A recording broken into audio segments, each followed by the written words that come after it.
Hey buddy, how's it going? Is everything working? How's it going? Yeah, it seems to be working. Yeah, holy fuck. What is that? What's that icon? It's a red thing. I don't even know what that icon is. Yeah, I'm fucking stressed out. Holy shit. My guts are just killing me. I'm just fucking... Oh, yeah, I have no idea, bro. Hi, I'm Marc. I'm your parasocial friend on the internet.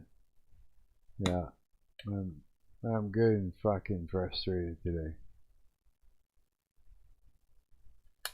Yeah.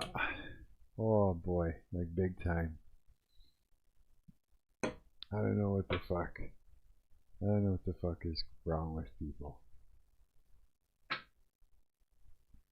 I do, but I mean, it's like, for fuck's sakes already. That's all I can say. Fuck. Oh my god, dude. Yeah. Got like... it's stupid. It's fucking stupid. It's all I can say. Yeah. Got like, oh, is my mic loud enough? I can turn it up a little bit. Check. How's that better? Something like that's better, eh? Can we double check it on here? Check. Yeah, that's probably better. I got a fucking... some bullshit going on. Yeah. All the way from landlords pulling shit to someone... There's this stupid chick who's fucking doing witchcraft. On me here, trying anyways. And you know, they're stupid. They don't realize that they show up in your fucking dreams. I mean, I know who it is. Just so you're watching the person. I see you. I've seen you twice in there. I know what you're doing. Yeah. And you know, the Lord rebuke you in the mighty name of Jesus Christ of Nazareth. You think you're doing a thing, you know? If I wasn't Christian, I'd return to sender and it wouldn't go so well for you. But I burnt that shit up, the holy fire, just to give you a break. Back off. Fuck. I'm telling you. It's just stupid. It's just stupid. Absolutely asinine idiot. Where do you go after a Christian, you dumbass? You know? You're stupid. I know who you are. I saw you. Twice. Don't think I don't know. Boy. So you got that bullshit going on. Got the landlord that's decided he's trying to pull a fast one and raise my rent by 3.6%. Like outside the 1.8%, you know, law there, what we got going on. Yeah, it's just what is happening. Yeah, I got some people that, oh man, you just don't know. It's very frustrating, yeah. Very frustrating. Because it's like, you want to forgive them, right? But it's like, can do it, but they gotta stop, right? You know what I mean? Stop. Yeah. Just stop. Because you're just making life miserable for yourselves. Because no weapon formed against me is going to prosper, and you got to understand what that means for you. You know what I'm saying? You're an idiot. Straight up.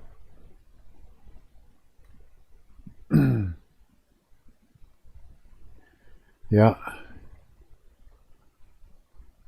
When a witch does witchcraft on you and stuff, you will see them in your dreams.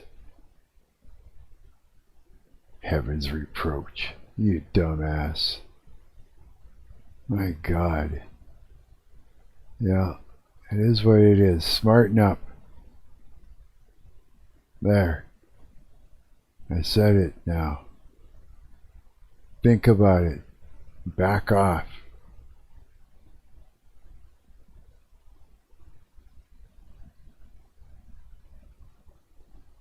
So, Diljan, how are you today, buddy?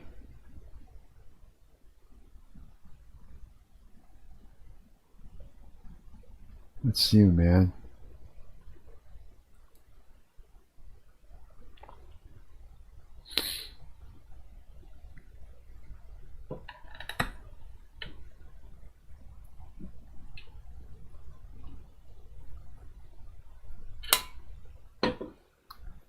You know?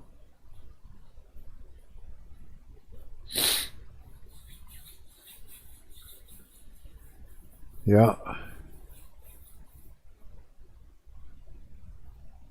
It is what it is.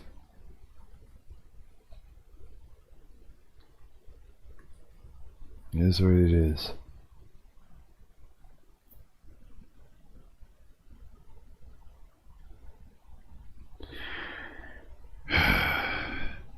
Okay. Well, now I got that out of the way.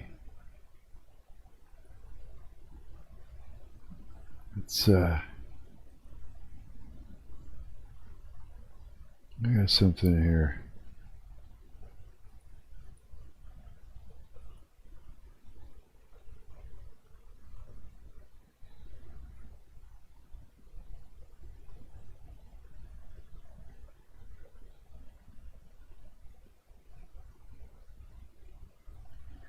Look.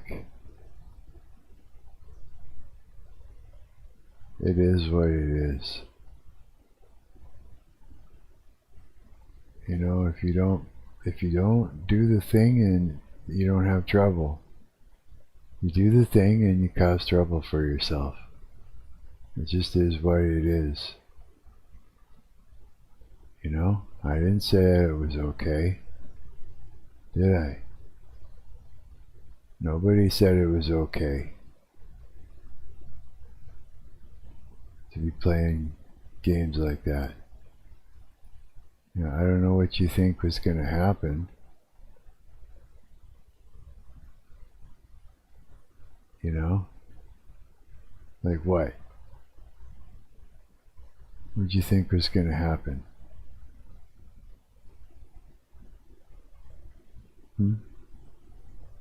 What do you think?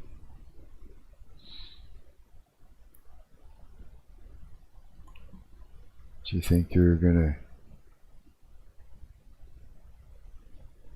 do a thing or what? Now you just got called out. I saved your ass.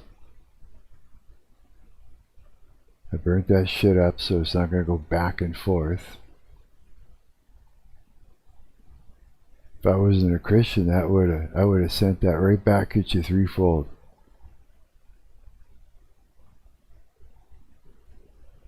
I got rid of it. You're stupid. Cut it out and I'll forgive you. How about that? And back off.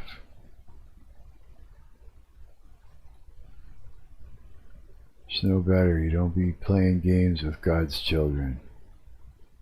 You don't do that. I'm teaching you a lesson right now. Because if you go any further, God's going to deal with you.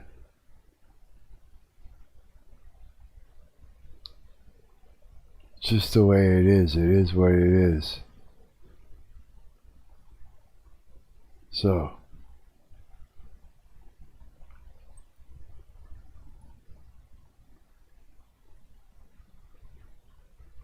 if you're going through a hard time right now, let me read these Bible verses to you because I know they will bring you comfort. God knows exactly what you're going through, and He has given us His word to comfort us during difficult times and to teach us and to help grow us. So I'm going to read 10 Bible passages, and I know that they will offer you comfort, and I would encourage you to seek the Bible on your own as well.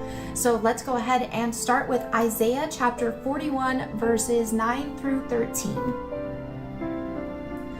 I have called you back from the ends of the earth, saying, you are my servant, for I have chosen you and will not throw you away.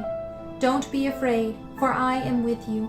Don't be discouraged, for I am your God. I will strengthen you and help you. I will hold you up with my victorious right hand. See, all your angry enemies lie there, confused and humiliated. Anyone who opposes you will die and come to nothing. You will look in vain for those who tried to conquer you. Those who attack you will come to nothing. For I hold you by your right hand, I, the Lord your God. And I say to you, don't be afraid. I am here to help you. And next is Joshua chapter 1, verse 9. This is my command. Be strong and courageous. Do not be afraid or discouraged, for the Lord your God is with you wherever you go. And next is Psalm chapter 46. I'm going to read the entire chapter. So here we go. I've got a very disorganized bookmark system. Don't judge me. Psalm chapter 46, the entire chapter. God is our refuge and strength, always ready to help in times of trouble. So we will not fear when earthquakes come and the mountains crumble into the sea. Let the oceans roar and foam. Let the mountains tremble as the waters surge. A river brings joy to the city of our God, the sacred home of the Most High. God dwells in that city and cannot be destroyed. From the very break of day, God will protect it. The nations are in chaos, and their kingdoms crumble. God's voice thunders, and the earth melts.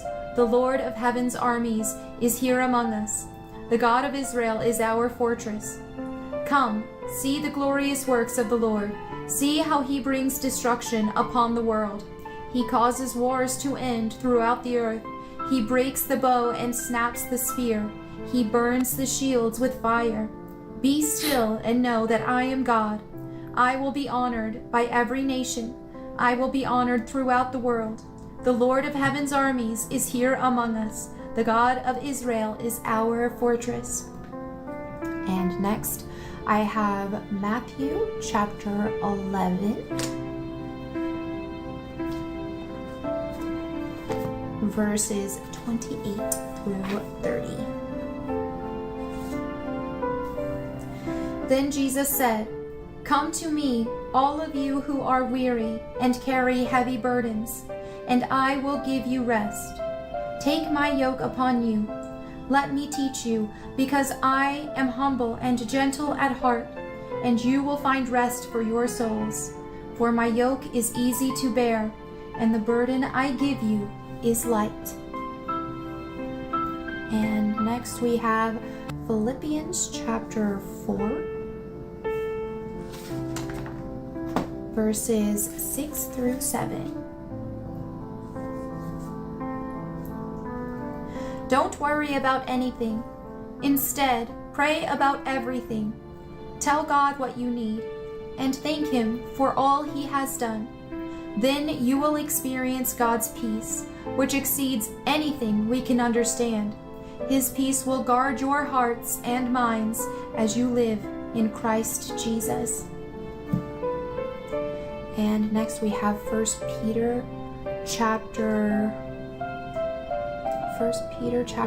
5, verses 6 through 7.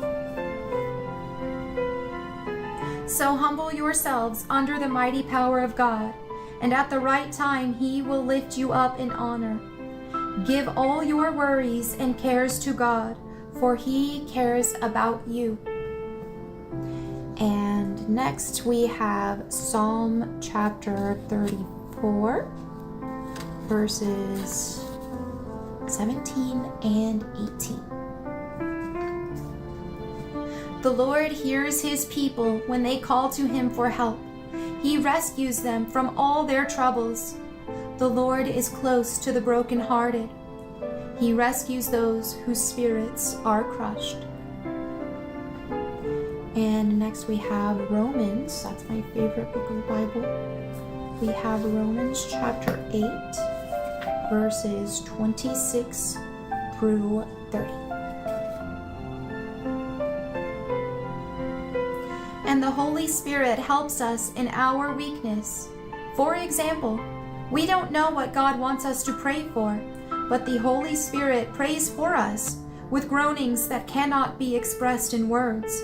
And the Father, who knows all hearts, knows what the Spirit is saying, for the Spirit pleads for us believers in harmony with God's own will. And we know that God causes everything to work together for the good of those who love God and are called according to his purpose for them. For God knew his people in advance, and he chose them to become like his Son, so that his Son would be the firstborn among many brothers and sisters. And having chosen them, he called them to come to him. And having called them, he gave them right standing with himself. And having given them right standing, he gave them his glory. And next we have Lamentations chapter 3, verses 22 through 24. The faithful love of the Lord never ends. His mercies never cease. Great is his faithfulness. His mercies begin afresh each morning. I say to myself, the Lord is my inheritance. Therefore I will hope in him. And next we have John chapter, let's do this one first, 16, verse 33. I can find it. Oh, here it is. Okay. I have told you all this so that you may have peace in me. Here on earth you will have many trials and sorrows, but take heart, because I have overcome the world. And then we have another passage here in John chapter 15, verses 14 through 16. You are my friends if you do what I command. I no longer call you slaves, because a master doesn't confide in his slaves. Now you are my friends, since I have told you everything the Father told me. You didn't choose me, I chose you. I appointed you to go out and produce lasting fruit, so that the Father will give you whatever you ask for, using my name. Now you have it for these 10 Bible passages that are comforting during difficult times. We can always put our faith and trust in the Lord, and how wonderful it is that he gave us his word to provide us help and comfort and truth through our daily lives. So if you're curious what version I read through the NLT translation for this, because I really like it. I think it's very easy to understand, and I hope that you enjoyed it as well. Thank you all so much. Let me know what you would like to see next. If there's any specific topics that you would like me to pick verses for and read to you guys, let me know in the comments. And if you have any prayer requests, feel free to share those as well so that we can pray for each other. Thank you all so much. Yeah, there we go, eh? So Diljan, how goes it, buddy? Things going better for you, or?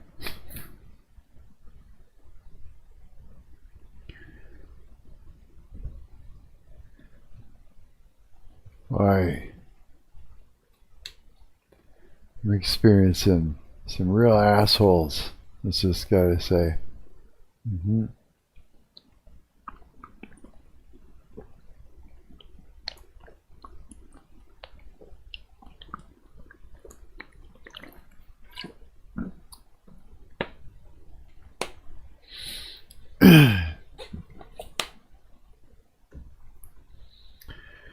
Yeah. Sure am, man. It's yeah, I don't even know what the fuck to say about it. Any more than I've already said. I guess, yeah. You know, they made the mistake of going a little bit too far, so it happened. Yeah, basically, I think that's the best way to describe it.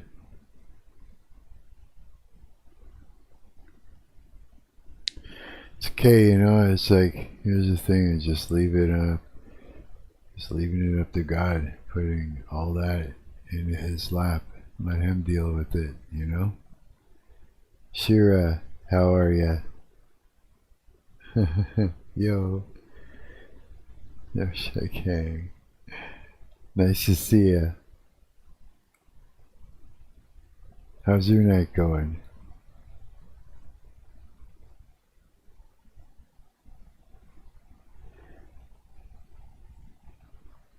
Things shall start going better tonight.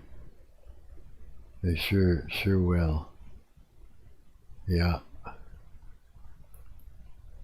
They have to, cause I fucking said so. Sorry. Things are going to go really good tonight. Yeah. I just have to.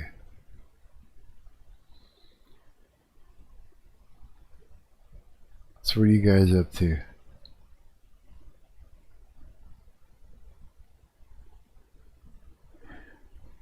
I've got some stuff that we can watch and talk about. I put some videos aside.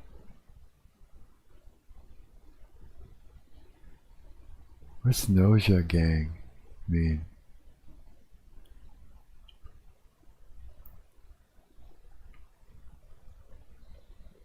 Oh boy, what is this one?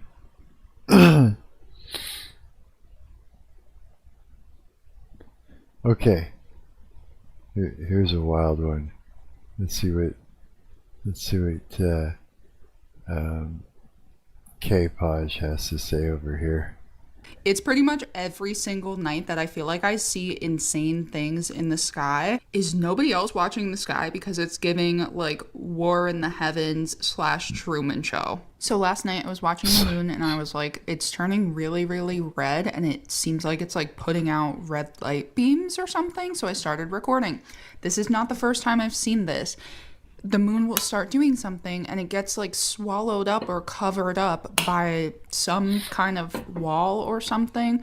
It looks like clouds, but I'm telling you guys it's not clouds, because anytime I've seen this, it's a completely clear night and you can still see the stars. Like, it's not clouds.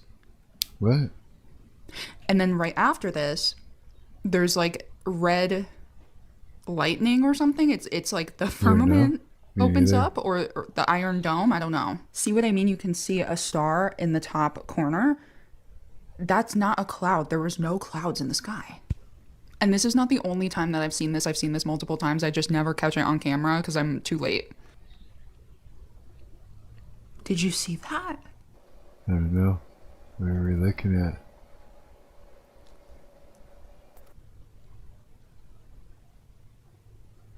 And I cannot stress this enough. You could see with your eyes in person, there were no clouds. The whole sky was full of stars. She watches the skies a lot. Like, you can see stars on this video. And it looks like clouds on video that like perfectly blend into the firmament or something. I also had my camera set up. You can actually see the moonbeams that I was talking about. And the Bible says that the moon can strike you. Watch.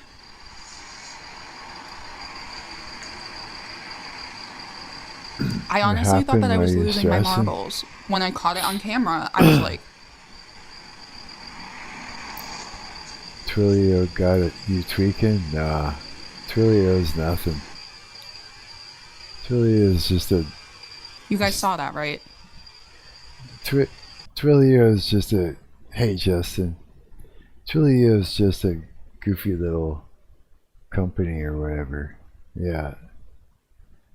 No, other things. Yeah. Did you take off at the beginning? I was actually talking about it earlier, yeah. You're not doing good? What's going on, buddy?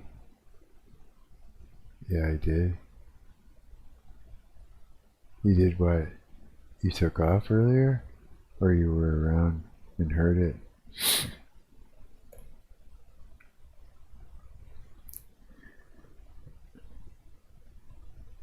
And Mom is very sick. No way. What's wrong with her? I didn't hear what you were saying earlier. Oh, I'll tell you. I'll tell you in a minute. Let's find out what's going on with Justin's mom here. She has diabetes? Did she just find out, or is this something that she has and she's just having trouble right now with it? Very sad, Justin. Hope she ends up okay. Yeah, well, yeah, me too. Yeah, bro. Is she just like sick right now, like she's having a hard time, and you've known she's had diabetes all this time, or did you just find out that she's got it?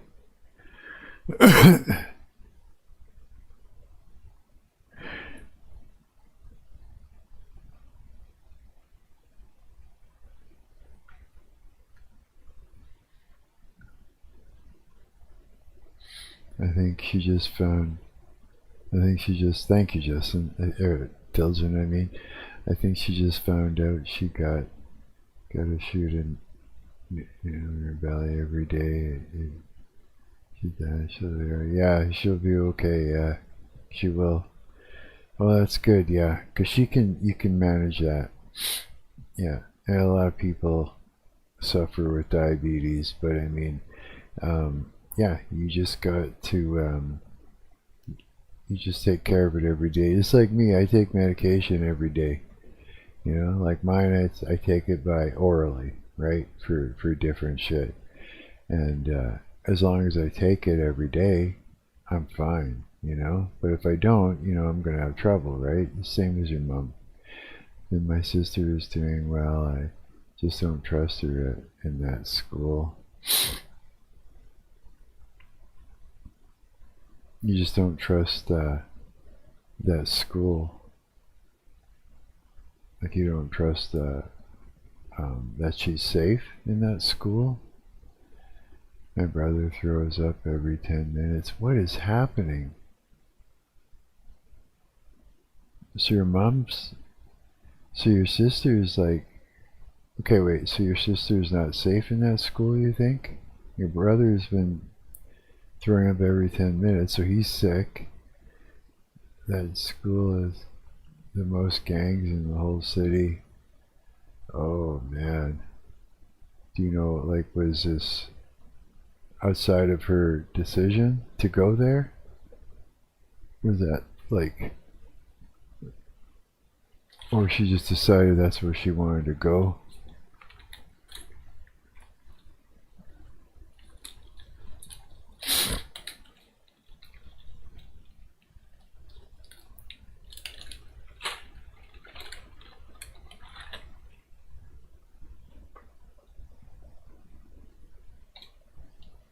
It's her decision.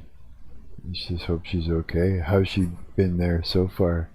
And my mom also got sickle cells? What's that?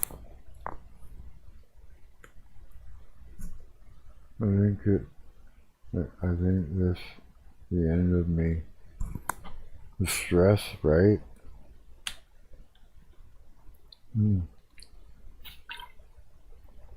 I think that's some sort of cancer. Sickle cells?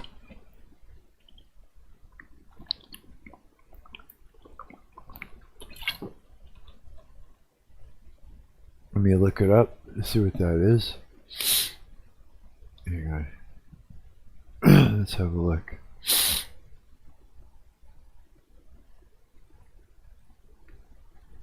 What are sickle cells?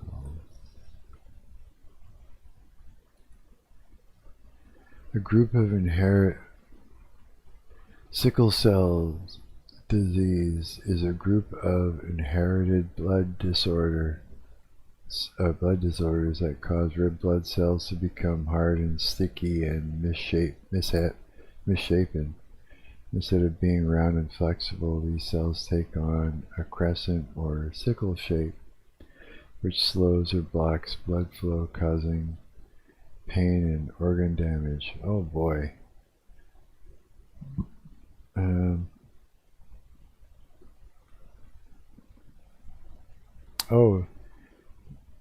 It's genetic, meaning it's passed from parent to child. A child must inherit 2 abnormal hemoglobin genes, one from each parent, to develop the disease. So this is something she's had for, like, since she was alive, period, first alive.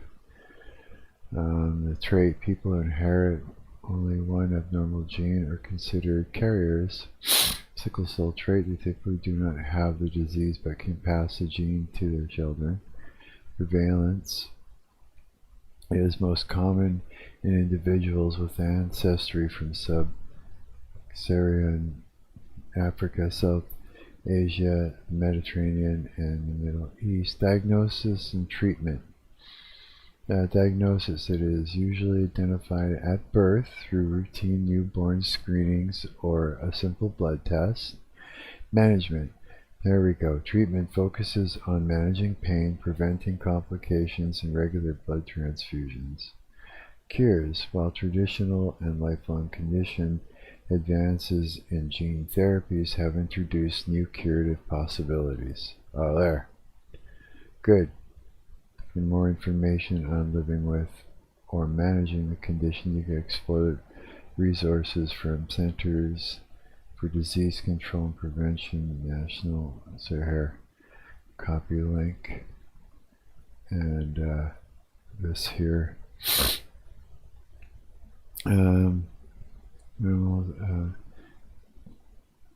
Think it's some sort of cancer? No. Both my grandparents are fine though. My grandma is your age, and grandpa is 63. If you don't hear anything from me, that means I don't exist. Or, yeah, I know. There's, stick around, your mom needs you. Yeah. Stick around, your brother needs you. Stick around, your sister needs you. Get it? Yeah. So now you have to be around, because you got a responsibility, yeah, to your family. So your mom's sickle cell issue there's advances in gene therapy introducing new curative possibilities. So that's good. So that means it can be taken care of. It's not the end, it's just the beginning of things getting better for your mom. As far as diabetes goes, it's manageable. There's lots of people that live with it, they manage it. Yeah, with a needle and, and different things, right? Like, you just see me. I took some meds orally. I have to take them. If I don't, I'll have a seizure, right? But if I take them, I'm fine. So I just take them. I'm okay now, I'll be okay. Same with your mom. She's going to be good. Yeah, absolutely. If your brother's sick, is he stressed, throwing up, or has he got the flu or something? Maybe hook him up. Make him comfortable. Give him something to watch, some cartoons. Maybe make him some, something to settle his stomach. He's going to be dehydrated. Maybe get him some ginger ale or something, Get him something like that. And if he feels a little bit better after, make him some soup or something. Yeah, he's got a fever or whatever, you know, cold cloth, you know, damp, you know, cold water cloth, you know, put it on his forehead. It always makes you feel better when it's like that. Take his temperature, you know, stick the thermometer under his tongue, but not if he's had hot food in his mouth or something, you know, like make sure it's all cleared out. Yeah, practice taking care of him like that, you know. Here's your chance. Yeah, gotta practice that shit for when you have kids. Yeah, for sure. And you know, you just you know, tell your sister, look, if it's too crazy, you know, go to a different school. If it's too much, just say you just tell her, say look, we both know this school's nuts, you know, and I trust that if you think that you're not safe or it's getting too crazy, that you'll just switch schools, you know. And it's like, you know, and let her know that she needs to do that if that's the case. Yeah. So, you know, it's going to be just fine, buddy. Yeah, it will. I know it doesn't feel like it is, you know, but it's going to be good. Yeah. Yeah, I'm stressed out too. It feels like it's not. Let me get some water. Feels like things aren't going to get better, you know. Feels like it's the end of the world. You know what I mean? Even for me, feels like it's too much or whatever. So I mean, this too shall pass, and then things will be good, and then something else will happen, and then that'll pass, and then it'll be good, and then something else will happen. Because it's like, that's just the way life goes. It keeps going, and it keeps getting good, and going from good to bad to good to bad to good to bad. But it's all manageable. Even when it seems like it's not, you know?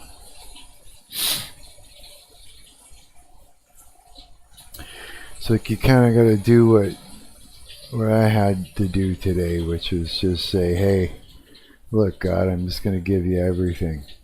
You have it all. You know, you have all these problems.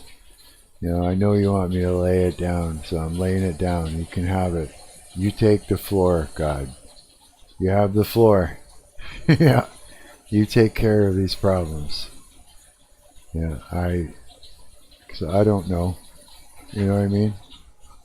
I don't know how to fix my problems. Some of these things just aren't anything I can not make worse on my own, right? Basically. Hang on, I'm just grabbing some water here. But yeah, the stress is real though. My stomach just hurts right now. I got stomach pains when I'm really stressed out.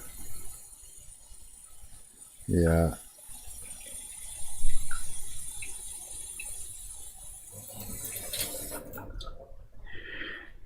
I'd be like that at every time I do a show with my last punk band. It was like every time we go to do a show, I'd be sitting there doubled over in pain, and I thought, God, what is wrong with my diet? I thought it was just like what I ate or something. No, it's stress.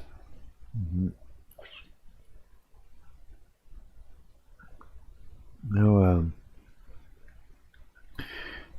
Biljan, you were asking what happened.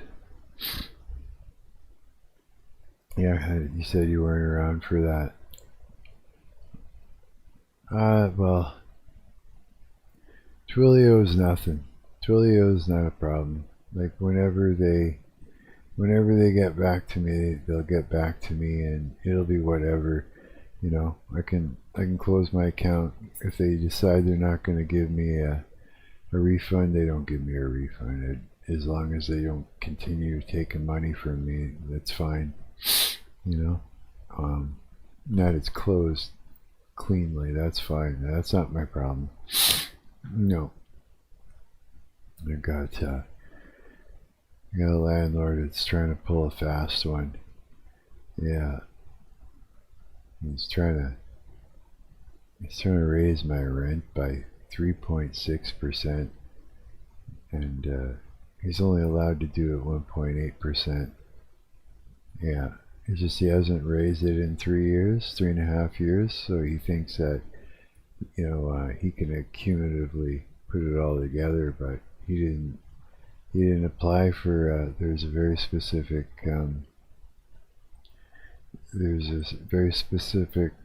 way that he has to go about doing that for it to be legal, right? And so let's see here, I'll tell you what he was supposed to do. Give me a minute, I'd written everything down.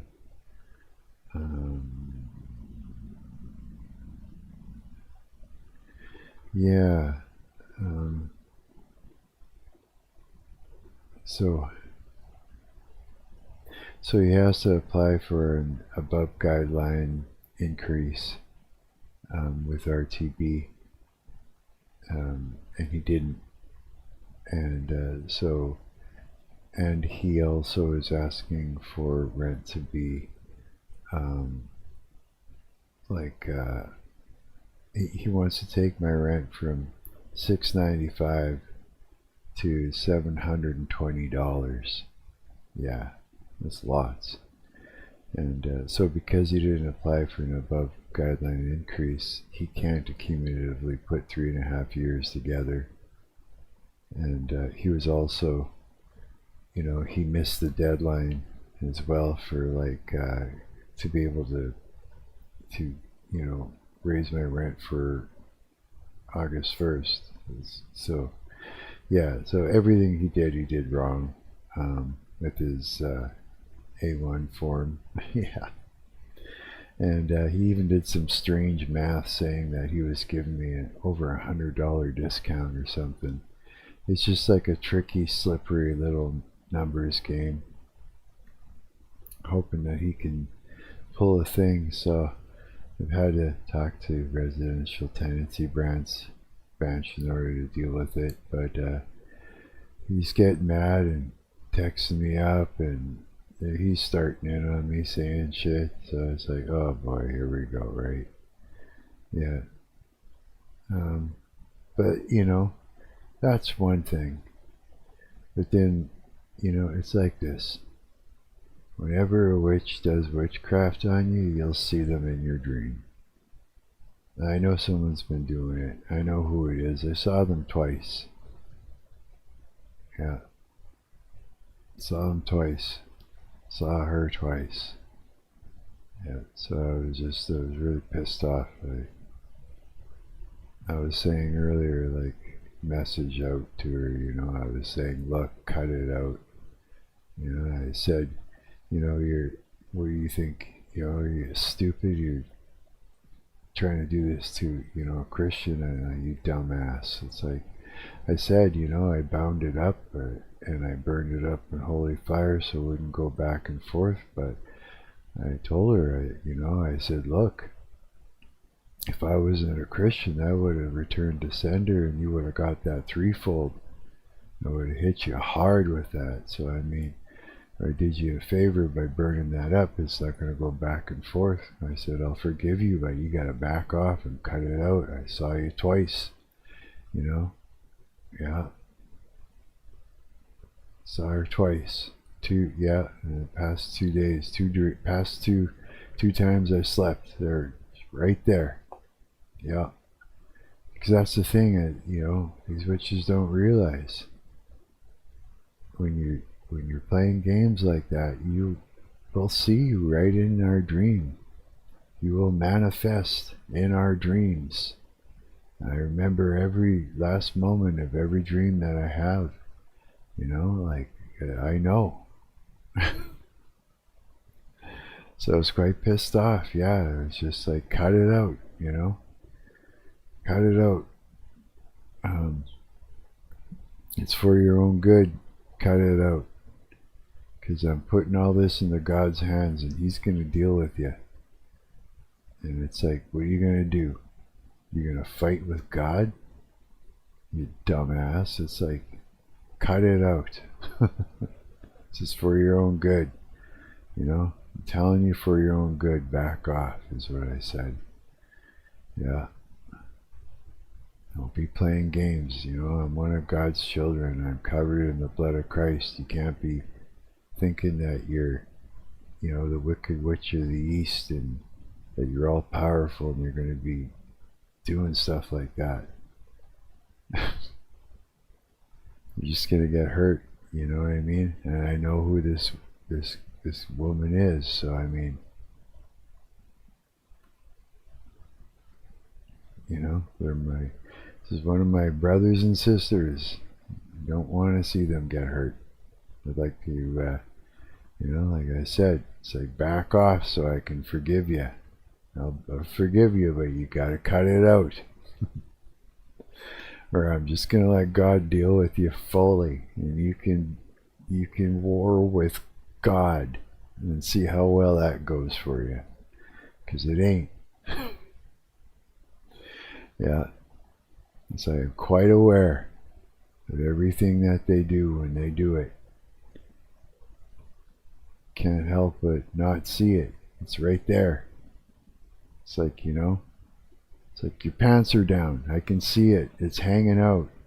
I'm looking, I'm pointing right at it. You know what I mean? It's like, you're right there, you're exposed. It's like, smarten up.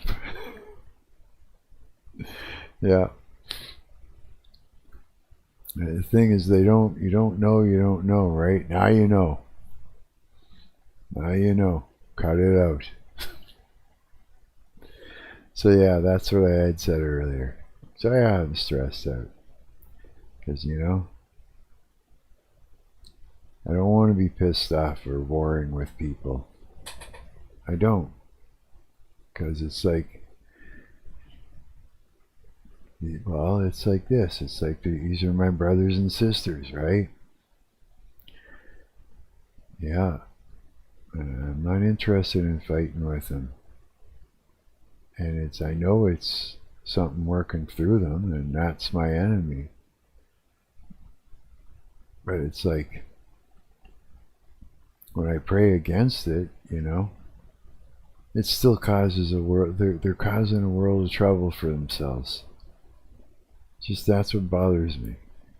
I know God will take care of it. I put it in His hands, right? And it's still, they're causing a world of trouble for, you know, for themselves, and, you know, causing me undue stress. And it's like, you know, it's stupid. It's like straight up dumb. You know, like a bag of nails dumb. Pen game on top. On top, Hamesha? Hi.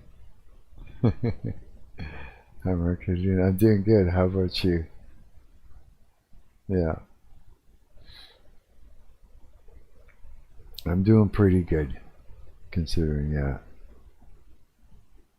I think we're all a little bit stressed out. And Justin is too, yeah. Life can be a bit stressful at times. You know? Yeah, absolutely.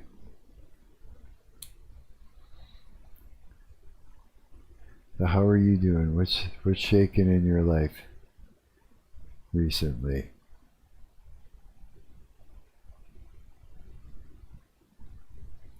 Yeah, I'd like to hear somebody else's troubles. I can deal with my own troubles. That's fine. I got it. Yeah. But I thought I'd share it because, other people experience things, that we experience. And when we talk about it, and somebody is going through something similar, they can relate. And it just makes them feel not so alone, right? And that's why I choose to talk about these things openly. Yeah. Plus, I'm your parasocial friend here on the internet. I got lots of stories. I gotta include you in my life, right?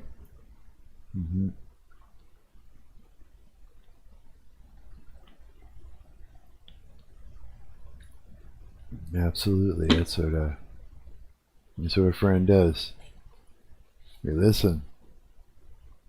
And we tell stories. Things you can learn from and relate. I tell you how I handle things, and then it kind of gives you an idea of, how to handle things. Absolutely. But I mean, one of the most important things you can do is just literally put it in God's hands.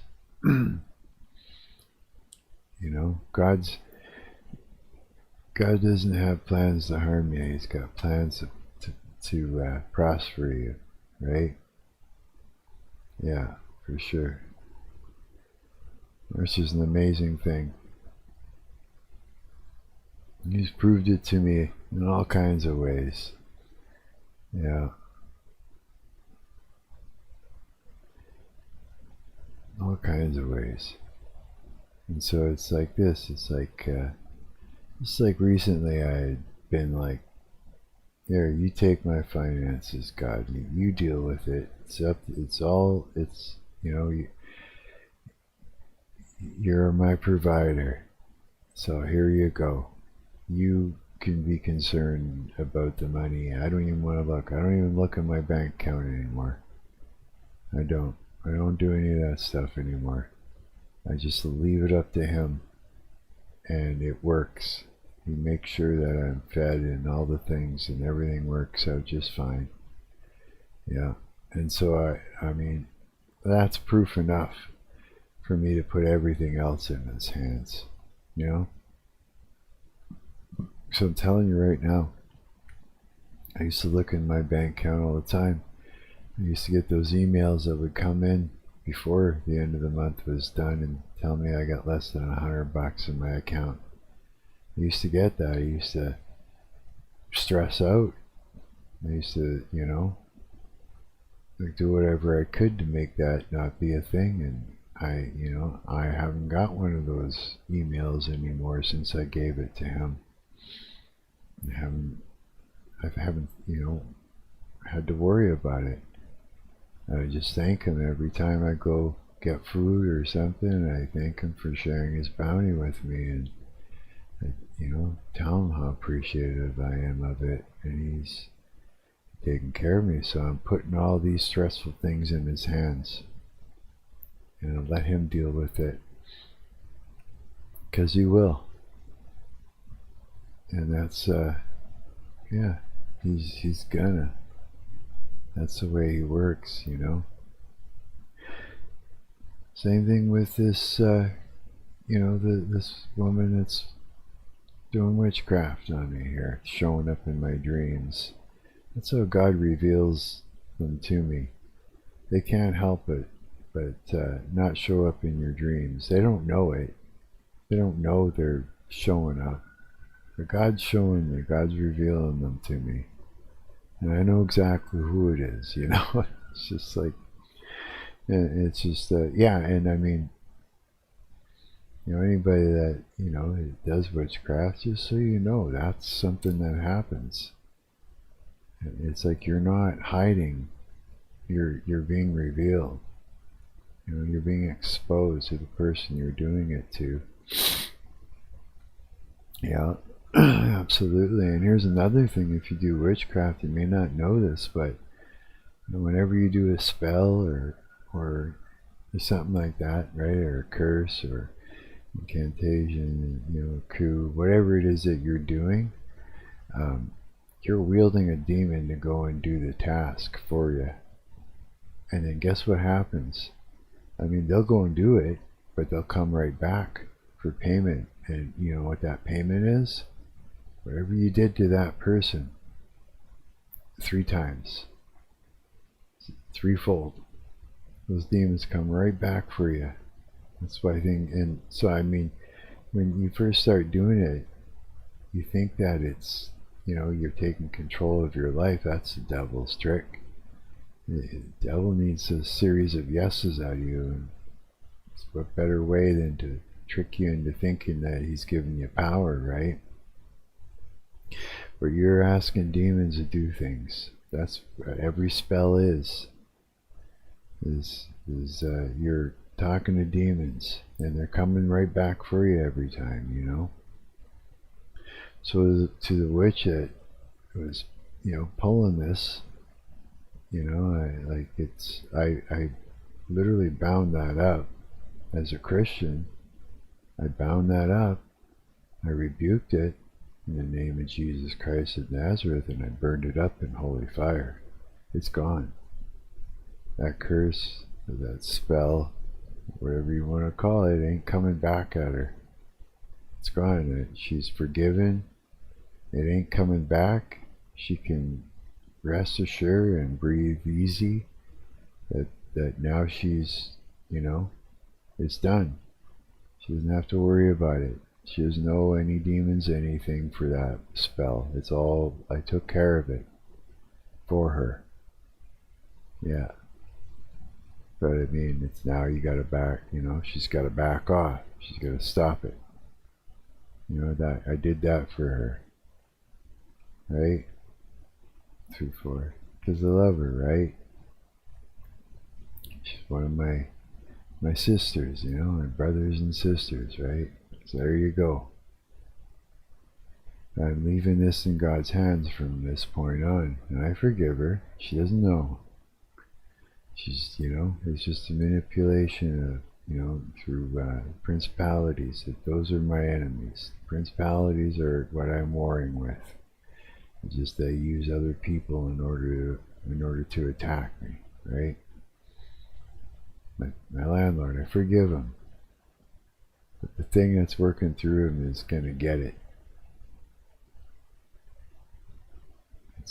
I ain't kidding. I'm going to really give it a licking. Yeah. Because, it's like, as a Christian, I'm a warfare-praying Christian, and I'm telling you this to inspire you. Okay? I'm covered in the blood of Christ. And Jesus Christ of Nazareth has given us authority to stomp on the heads of snakes and scorpions. So that means, authority over principalities. I'm going to give it a licking for what it's doing through my doing to my landlord, putting him up against me like that, getting him to break the law. Getting him to try and do trickery and stuff. Boy, it's gonna get it for that. You better believe it. Through Christ, through prayer, through spiritual warfare, and no weapon formed against me shall prosper. Because the one that dwells within me is God, and is greater than the one that dwells in the earth, Satan. So it's gonna get it for that. And I forgive my landlord for that. It's not, he doesn't know any better. He doesn't. He's being manipulated. This is how this works. This is how all this works. 100%. Yeah. Is it stressful? Yeah. Sure it is. But it's like, put it in God's hands, and he's going to take care of it. Just the way it works. Yeah, that's just the way that that's how this works. Yeah. So there. I hope that inspires you, and I hope that's easy to understand. Anytime you're warring with somebody, you're not warring, you're not at war with that person. You think you are. I mean, how could you not think that, right? I mean, it's the person's interacting with you, you know, in an unfavorable way. But what you don't know is that there's something manipulating them.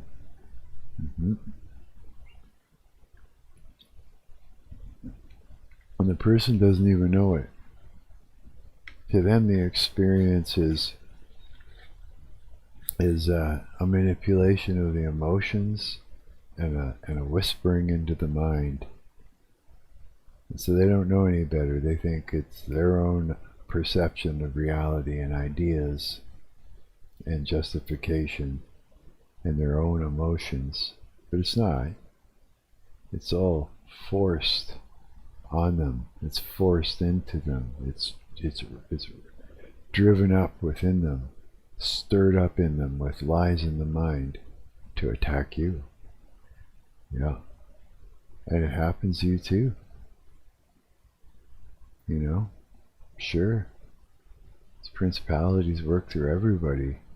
There's been times where it's tricked you into attacking somebody else. You just didn't know it. And you probably still don't know it. Sure, it can stress you out, it can make you worry, it can make you all kinds of things. And that's what they do. It's a war for your mind. They're, you know. That's another reason why I mentioned, you know, being covered in the blood of the Lamb is what's protective. Here, like, you're born into a war zone. That's why the world doesn't seem like it should be.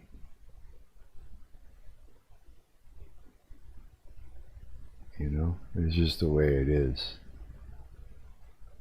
That's why it doesn't seem fair when it should be, or seems like it should be. Like everything looks a certain way, and you wonder why is it so fucked up? Because you were born into a war zone that you can't see.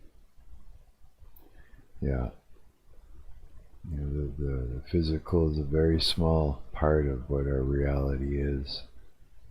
A very small part of the environment that we're in. The rest is the spirit realm. And there's a huge war going on. Yeah. This is why it's important. It's very important to understand this, because just deciding that you don't want to think about it or believe it doesn't make it go away. Doesn't make it not the thing that it actually is. You know? If you're standing in front of a dog that's rabid and it's going to rip you to shreds, or a lion and it's hungry and it's going to kill you, you close your eyes and deny that it exists, it's not going to go away. You're just going to get eaten no matter what. It's still there, you know. Yeah.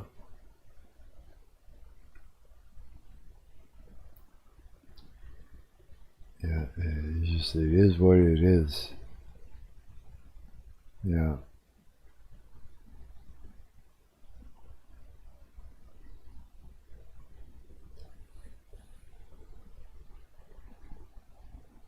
Curious.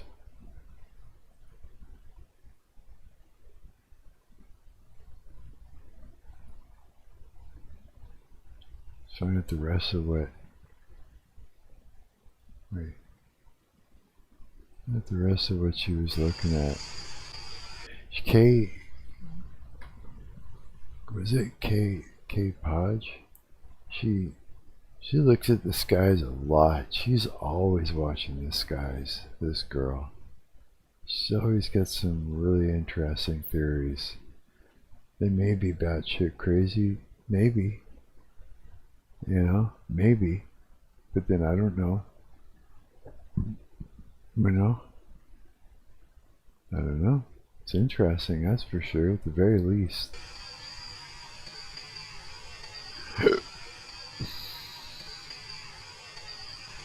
Mind you, there was definitely no clouds in the sky. Oh wow. Look at that. What is that? What? What is this? And then a couple days before that. What was that? It was like... Did you hear that? That was like... I don't know. I saw two suns in the sky again. Notice how they're like the sun is like showing up in the clouds, but then like the discs What? are traveling on their own. I don't even know what I'm looking at anymore. I catch so much weird stuff in the sky. It's like... You know what? I've been seeing fucked up shit too. Like, in the middle of the day, I see the moon in the sky all of a sudden. Not at noon. Daylight though. And it's like sun is like setting sort of in where is it? In the west, and over in the east I see this big fucking moon in the sky. It's not even setting. It's like, say we got noon, I say the sun is off somewhere over there. Somewhere coming in this way, and on this side there's a moon just sitting there. It's like, yeah, just sitting over there to the east. Big as hell, just big. Huge moon, yeah. And then the other day I saw it over there where the sun sets. I saw the moon over there. It's like weird shit is going on. Usually you don't see the moon during the day. What do you mean during the day? Yeah, nothing normal is happening in the skies recently. Like, and yeah, I don't know what's going on. So I mean, I am a little bit surprised to see this, but I'm also, I believe it, you know? Like,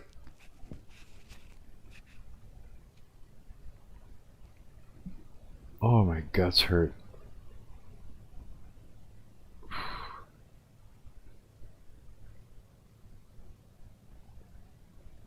Did she stop talking or did I lose sound?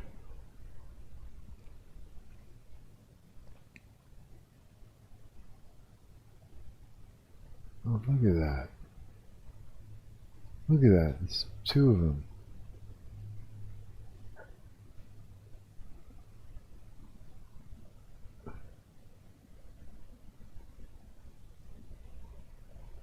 Yeah, what is going on? Okay. I also notice all the time anymore that around sunset, the firmament, like you could see it, and it's not clouds. It looks like a rippled fabric, and I'm undecided because the Bible says that God stretches out the firmament like a tent to dwell in.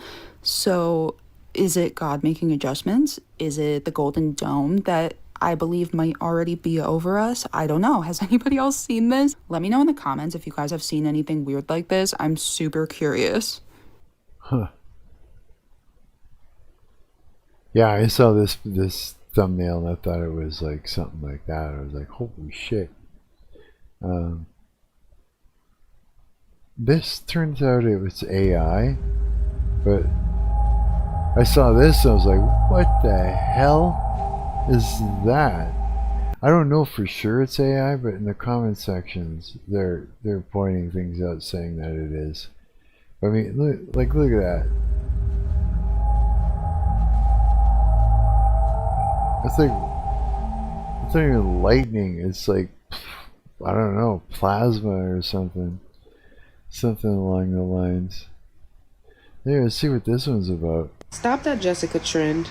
Oh, by the way, I love this website. Pilchen. I'm feeling like we need to stop that because it's sounding like y'all might be summoning something y'all have no business. I just watched the whole compilation of that trend, and at first I was like cracking up. I'm thinking it's so funny seeing the kids a little scared of the parents being like, Jessica! And then, like, you know, the children being caught off guard and looking crazy. After a little minute or two, a few of them in, I started to feel this really unsettling feeling. Like, the Jessica trend isn't cute, it's demonic. So it's a trend of summoning Jessica. my discernment bell started going off slightly, but I was ignoring it. Like, it's just a trend. Why am I feeling creeped out by this? Like, why? And then I go into the comment section, and other people are saying, y'all could really be summoning demons, or some of them were legitimately saying, y'all are summoning a demonic spirit. Stop this trend. You're actually really scaring the children because they can see and sense things that you probably can't. So immediately I'm thinking, it wasn't just me. I'm not crazy for getting an unsettling feeling. Oh yeah, when I was a kid, I'd see shit. Fuck, I've told you guys stories about that. Feeling from this, like, I start to feel like this was something being called. Like, you know when people would play the game of, like, you know, Bloody Mary, I think it was, or and you have to say her name in the mirror like 3 times with the lights off in the darkness. I never liked that trend as a kid, but you know how you have to call on a certain name sometimes, or it was the Charlie game, and you could really be summoning something. But what if it's the same thing with Jessica? And what if this came from something that was much more sinister than we accounted for? No, I'm not saying if your name is Jessica, you're going to hell and you're a demon. I'm just saying it's something about calling on that name in that manner. You could really be summoning something in the spiritual realm you're not aware of. So I think we should stop that. Hey, by all means, you do you. I'm not saying I'm controlling you. I'm just saying it's something very sinister about that. Starting to feel like my spiritual alarm bells started going off watching that compilation. Like, I thought it was funny and cute at first, but I was like, this not right. There's a whole compilation she was watching it. Yeah, anything like that is, yeah, you know, yeah, I agree. It's just not a good thing to be playing with. Shouldn't be in front of a mirror summoning.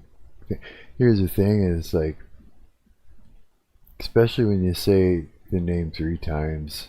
It really could be a whole Jessica demon out there that we ain't even know. So I wouldn't do that anymore if I were y'all. Like, the children were legitimately getting creeped out in a way that was kind of getting weird. So yeah, guys, I'm not trying to be like, you know, calling everything demonic. I'm definitely not.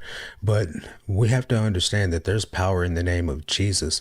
So calling on the name of Jesus delivers you from demons, it casts out demons, it breaks bondage, it saves. Now, obviously, this is a trend that somebody started on TikTok, and I'll play a couple of clips for you so you understand what the trend actually is.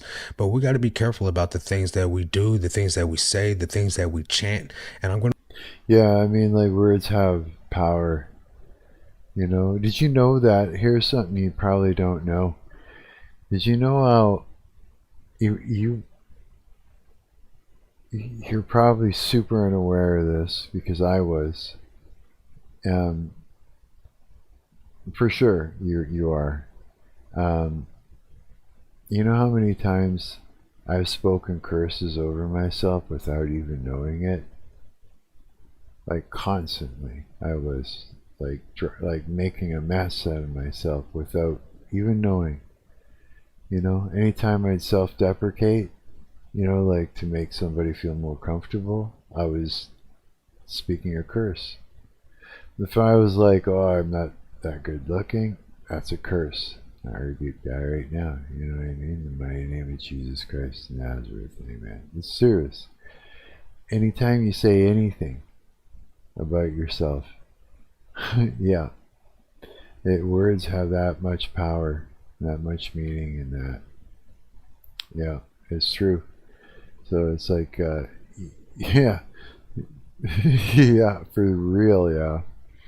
That's why, you know, yeah.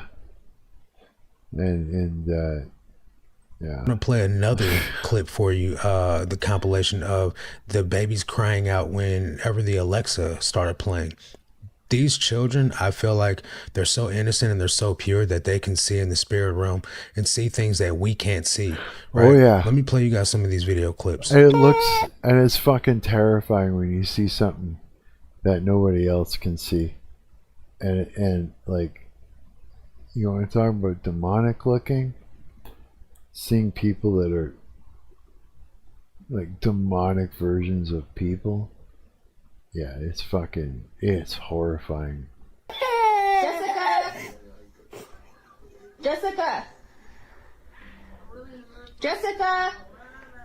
She's not here. Jessica! Jessica!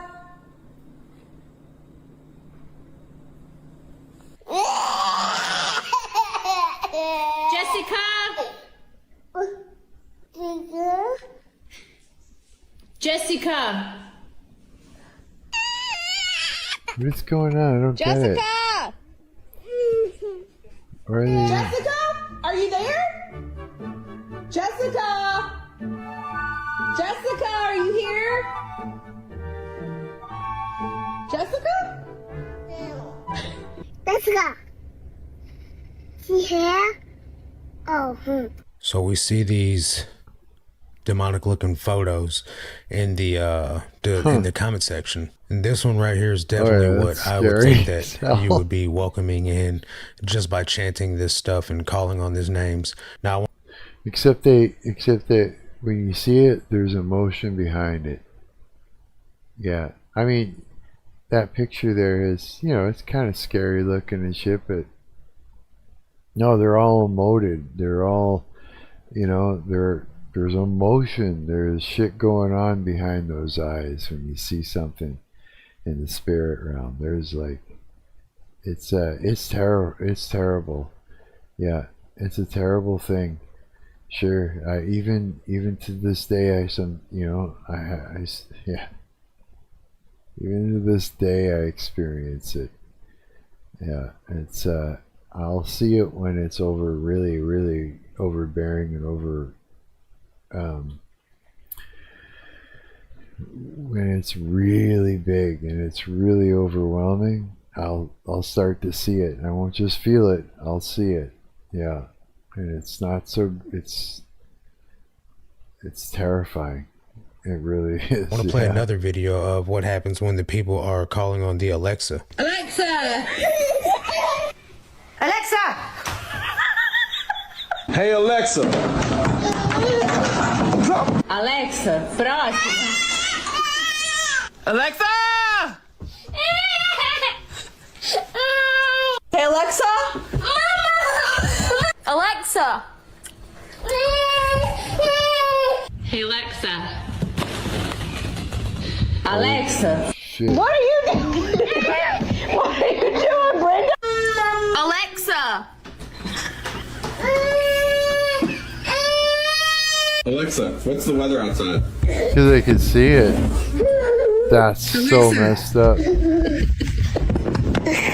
Alexa, what's the weather? Hey Alexa! Oh no. Hey Alexa!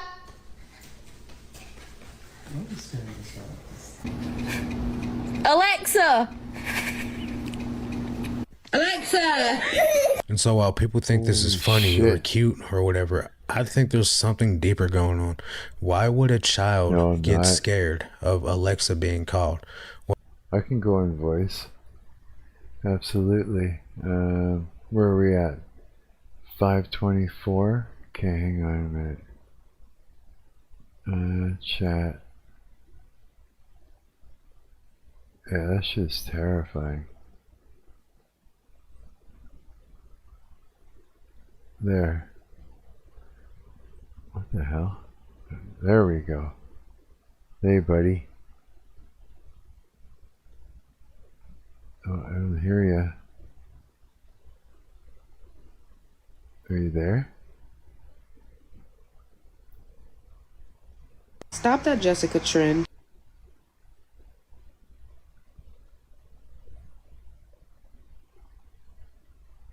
Oh, we know that. Hey, buddy. How you doing, bro? Good. How about you? I'm good. You having a hard time with your landlord? Oh, of course. Of course I am. Yeah. He's, Yeah, that sucks, bro. oh, yeah, it'll be fine. It'll be fine. His just pissed me off, though, that's for sure. It's just very frustrating. Yeah, but it'll be good. Like I said, I'm leaving that in God's hands. I talked to RTB, so I sent them all the evidence of what's going on, the things that he sent me, and that, and I'm just letting them deal with it. Yeah, but I mean, they called him, which is why he texted me back freaking out. But I mean, just wait. Because Why is he bothering you? Hey? Why is he bothering you? He wants to raise the rent, but he wants to raise it by 3.6%. So he wants to raise it from 690, what is it, $695 to 720. Yeah, bro. Yeah, he can't do that. It's How long have you lived there? Well, here, I'll explain it. It's like I wrote it all down so that I'd know what was going on here. So let's see here. So I've been here for 3.5 years, and this is the first time he's tried to raise the rent. And what he's trying to do is cumulatively put that together, right, in order to get it up to 3.6% rent increase. But the thing is that he has to apply for an above guideline increase with RTB, and he didn't. And like on the form, there's a thing where you have to check off the box too, that even legally, whether or not he's applied for one, and he checked off no. So that means that he's locked into the 1.8% of this year, which means that my rent should only be $708. Yeah. And so, yeah, but, and also too is like, he just put this in my mailbox the other day, and he wants this to go through for August 1st, but he's already like what do you call it, he's supposed to do like he's required the required 3-month statutory notice period means the earliest the increase can take effect is September 1st. Yeah, so he's done a bunch of shit wrong. And he's also done some funny math. He's tried to make it look like he's been giving me over $100 discount every month. Yeah, he's done some fucked up math in there. Yeah, so I mean, that, and he never, though I asked him over and over again, from the day that I moved in, he refused to give me a lease, like a copy of what I had signed. He just wouldn't. Never did. So I mean, all this looks really bad, right, for him. Like, really bad, because he's trying to skirt. It's like he's trying to bypass, what do you call it, hang on,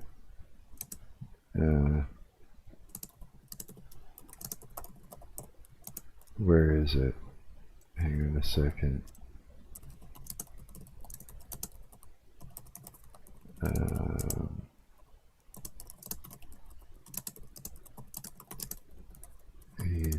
on. I had to like write all this down here.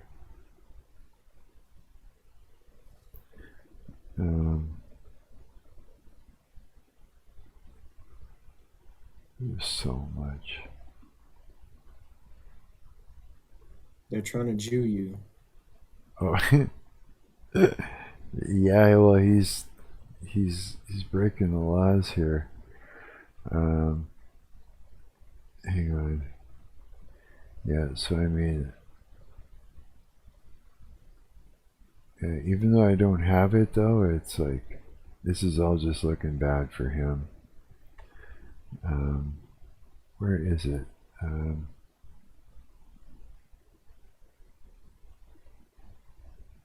Oh, here, hang on.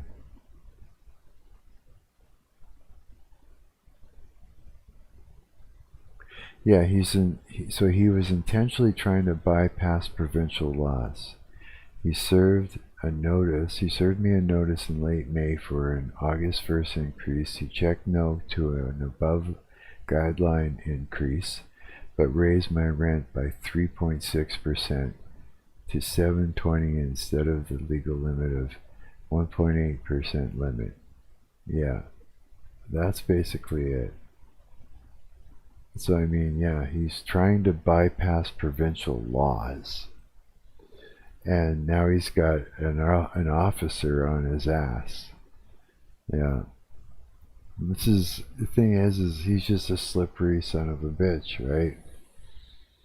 I'm here living in bugs, and I can't even get him to exterminate him, because last time I tried to get them to do that, they took advantage of the opportunity to label it "fuck around, find out," because I had concerns, and they have it in for me, and they decided to hose down all my equipment, my computer, all my food without telling me, all my dishes, fucking, my bed. Down? Yeah. With water? No, with the exterminator, Oh. So that would be what they use for bugs and stuff is it's a nerve agent. So when they come in and they spray for cockroaches and things, it's actually a nerve agent, and it's very dangerous. And it took me over a year and a half to clean it all up, and it was burning my skin. You could taste it. It would dry and get in the air and get in your eyes and your mouth, and it was bitter, and it'd make you really sick. Yeah. It took so long to clean up. So long. It was everywhere, in my computer, everywhere. Yeah. It was like, yeah. And every time I sit down to clean it up, I'd end up getting sick for like months after it. So it took a long time. Yeah. And I was just like, there's no way you're coming in here and doing that again to me. Yeah. It's like they were taking advantage of me, dude. They were playing games with me the whole time. And you know what stopped them? Well, of course, one of the big things that really, like, here's the thing. Before I started warfare praying, the last thing that stopped them in their tracks and shook them, well, I shook them. It was like I finally snapped. Yeah, and I finally snapped, meaning like I lost my mind. It was constantly, they were terrorizing me. He had a guy come in here to take a look at the plumbing and where my bathtub was, and basically what he did is he pulled out the cover for the drain. You know what I mean? Yeah, and screwed it. Yeah. And he put new caulking in there and then put it back together. But this time I stood over him and I watched his fingers move, and in my right hand I held a hammer. At my side, yeah. And it was like the message was was never again. I'm watching your fucking fingers move. You squirt anything, or you do a thing, or you sneak a little trick or something, and you know what I mean? You've got a crazy man standing over you with a fucking hammer. It's like, don't even fucking, it's like you're in trouble, you know, you're in danger right now, and you come in here to fuck with him, and now you're being stood over with a hammer, you know what I mean? Yeah. And then so when he left, I guess when he left, he went back to the land. People, you think these maintenance people are coming to like fuck with you? No, I don't think anything. This has been an ongoing war with these fuckers. Yeah. Do the maintenance people work for the apartments or whatever, or are they like a third party? They work with they work for the landlord. The landlord is his own personal place. Like it's so not. He's hiring contractors. He's hiring random contractors to come to your house. No, he's not. He's got lackeys that work for him here. Yeah, he's got about 3 lackeys, 3, you know, shit people that work for him here. It sounds like we're gonna see you on the news for fucking bashing in some plumber's brains, bro, with a hammer. No, that was a long time ago already. Yeah, but that was is I was sending a message. Is that's the last time you come into my home and fucking hurt me. You know, I've always been very kind to them, you know, and I've always forgiven them for the stupid shit that they just kept pulling. You know, I'm very forgiving over and over and over again. They pull a thing, you know, I'd forgive them. They pull a thing, I'd forgive them, you know. They used to threaten, you know, inadvertently threaten to break into my place when I was gone to fuck with my shit some more. They thought it was funny. They'd try and get me. Yeah, it was, dude, it's not good. It's not good at all. But that was the last time, and I had sent that message, and when he went back to them, he said, look, you pushed this guy too far. You know, he fucking scares me, and he should scare you, and you need to stop fucking with him. It's not funny anymore. You know, he's snapped. He's standing over me with a hammer while I'm working on this thing. You know, he's psycho at this point. Stop fucking with him. And they did. That was it. And then I quit all that stuff and started warfare praying, and that really shut it down. That shut it right down. Yeah, but that was the last thing I had done. Finally, to send that message, like, you know, here I'm flexing my muscles now. I'm showing you my teeth, and you know, I was willing to meet him on the same playing field at that point, you know, and I was ready to go, you know, because it's like this. They were not. The things they were doing were completely illegal. They're completely harmful. You know, they were trying to hurt me. Just straight up. You know, that's what it was. And it's demonic, man. That's exactly what it was. That's all I can say. That there are really nasty people out there that do really dirty things. And when they've decided that they don't like you for some reason, and you know, and they think that no one's looking, they'll do a dirty thing. Yeah, that's what it is. If they think no one's, here's the thing, is when people think no one's looking, they're more inclined to do something outside of the law and outside of, you know, anything that's moral. That means like I've had people literally like put things in things that I would consume, you know, to make me sick, and you know, in my past, like through like really bad roommates and shit like that. yeah, I don't know. I don't even know what to say about it. It's just disgusting. It really is. So yeah, I had to meet him on that same playing field and say, let's, try it, fuck. I'm standing over you right now with a hammer. Fucking try it, fuck. It's like, just fucking try it. Yeah. It shut it down, man. It did. Put some fear into them. They're like, hey, this guy's not kidding. It's like sometimes you gotta bare your teeth and you gotta show them. Like, but then it's like, here's the thing though. That worked that time. But I needed to take it to God after that. Because it's like, if I didn't, it would have been, it would have left it open for more, for more back and forth later on, once it settled down.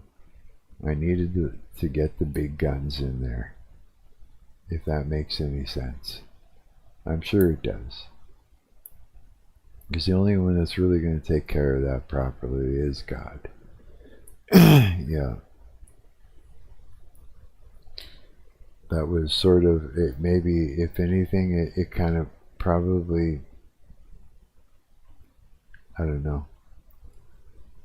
It probably shut it down for the time being. I don't know. But, it was leaving it open for them to take another angle, to go, okay, good, we got him into a state where, he's acting, he's dangerous. And now we can exploit that. Right? Because that's the whole thing. It's like this, like, okay, good, now he's dangerous, now he's psycho, now he's ready to fucking hurt somebody because we've been doing this to him. Now let's exploit this carefully, so that way we could really get him, get him to act like that in front of a camera or something. And then we can use that and take it to the police. You see what I mean? It'll just keep going. But when I brought God into it, that's really shut it down. Yeah, I really did, dude. Now this is just stupid what he's doing. He decided that he's going to, it's like this. He's got Satan whispering in his mind going, it's been 3.5 years there, landlord. You should probably try and raise the rent. 3.5 years. You're going to have to sooner or later. And then, and then it says to him, if you just kind of move these numbers around, you deserve all that extra rent. It's been 3.5 years. He's like, yeah, I'll just try and twist it. And then at the end of the A1 form, I'll put in a thing to make it so he thinks that he shouldn't show anybody this. And he did. He wrote some shit at the bottom saying, blah, blah, blah, blah, blah, blah. Don't show this to anybody. That's literally what he said at the bottom of this A1 form. The devil's an idiot. Not an idiot, but I mean, yeah, kind of. He's kind of just an asshole, right? And so he tricked the landlord into doing that. And now the landlord is having to deal with the residential tenancy branch, right?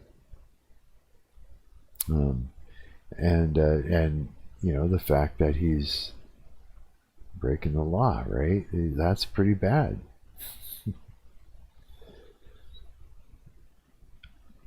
And so now he's got that problem. So in a way, this is like out of my hands. It's not even, if anything, it's sort of like just, sort of like a manipulative tactic that I had to work through and figure out. But he's the one that's in the hot seat, really. I'm safe. Yeah.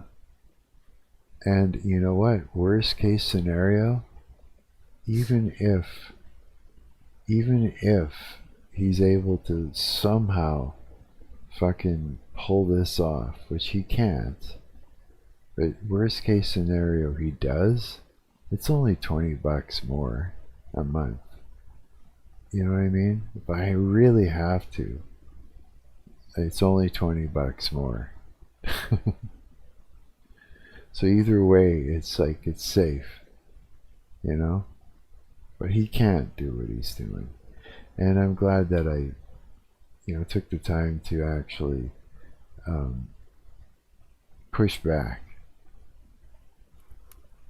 Because if you don't, because if you don't, they'll just keep walking all over you. That's why, the hammer, right? It was like to stop them from walking all over me. It made them take a step back, and they just stopped. Everything stopped, bro. Yeah, and there was a lot that was going on. I don't even know where to begin to tell you.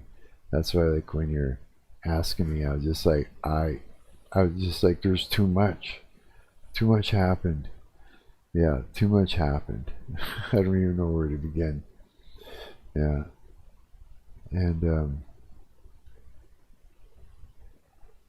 And like I said, people do really dirty things when nobody's looking, or they think that nobody will find out. And like such bad things that if I were to say that someone did a thing, you would be like, are you sure you're not just being paranoid? Like really bad things, dude. Yeah. But I mean, if you were to see it with your own eyes, you'd gasp. You'd be like astonished. You'd be like, holy fuck. It's like some of the shit you see on YouTube where, a woman gets caught with her son in the trunk with no head, like that kind of shit. So I mean, like, people do really bad things when they think no one's looking. Like hosing down my stuff with nerve agent. Instead of taking care of the bugs, they poisoned me instead, Because, fuck around, find out. Because that's what it was. Yeah. Oh my god, my stomach hurts. Fuck. Are you sick? Stress. I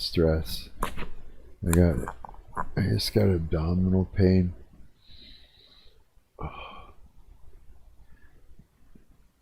Yeah, every time I'd play a gig with no complacent, I'd be like this before we go up, and I'd be like this after, just waiting to get taken home, right? Yeah. I was under a lot of stress because I had people in the industry around us that were fucking with me, you know what I mean? And I was trying to like keep my cool while they're trying to tap on my nerves to get me to go off so that they could reframe it every time. And so I was like dealing with that every show, and it's kind of hard. It's difficult when someone's tapping on your nerve. Go off, tap, tap, tap, go off, do it. Like that's what's going on. So I could show everybody and reframe it. Fuck. It's just like stop tapping on the nerve. It's like you're trying so hard to hold it together, right? Stomach hurts, everything. And then you gotta play the show, knowing that this is like you're being set up the whole time. You're being set up for a fall. And the only thing that's stopping you from it working is you.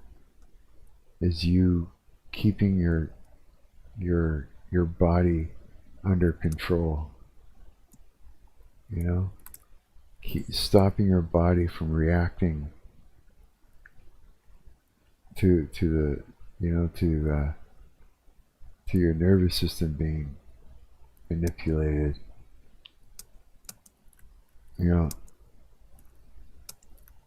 So yeah, it causes me a lot of stomach troubles, like abdominal pain. Yeah, it sort of seems to be my body's reaction to it.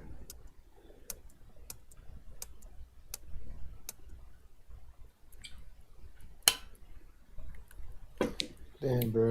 Yeah, that anxiety. Not even, dude. No anxiety at all. I got no anxiety. No, it's just stress. It's like, yeah, it's just sort of like a physical. No panic, no anxiety, a physical strain on the body. Sort of like just a hard, painful strain sort of thing. Yeah. I don't know if that makes any sense. Yeah. Yeah, in a sense, you know, when I think about it, I'm really glad that I'm not in that band anymore. Yeah, because it's as soon as I got out of that band and got away from it, I started feeling so much better. I'm always feeling good until someone's fucking with me. Then that's when the stress starts again. It's all induced. You know, it's not there unless it's being induced. It's like it's just the way it is, you know. That's a very normal thing. Yeah. To be okay until someone makes you not okay. To be alright until someone starts fucking with you to make you not alright. That's a very normal thing. And yeah, people are really brutal, bro. They just are. If they think no one will find out, they'll just do it. Here, let's look at the rest of us. I'm curious. AI is what runs Alexa, right? It's an AI. It, you know, pulls up songs or tells you the weather. It marks down tasks and chores and things like that. It's an organizer of some sorts. It searches the internet for you. This is artificial intelligence. And we know that AI is demonic in roots, right? And I know a lot of people don't believe that, but a lot of people do. And I just think that for these kids to go run and hide their face, there's something to that. They're not trying to see whatever they can see in the spirit realm. And I just can't help but to think that maybe this Jessica trend thing is not something that people should be doing. Y'all better stop calling Jessica on those babies. Those babies are still angels. I'm not going to say her name, but her AK name is Jessica. And those babies know who you calling. You're calling a demonic demon to those babies. Don't you see their face expression when they looking for her? Y'all not fooling these babies. Y'all bringing something into your home y'all ain't going to be able to handle. It's true, man. Like the way those kids are reacting, they see something there. And I've seen stuff. Like when I was young, I'd see something you fucking damn right is exactly what it looks like. Bro, it's like, this is not good. Stop. They think it's cute or whatever because the kids are doing a thing, but it's not. It's not cute. It's like what they see is what you don't see, you know? And it's it's fucking real, bro. Calling Jessica on those babies. Y'all calling a real life demon, and I'm not calling her name. Y'all know her name. Y'all just calling it by her AK name. Y'all know her real name. And with that, watch this. What is that light? Am I the only person that finds this whole calling Jessica trend demonic? It just seems so obvious that there's a trend going around that's seemingly innocent, and you have to call Jessica when your toddler is having a tantrum, and when you call Jessica, then they suddenly stop. The devil cannot create, but he can imitate, and it makes so much sense that he would have his name all over this trend. Like, don't call that JES name, call this JES name. Like, he can't even be smart about it. Like, he had to choose another name that starts with JES. Seriously. And instead of being a male name like Jesus is, it's a female name. Y'all can be bunny rabbits if you want to and hop on these trends like it's no big deal, but these seemingly innocuous trends can be so demonic. And for some reason, that is the first thing that came to my mind as soon as I scrolled the other day and saw this Jessica trend, and I was like, really? I wonder which demon that the AKA Jessica really is. Yeah, man, things go trending and viral for a reason. Usually there's going to be some type of demonic agenda behind it that people are just so unbeknownst, they're none the wiser that they're participating in this demonic ritual, this demonic trend, this demonic activity, right? Because Satan comes disguised as an angel of light. He masks what he's doing. And she said it well, that he's going to twist the name. He's going to twist it into something else. He's going to be anti-Jesus. He's going to be the exact opposite. So it's now not Jesus. It's Jessica. It's not now a male. It's a female. And these trends are so crazy, guys. How do you think they get so popular? Satan is the ruler of this world. He can project and promote and push anything. You know, it's not rocket science, guys. So let me know your thoughts on this. I'll leave every video that I reacted to linked in the description, but I'd really love to hear what you guys think in the comment section. That's going to do it for this one. I'll catch you guys on the next one. Until then, God bless. Yeah, that's fucking trippy. Holy shit. What else we got here?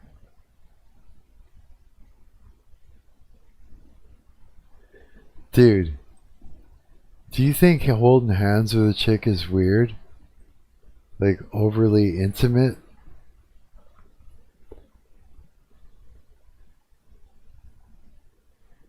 Diljan?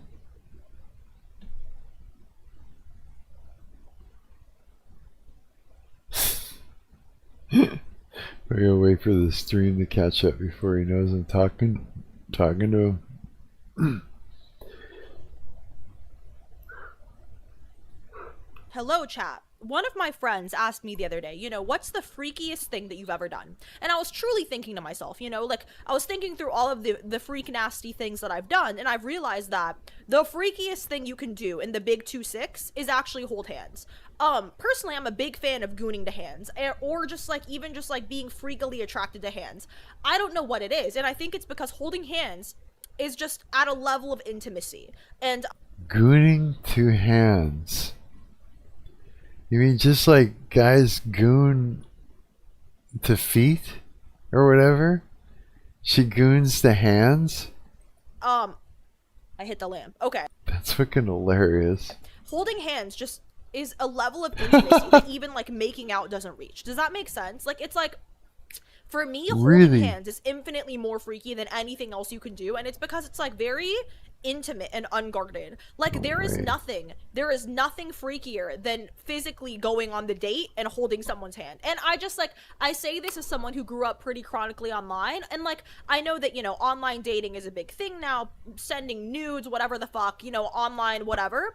And so it really solidifies for me that being in someone's presence and holding hands with them, that is the freakiest motherfucking thing you can do, bro. Holding hands is freakier than, you know what, you know what's weird? It's that would be the very first thing you do with your first girlfriend when you're really young, is you hold hands, and you walk. More than that comes before kissing. Is holding hands. What happened? How is this so weird like this now? What the fuck?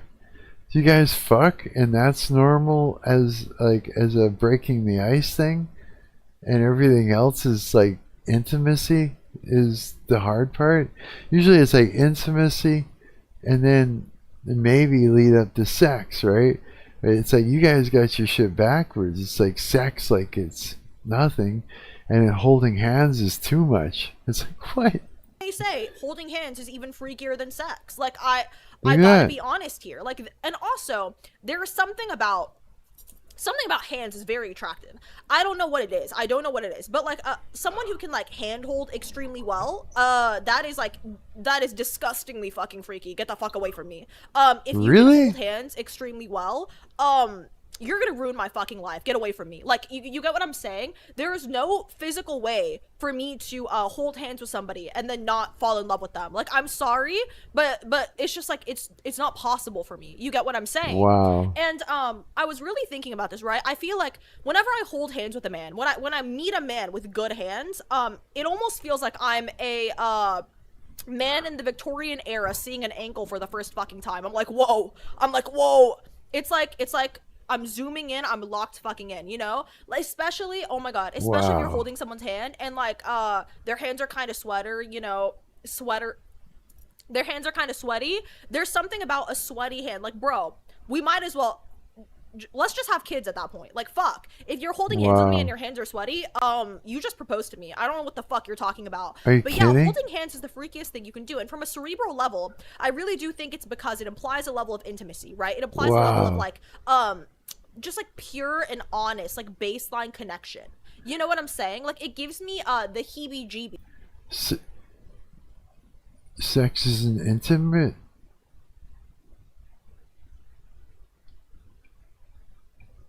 Sex isn't intimate? What? If you know what I fucking mean. I think that holding hands, like, let me try to come up with a list of things that holding hands is freakier than. I think holding hands is freakier than making out. I think it's freakier than kissing on the neck. I think holding hands is one of the freakiest fucking things you could do. One of the freakiest fucking things that you could do. And, you know, maybe I just have, like, some weird nerve disease where my hands are just, like, more sensitive than everyone else's or some bullshit like that. But I swear to fucking God, you guys, especially if someone has nice hands, holding hands is, like, that's the freaking nastiest shit you could ever fucking do with someone. Like, you might as well get married and have children at that fucking point. And I wonder if there's like an area of expertise or an area of research that's ever been done into the intimacy of hand holding, because I truly believe that, like, I believe if you held someone's hand for like 2 hours, I think that you would have strong feelings for them. Like, there's no fucking way you can make out with someone for 2 hours and feel nothing. But hand holding, that's where I draw the fucking line. There is no way not to get attached when you're regularly holding hands with somebody. And, you know, it's just such... Seriously, you can make out with someone for 2 hours and feel nothing. For real. Like it's just such a beautiful, intimate thing. And also, like, I think it's because it signals to other people, like, it signals intimacy to other people. It's something that's socially acceptable to do in public, you know? Like, if you are on a walk with somebody, I don't know, if there are two people making out on a sidewalk, that's low-key nasty cringe. Like, I'm sorry, that's kind of gross, nasty. But if you're holding hands with someone in public, it's like, oh, it's so wholesome. It's so wholesome and cute and sweet. And you know, in low-key gooner material, it's gooner bait. But you know, maybe that's a personal opinion. Anyways, it's my video. Gooner bait. Holding hands is gooner bait. For today. Wow. How did this happen? How did it get like this? What the fuck? I don't understand. I'm like 100%. This is backwards. It's like sex is first and last is holding hands. Used to be holding hands and maybe then kissing, and then holding hands was like a bit of an icebreaker, if anything. You know what I mean? We just go straight to rape now. Dude, I'm so... I don't know what to say. I don't get it. This does not make any sense to me that this is a thing like that. Here, let's see what it's... Let me ask you, do you remember the Berenstain Bears? The kids' books, the Bear Family. Oh yeah, all this shit is wild. Berenstein. Berenstain, with an E. Except it was never spelled that way, not once, not in any of the editions. The actual name is Berenstain, with an A. It's always been Berenstain. And yet millions of people who have read those books dozens of times as children remember it with an E, clearly, specifically, with complete certainty. This isn't a fuzzy, half-remembered thing. This is a sharp, clean memory that turns out to be wrong. But this is what makes it strange. It's not just you, it's not just me, it's millions of people who grew up in different countries, never compared notes, and somehow share the same exact wrong memory. This is the Mandela Effect, and most people treat it as like a fun little internet thing, but I want to talk about a machine and a quote from a man who runs it. So, CERN. Most people have heard of it, and most people know it has something to do with particle physics in Europe. Beyond that, it gets pretty vague pretty fast. And here's what it actually is. Underneath the Swiss-French border near Geneva, there's a tunnel, 27 kilometers around, sitting about 100 meters below the surface. It took decades and roughly $4.7 billion to build it. Inside that tunnel, they accelerate particles, protons specifically, to 99.9999991% of the speed of light. And then they just smash them into each other, with collisions that happen 1,000,000 times per second. And the official goal of that study was to understand the fundamental nature of reality. What is matter made of? What holds it together? What else might be out there that we can't see? In 2012, they found the Higgs boson, the so-called God particle, the thing that gives all matter its mass. Peter Higgins predicted it back in 1964. He was in the room when they confirmed it. He wept because it was one of the biggest moments in the history of science. Wow. But after the mission was accomplished and they found the Higgs boson, or the God particle, 1964. that was supposed to be it. But they just kept on going. Finding the Higgs was supposed to be the goal, the whole point. They found it. And instead of wrapping it up, they pushed the energy levels higher. The experiments running right now are not looking for things they predicted. They're looking for things that should not exist according to everything physics currently understands. Wow. Dark matter and extra dimensions. Particles that have never been observed anywhere in the universe. This is genuinely unknown territory, at energy levels never attempted in human history. Right. And the man running those experiments said something in 2009 that kind of piques my interest a little bit. What? Dr. Sergio Bertolucci was CERN's director of research in 2009. Not a blogger, not a theorist, the director of research. The person overseeing the actual experiments. At a public press hearing that year, he said this, and I want to read it exactly because the exact words are going to matter here. He said, and I quote, "The LHC could open a door to an extra dimension, and out of this door could come something, or we might send something through it. The machine can open a door to another dimension, and something might come through." That was said publicly by the man running the experiments at a press briefing. And then they just kept running the experiments.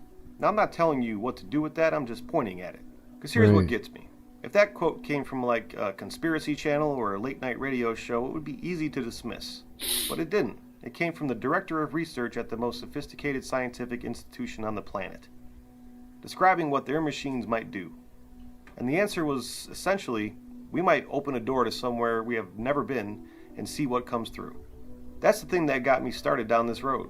And it led me straight to the Mandela Effect. The term Mandela Effect was coined by a woman named Fiona Broome in 2009, the year after the Large Hadron Collider came online. She had a very specific memory of Nelson Mandela dying in prison in the 1980s. So this all started with the CERN thing. I remember hearing stories of when CERN first started up, of people that lived in the towns or the cities around it or stuff like that would start seeing, they started seeing their dead loved ones walking around and shit like that. For real, bro, yeah. Not a vague impression, a clear memory. The news coverage, his widow's speech, the whole thing. But Nelson Mandela didn't die until 2013. When she mentioned it at a conference, she found multiple people with the exact same story. So she started a website, and thousands of people came forward.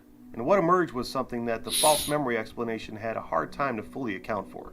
Because false memories are a thing. The brain fills in gaps, misremembers details, blends things together. All that is documented and not controversial. But the Mandela Effect isn't about vague details. It's about specific ones, shared by millions of people who never discussed it with each other. Yeah. The Monopoly Man. Rich Uncle Pennybags. A massive number of people remember him wearing a monocle. Yeah. But he never had a monocle. Not in any version of the game, ever. And that memory isn't vague, it's specific, and it's everywhere. Interview with the Vampire. The 1994 film with Tom Cruise and Brad Pitt. I remember this Millions song. of people remember it as Interview with a Vampire. The actual title has always been Interview with the Vampire. The original Anne Rice novel is also The Vampire, so it's not a confusion with a different version. It's just wrong, consistently, across people who have never compared any notes. Now, standard scientific explanation is source monitoring error. The brain misattributes where the memory came from and fills the gap with something plausible. That's a real phenomenon. It happens. But here's the part that keeps me stuck in the same place. Why are all the errors shared? Why do millions of people who never met fill the same gap with the same specific wrong detail? Yeah. That is the question that the standard explanation just doesn't fully answer. So here's the timeline. 2008, the Large Hadron Collider comes online for the first time. 2009, Fiona Broom coins the term Mandela Effect after discovering that thousands of people share impossible specific memories. Right. 2022, the Large Hadron Collider restarts after upgrades at record energy levels. In 2024, they push the energy levels even higher. Now, correlation is not causation. Two things happening around the same time doesn't mean that one caused the other. When they crank up the energy levels, is that to smash these particles at a very, like a quicker speed? Is that what that is? Like just to ramp up the the speed at which these particles are moving at? But here's where the science gets interesting. The many worlds interpretation of quantum mechanics, which is not fringe, it's taken seriously by mainstream physicists, proposes that every quantum event creates branching realities. Most of the time, those branches don't interact. They exist parallel without touching. Right. But what happens when you create conditions that have never existed on Earth? When you smash particles at energies never attempted? When you deliberately try to access dimensions that have never been accessed? Nobody knows. The physicists have been willing to say that much privately, if not always publicly. The theoretical mechanism for timeline branches overlapping or merging in a way that might affect human memory or events exists within legitimate physics. It's not proven, it's not mainstream, it's just not purely impossible. And the director of research at CERN said publicly that something might come through the door that they're opening. What if what's coming through is not something we can see? What if it's something subtler than that? I want to share with you a few details about CERN that I find hard to move past. Before the first run in 2008, actual credentialed physicists filed lawsuits trying to stop it. Not conspiracy theorists, researchers who looked at the micro-black hole calculations and were not satisfied that CERN's reassurances were airtight. Really? The lawsuits filed, the machine ran. And standing at the entrance of CERN's main building is a large statue of Shiva, the destroyer, the Hindu god of destruction, whose cosmic dance both creates and destroys the universe. It was a gift from the Indian government in 2004, and CERN placed it prominently at the front door. Whether that means anything or not, I don't know, but it's an interesting choice for a physics lab. In 2016, footage emerged of what appeared to be a hooded ceremony taking place at CERN's courtyard. Hey, what is up with that shit? In front of the Shiva statue. CERN confirmed the footage was real. They said it was unauthorized employees joking around. They didn't identify the employees, and they didn't say what consequences followed. And none of these details prove anything on their own. I'm aware of that. But together they paint a picture of an institution that has either stopped caring how it looks or has never much cared in the first place. And institutions that don't care how they look are either very confident or very busy. And something else I find fairly unsettling is CERN has a project called AWAKE, Advanced Wake Field Experiment. The stated goal is a new type of particle acceleration using plasma wake fields. In theory, this would create acceleration to energy levels orders of magnitude beyond what the current LHC can achieve. The timeline for full implementation is the 2030s. And everything we've been discussing in this video, the extra dimensions, the Mandela Effect timeline, is all coming from the machine running at its current levels. And they're planning to go significantly further. That's not speculation, that's their public roadmap. What they would be looking for and what they would find at those energy levels is genuinely unknown, I think even to them. And then I keep referencing that Bertolucci quote, a door to another dimension, something might come through. If that's possible at the current energy levels, what does it look like with energy levels orders of magnitude higher? As far as I can tell, no one's been asking that question loud enough. Now I want to keep it real before we wrap up. There's no proof that CERN is causing the Mandela Effect. None. You should watch Bear Fight after I submitted in fan videos. Okay, cool. Timeline correlation and a theoretical mechanism are not proof. But what there is a machine operating at unprecedented energy levels. A director of research who said publicly that it might open a door to another dimension. Millions of people sharing specific, impossible memories that began being documented the year after the machine came online. And plans to push that energy significantly higher within the next decade. Those are all facts. The connection between them is really up to you. But it is a topic that I think deserves a little bit more than a Wikipedia entry and a dismissive paragraph. Now I know the majority of us have some type of Mandela Effect memory. For me, it was the Berenstain Bears and the Monopoly guy. I could have sworn that dude had a monocle. But I'd be curious to see what yours is. Drop it in the comments below. And as always, thank you so much for watching. I really do appreciate your time. Please subscribe if you haven't done so already. Like and comment. Did you see the what do you call it? The super crazy what do you call that shit? CERN did a whole thing.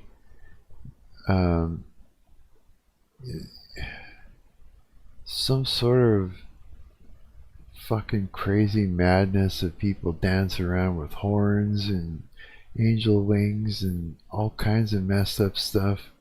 Like it was some sort of a ritual or something. It's just, oh wait, hang on. So you submitted bear fights? Yeah, bro. I've not seen that ritual thing you're talking about. That's so Oh weird. yeah. Just with the CERN reactor? Yeah, we'll have a look.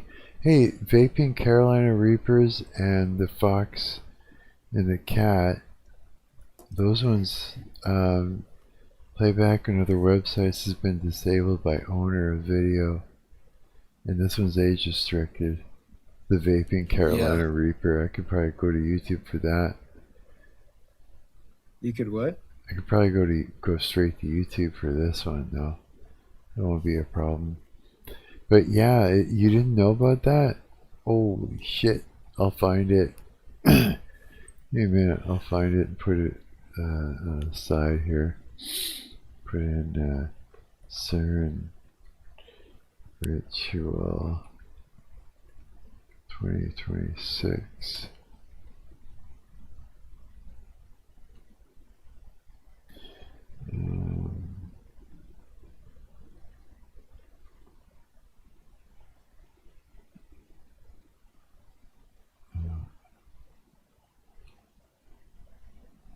Hey, 2020 CERN 2026. Open ceremonies.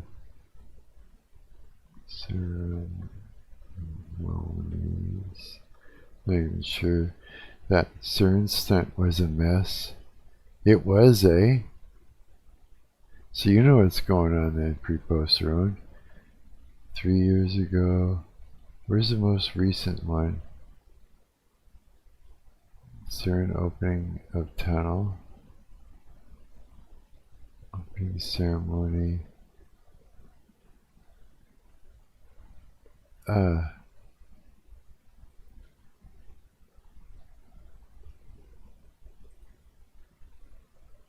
Turned into a massive investigation, really.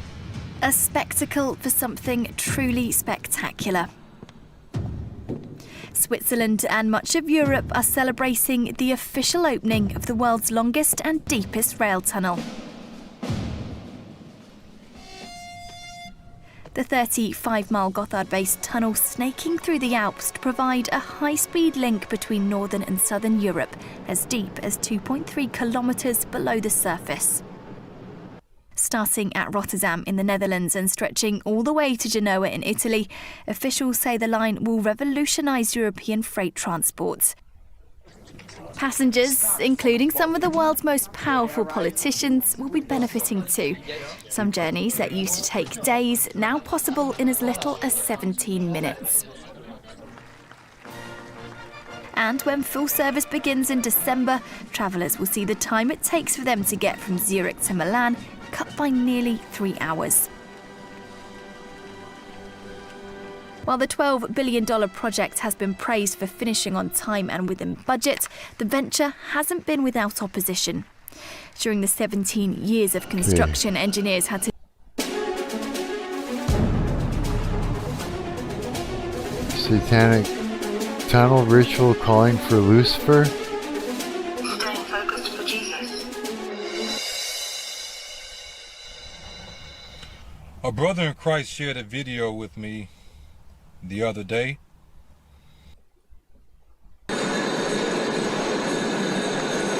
What you're about to see is the workers in a zombie-like trance. It's pretty freaky.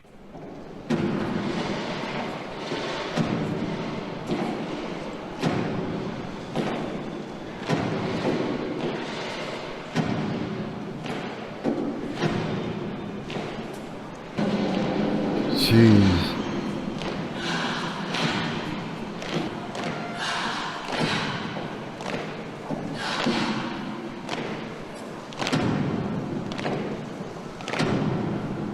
What kind of ceremony is that shit, eh? This is just starting.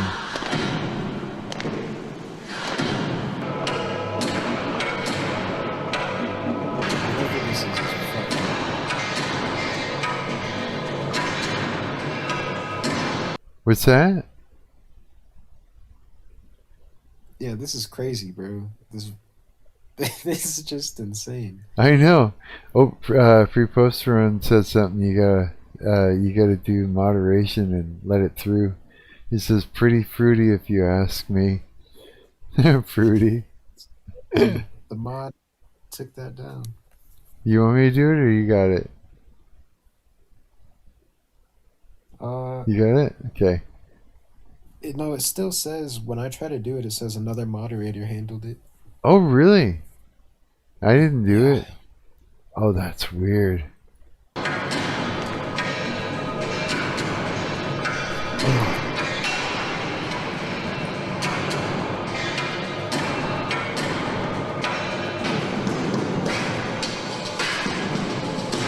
Holy shit.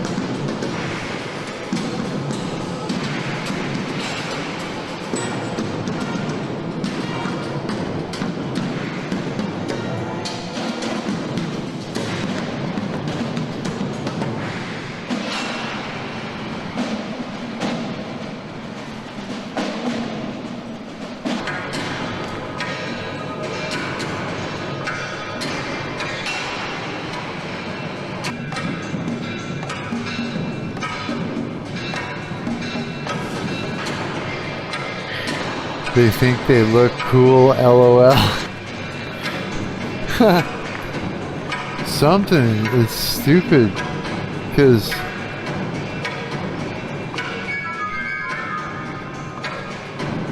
it's like they don't realize it means something or something, or they don't care. Or they think it's just like an artistic expression.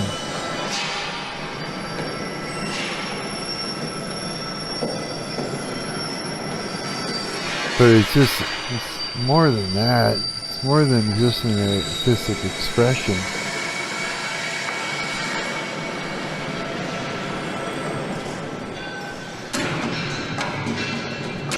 Wow.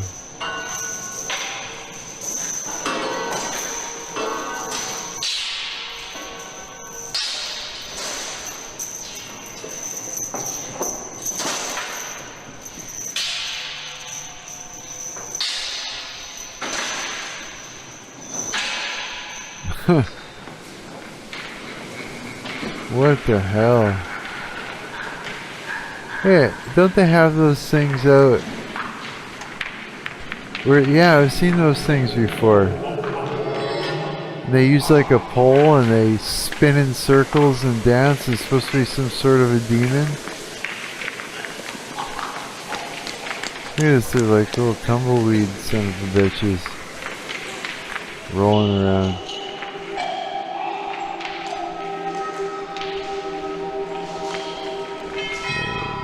Shit.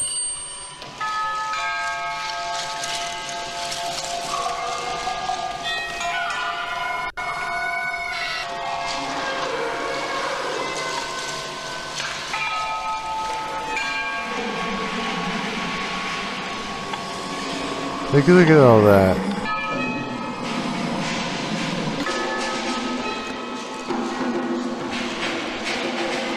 Yeah, man, like, there's just no way that it just isn't something.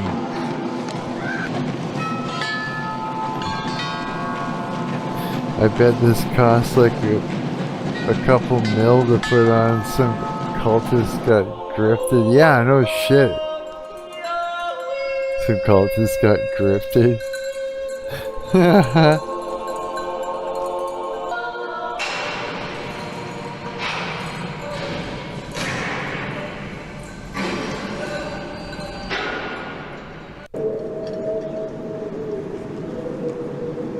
And then it continues.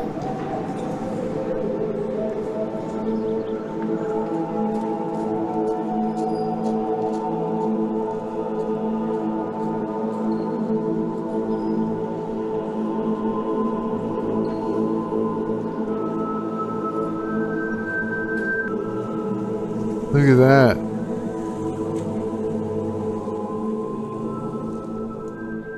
It's a portal. What we are seeing is the all-seeing eye and 3 unclean spirits.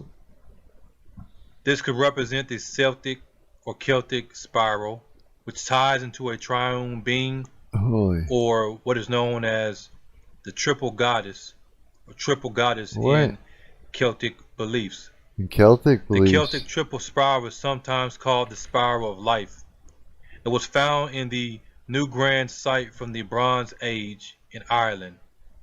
The triple spiral is an ancient symbol of Celtic beliefs and was used consistently in Celtic art for 3 millennia. The Celtics believe that all life moved in eternal cycles, regenerating at each point. Celts also believe that all important things came in 3 phases. For example, birth, death, and rebirth, and mind, body, and spirit. In neo-pagan religions, the triple spiral is also used to represent the triple goddess. Someone in my generation put that show together, has all the trademarks of it. Yeah, probably. According to Uriel's Machine by Knight and Lomas, the triple spiral may represent the 9-month period of human pregnancy, since the sun takes a fourth of a year to go from the celestial equator to extreme north or south declination, and vice versa. During each 3-month period, the sun's path appears to form a closely wound quasi-helical shape, which can be likened to a spiral, so that 3 spirals could represent 9 months, providing an explanation for a link between fertility and the triple spiral symbol. It also represents the Celtic belief of the 3 realms, which are land, sea, and sky, and a triple strand DNA. I believe all of this is being portrayed, but I also believe the triple strand DNA is more so being shown because of what happens next. Pretentious, trying to be deep but has no comprehension of the subject matter, copes with "it's my art," millennial slop. A lowercase g God will be mating with a daughter of man to produce a child, just like in Genesis.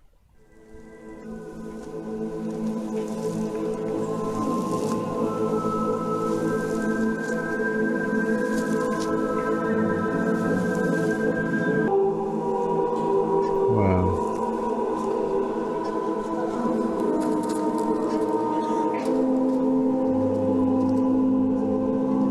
That looks crazy.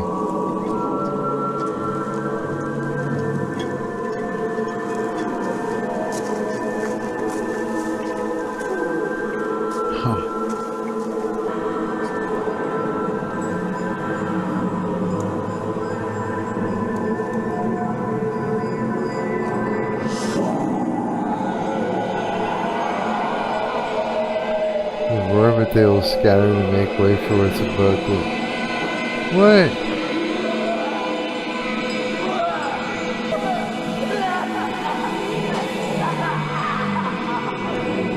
FLSF just put all the stuff in it.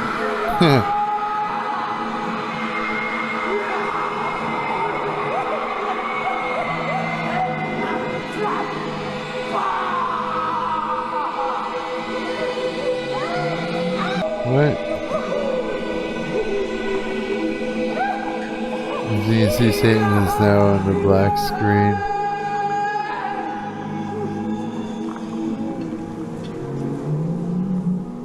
Get the horn fellas out there. We need a yodeler. Where is my yodeler? You're ruining my art. Does yodeler come out?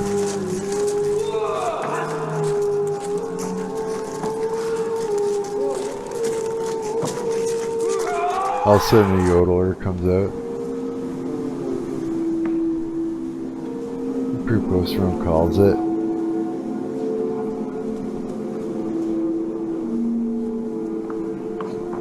Someone's hollering out there. What you will now see is Satan having sex with the woman. This is obvious from the sounds and what is going on. This is why I stated I believe it points more to the triple strand DNA. What?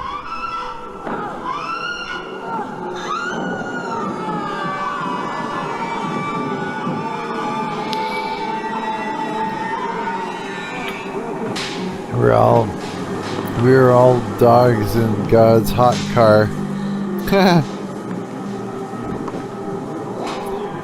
In God's hot car. Yeah, I get it. All right, now the beast and the woman have become one. The seed of the beast is in the woman's womb, as you will see. Jeez. And she is going to give birth to the man of sin. Hang on. I'll be right back. I'm going to take a leak.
coming. I'm coming. Hang tight. Almost there.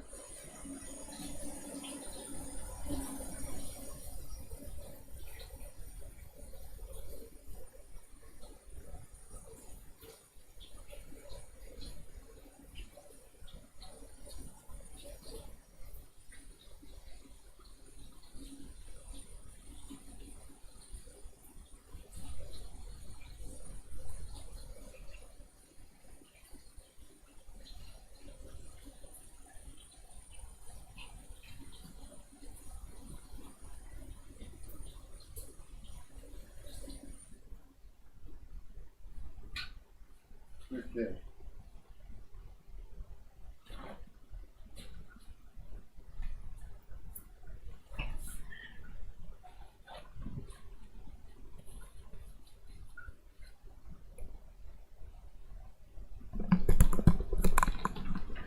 Okay, sorry.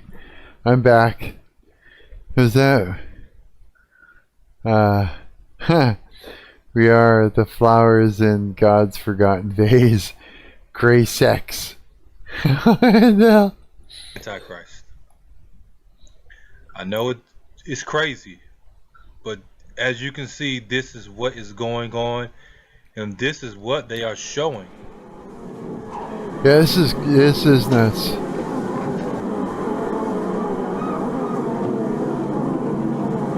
You'll hear a snap indicating the water is broken and the Antichrist is about to be birthed. Ew!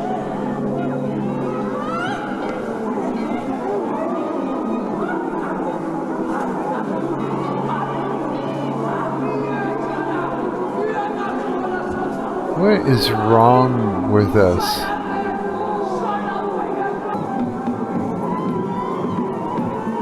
As human beings, we are insane. The creatures are celebrating, the spirits now worshiping. They hear another snap and roar, and the devils will get back under control.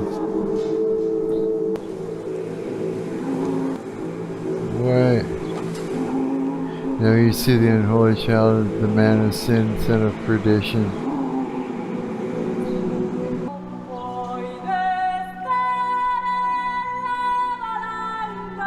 Oh, the yodeler is gonna step out soon, bro. You might be right.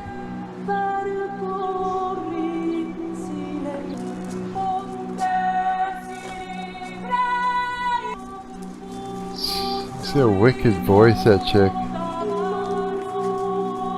She counts. Yeah, she does. Yodeler. This guy's literally got a tree on his back. A backpack. Homemade, weird, strange backpack. Oh!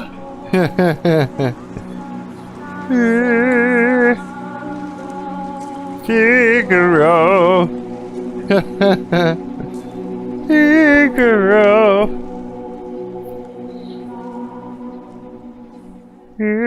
I believe the two women are supposed to represent the two witnesses, like in Revelation. In Revelation, the two witnesses prophesy for half of Daniel's 70th week. These women are doing similar by singing, announcing the birth and announcement of the man of sin, the son of perdition. Damn. Just like the two witnesses, they prophesy and they preach and they announce about the coming of the Lord Jesus Christ. Here, I'm gonna check something. I have to see something. What year did the very first Hydron? That's right, collider. Start up, and what were the reports of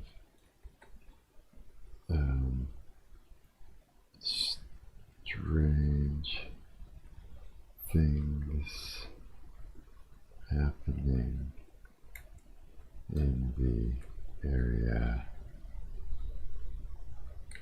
People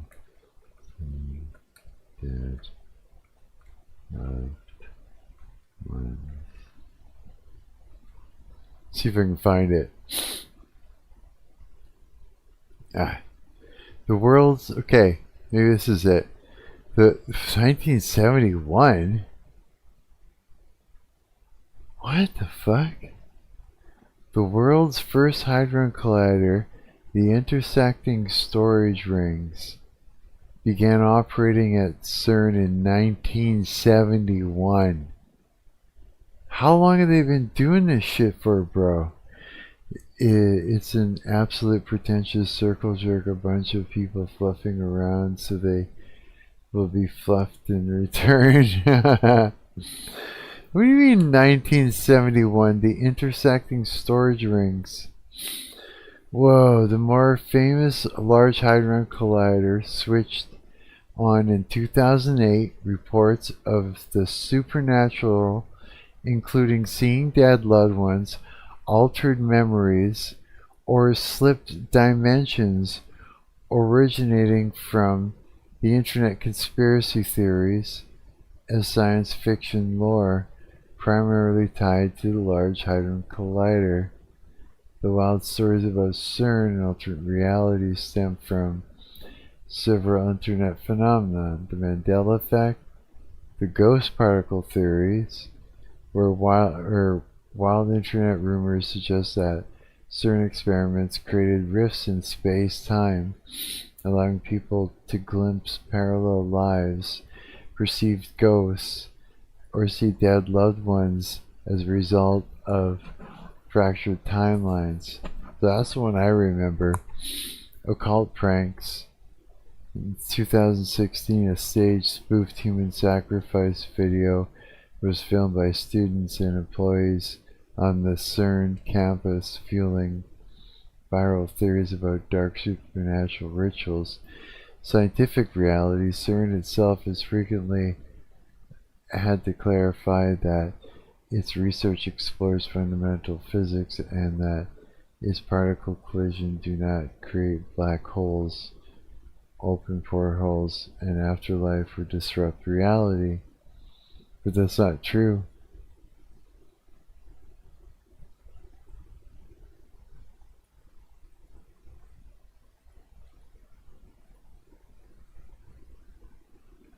That's not true. What you just said.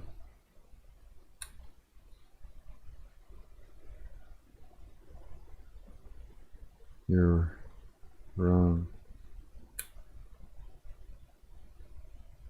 Watch, it'll correct itself.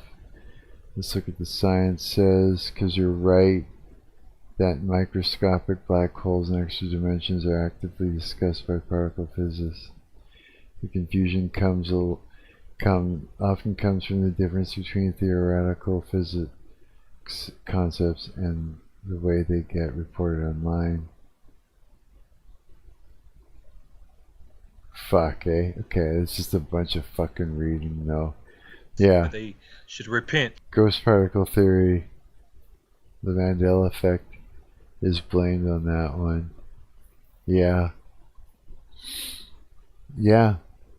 That's pretty crazy, but 1971. Jeez.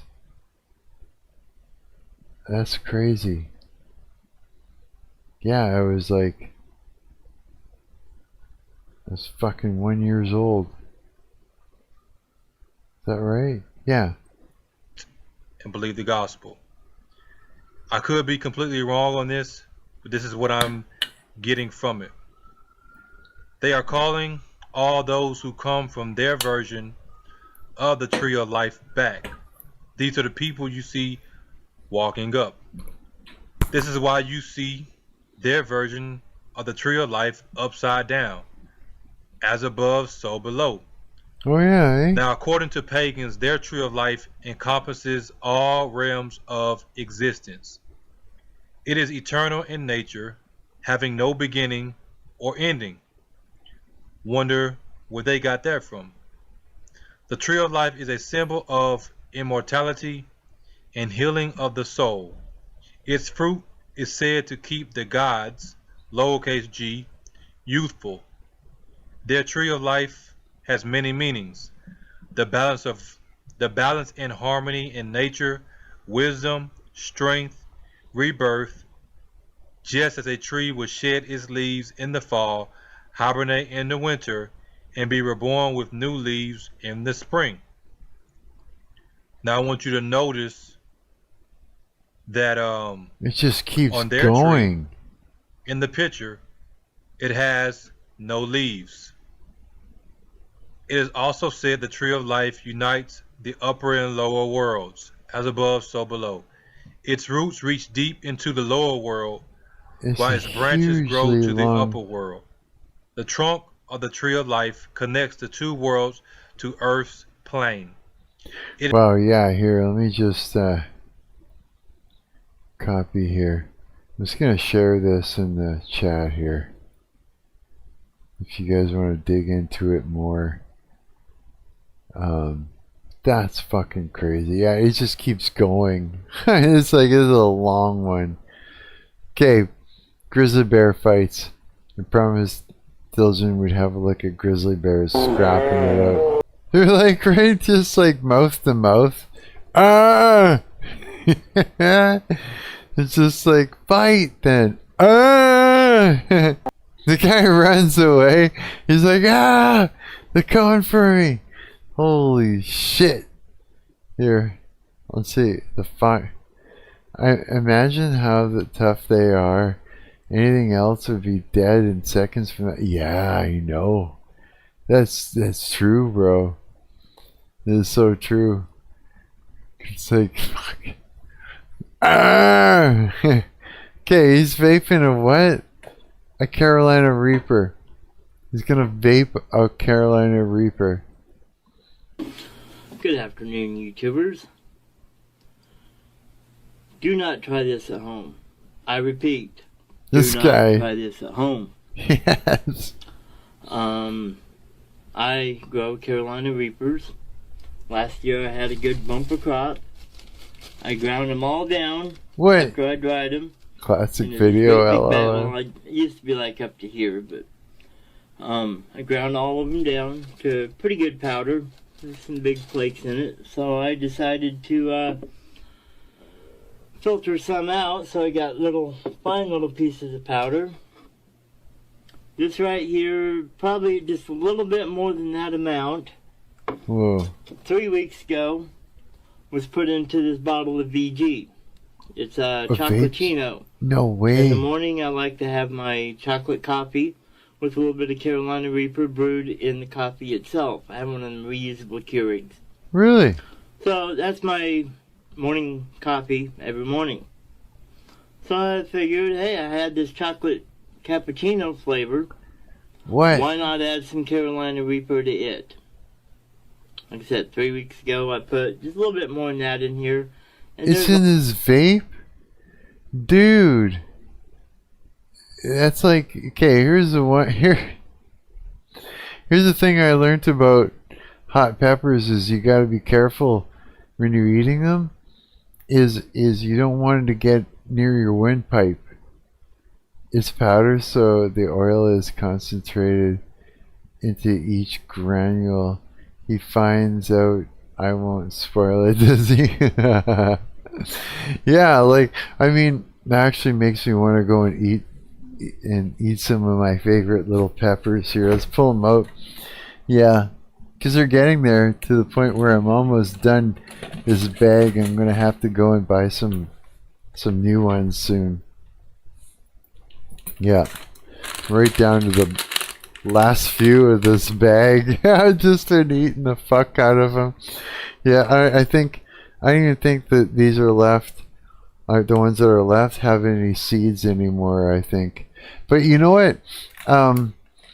So why is it wet? Oh, because it's been in the fridge. Surprisingly enough, though, I guess there's still oils and stuff all on the, like the pepper. Feels like they're all hollow. But there's still oil and that underneath inside there. So if you chew on it and everything, you give it a chance, it'll come out. Yeah, and so it's there. So that's good. But it's just so. It's so much better when you got some seeds inside, so you got more to chew. This is sort of like, I don't know, like plastic or something. Yeah, but it's like when I first started eating peppers, I accidentally swallowed, like some of it got down close to my windpipe, and I had to like choke and cough and try and keep it out of there, and it took me a long time to learn how to eat them carefully. Yeah, so the last thing you want to do is get it in your lungs. I mean, that shit'll fucking, I mean, you could end up swelling up your windpipe and making it hard to breathe. So I mean, the fact that he's doing this is crazy. Like maybe this much left juice in here. Something like here down, that's his juice. Every day, maybe twice, 2-3 times a day, I'd shake it up a little bit, let it steep.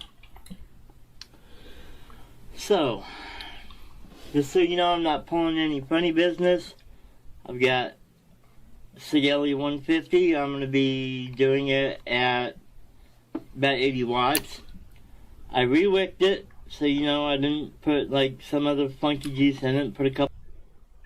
That's how I used to vape. Same thing. A build like that. Couple drops on it. This is completely dry wicking right here. So we will smash this in a little bit real quick. And I'll juice her up. And I'm going to be vaping Carolina Reaper. Like I said, do not, absolutely do not try this at home. I am a trained professional. 911 is sitting on standby. I'm several blocks away. Don't have anyone here in case I pass out. Let's see, just so you know. Just so you can see, I'm legitimately juicing.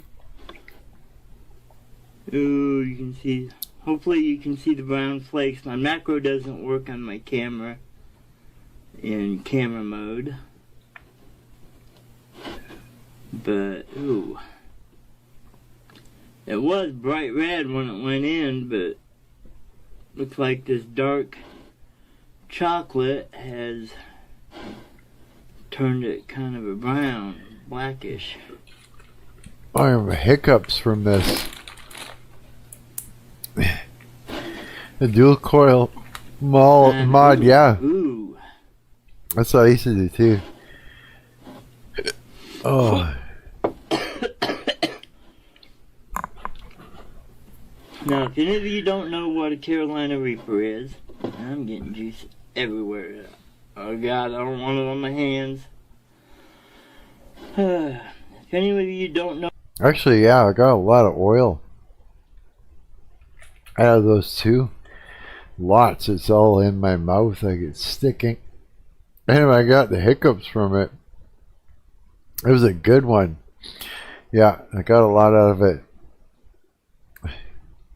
Know what a Carolina Reaper is. Guinness Book of World Records recognizes it as the world's hottest pepper. I get my pepper seeds from Pepper Go. I can't imagine eating one of those. There's a good plug for you, Joe. So, there it is. It's all juiced up. Wow. You're crazy. Oh, man, I got it all over my hands. That's one thing I don't miss. I used to hate that. It would just be like my hands were sticky all the time. It was like juice all over me. I hated that part. But anyway, each pepper is rated at, on average, 1.5 million Scoville units. Really? Per pepper. I've got my stuff down pretty good when I'm growing. And this is only like peppers are hot. 50,000 to 100,000. Years before were the hottest jalapenos they've had. So. Okay, you dumbass. Oh my god. Okay. He's all. As an added bonus, because I had to wait another day. As an added bonus, it's going to be a triple feature. I'm going to vape it first. I get. So OBS am I still running?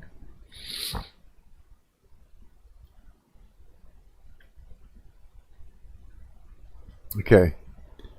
Just giving it a moment to make sure that was running again, because I noticed that too. Yeah. I'm good? Okay. Here we go. 2 more surprises for you. Lord help me.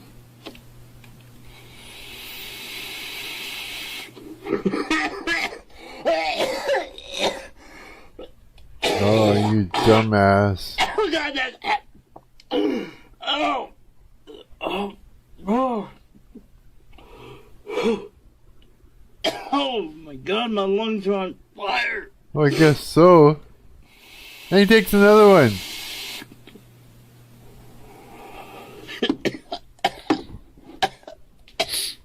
God. Wow. Okay. Hot pepper is hot. Second part. It is. He's snorting it.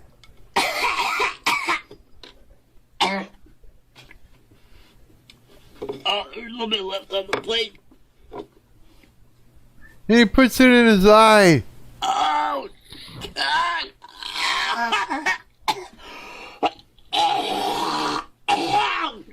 Oh, my God.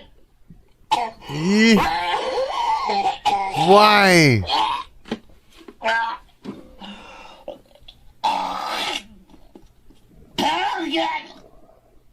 Oh my God. Oh my fucking. You don't want to spoil it? Oh my God.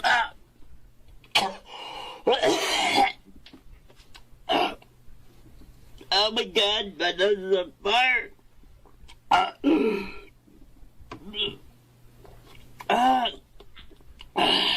hope you motherfuckers enjoy. What? Okay, wow. It's been about 20 minutes. As you can see, there's snow up here. Holy shit. My eyes on fire. My nose is plugged up. Right. My lungs. I ended up puking about for 10 minutes. Wow. Once again, don't try this bullshit at home. As I'm watching this, I'm enjoying the burn of what I just ate. Don't do this. Don't do it at all. It's not good. I didn't need 911, but definitely ever don't try to vape anything hot. Ooh. Especially the world's hottest fucking pepper. Jeez. Holy shit, bro. Yeah, I'm just waiting for the burn to wear off so I can drink some water. I don't like to waste it. I just like to let it sit there. Don't do this. Don't do it at all. It's not good. Words to live by. Yeah, no shit, right? Holy cow. That's insane, man. Okay, what else we got? The fox and the cat. What's this? What? Aw, a little fox and a cat. Cute. A standoff.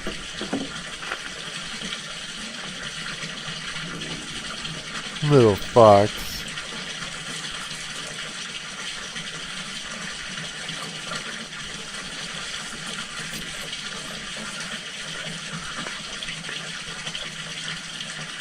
Did a fox just come out of nowhere, or is that a pet and they know each other?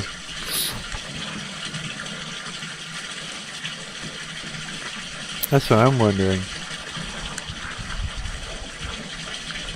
Do they fight?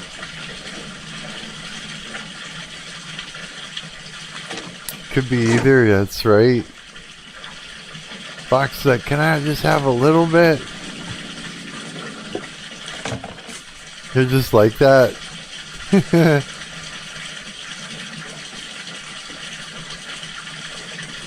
I'd like to interact with a fox and see what they're like. They look adorable.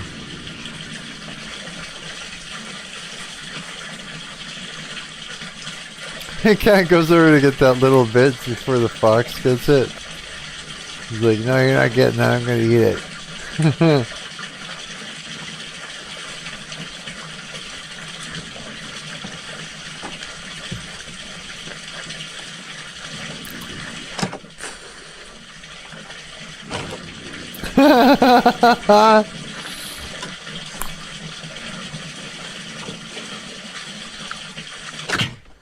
Holy.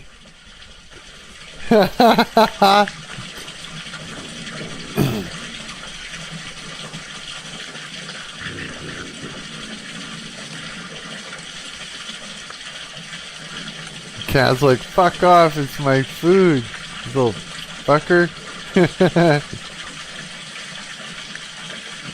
Is he like taking a shit now?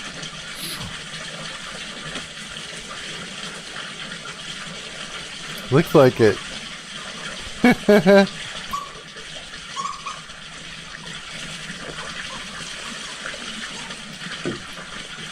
Oh. That's it.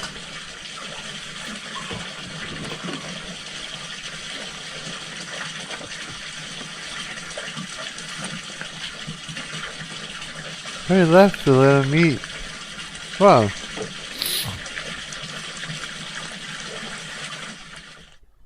He let him eat. I didn't expect that. I didn't expect that at all. Those were good ones.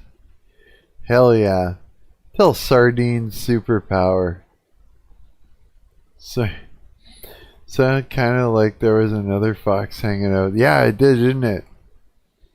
Cat was surrounded by a fucking group of foxes. No foxing around there. Don't fox around. I'll get you.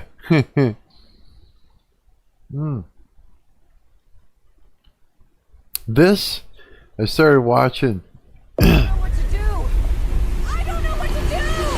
I seriously don't think we're gonna make it. I just want to say I love you guys. Help! We are definitely not in 2026. Start from the beginning. Oh, it is. I don't know what to do. I seriously don't think we're gonna make it. I just want to say I love you guys. I think she used AI to do it. 2026 anymore. Okay, I was just editing my vlog. Did you hear that?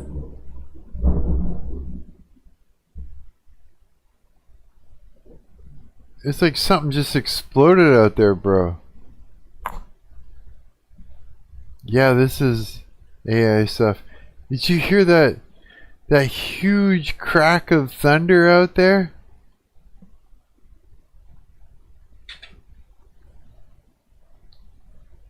Either that or something exploded.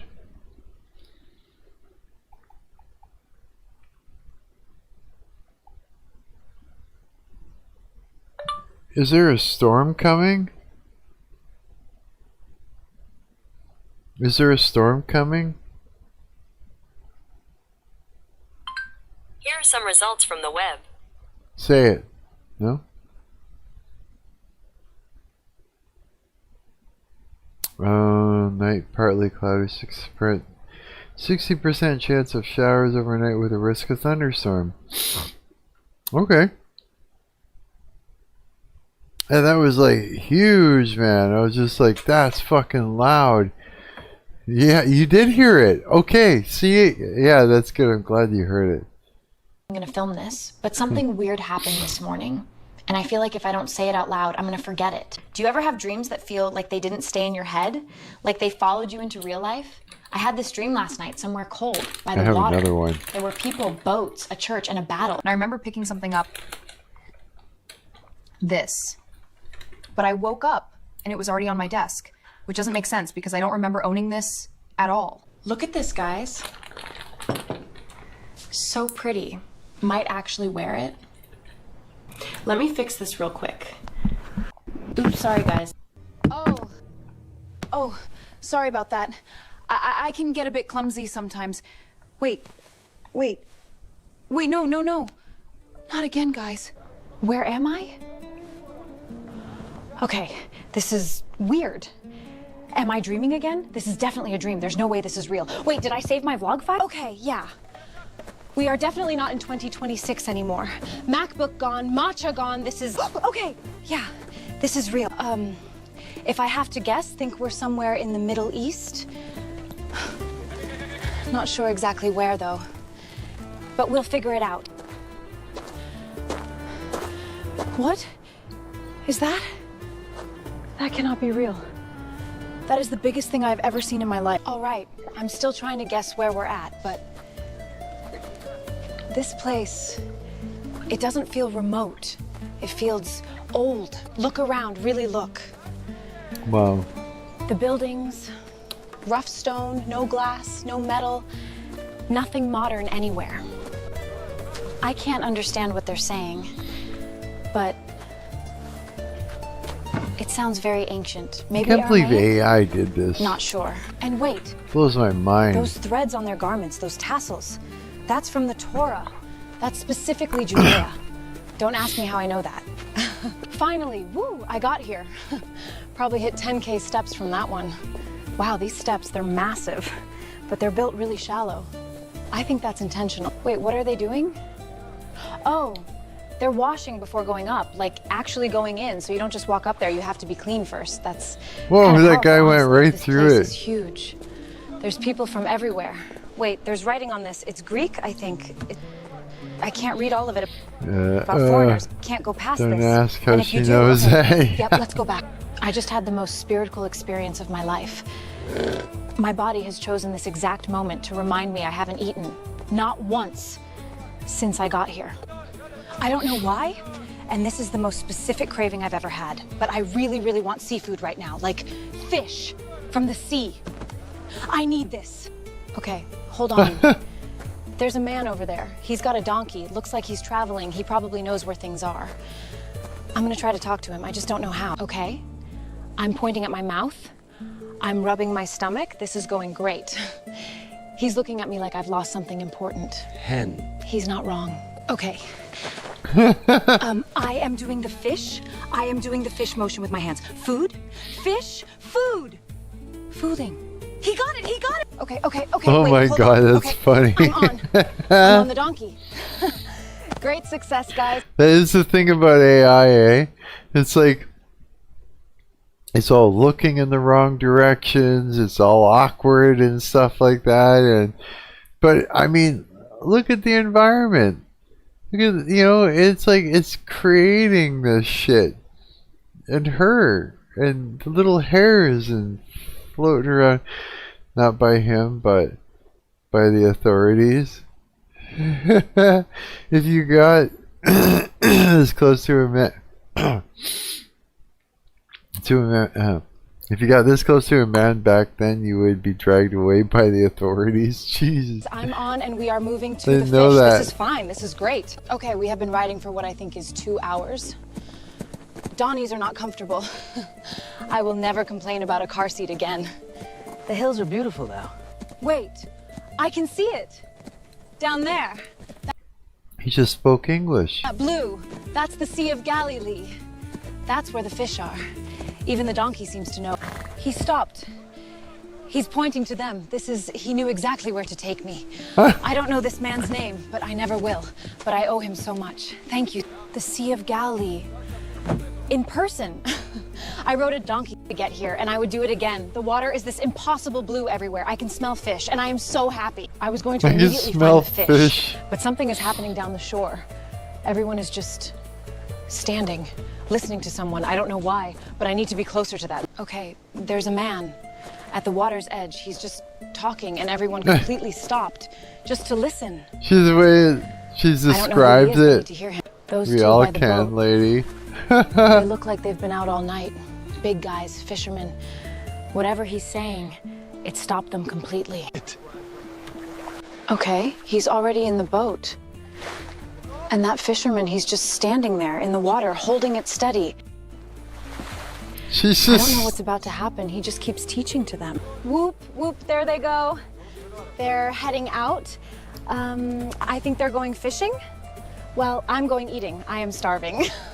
I'm going OMG, it's eating. been hours and I don't have sunscreen at all. They still haven't caught anything. The fishermen here also don't have any fishes caught. I am still starving. Wait, hold on. No way, guys. I think they're finally boats from earlier. Wait, those are the same boats from earlier. Something happened. This is crazy. The nets came back full. Both boats.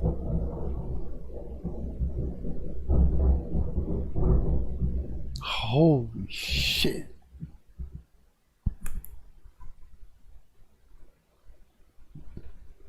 Thunder is crazy. They had nothing all morning, guys. And now the nets are breaking. Wait. The fisherman, he doesn't even care about the fish. He dropped to his knees right there in the water. I can't hear what he's saying, but his whole body is shaking. He said something to them and now they're just leaving. All four of them, they literally left everything It's here. like she's doing the boats, the nets, all play-by-play. the fish, and they're following him. I almost followed him. I don't even know his name, but I think it was Yeshua. But I stayed. These guys took pity on me. Sea of Galilee, tilapia in 3080. These people are honestly so kind. Like complete strangers, and they let me stay. There's a huge language barrier, but we still understand each other somehow. Maybe you could hear him if you stop yapping chick. Well, it's been a long day. I'm gonna go get some rest and see you guys tomorrow. Bye. Okay, sorry, guys. I haven't filmed for like a few days. I've kind of been learning the way of life here, which is pretty hard. But I'm back. But anyways, the fishermen I've been staying with are heading out again tonight. Jeez. And I think they just invited me. So, I guess I'm doing this. And out there, I can see the boats again. Someone just said his name again. Yeshua. Yeshua. Okay, I'm getting on this boat. So we've been out about an hour. Wow, it's beautiful here. Wait, what? The whole sky is getting darker? Guys, what's happening? That is not a good... I don't know what to do. I don't know what to do. Someone needs to save us. What happened? Are we back again? That's a giveaway for AI content, by the way. It doesn't understand silence or stillness. That's why all AI is chaotic stuff, yeah. Or AI music is always really over the top. It's true, man. Shazman! Shazman! I can't see the other boat anymore. I can't see anything. We're taking on water. I seriously don't think we're gonna make it. I just want to say I love you guys. Help!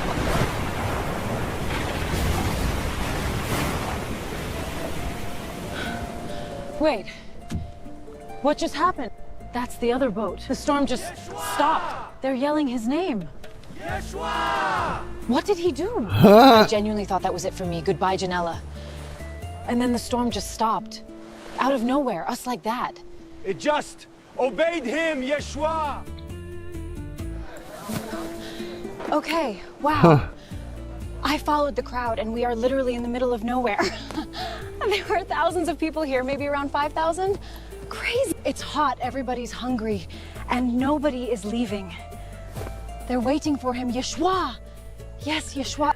Okay, don't ask me how I magically got here, but a kid just gave away his lunch. 5 small flatbreads and 2 fish. I watch his faces even hesitate. And the men near Yeshua look absolutely panicked. I don't know what's about to happen, but I think I'm gonna be shook again. He held the bread up and 5,000 people just went quiet, all at once. You have to understand that does not happen. A crowd this size. Oh, and then he broke it. A basket full of bread just appeared. What? I took some, I passed it on, and the basket did not get smaller. I saw it with my own eyes. I don't know what to say anymore. Wow. I ate the bread. All 5,000 people ate, and now they're filling 12 baskets with leftovers. I was actually here, and I still can't explain what just happened. God provides. Okay, guys, I'm starting to become a fan of this Yeshua guy. Correction. I followed them, and he stopped the group, just the 12 closest to him, and he's asking them 4,999 something. people were quiet. Silmen eiso Christos, you the Son of the living God. Oh my. I heard it. I think that was Petros. Yes, I know Aramaic now, guys. And I think I know who Yeshua is now. Bethany, just outside Jerusalem. Lazarus was Oh, one of Jesus' look. close friends. He's been dead 4 days, buried in a rock tomb. His sisters, Mary and Martha, are devastated. The whole village came out to mourn. And then I watched Jesus stop at the tomb and cry in front of everyone. I really wasn't expecting that. And the smell, you could see it hit the crowd all at once. 4 days, he's been in there 4 days. And Jesus is still standing right there at the open. Eleazar! Eleazar! He said it like he expected an answer. The crowd around me stopped breathing. He walked out. Lazarus just walked out of the tomb. Oh my pretty! I cannot believe it. He has done it again. Another miracle. Everyone's going crazy. This is unbelievable.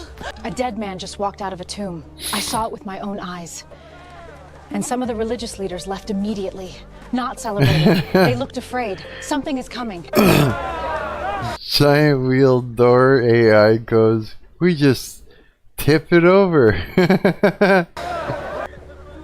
He's coming over here. Yes, Jesus, Yeshua.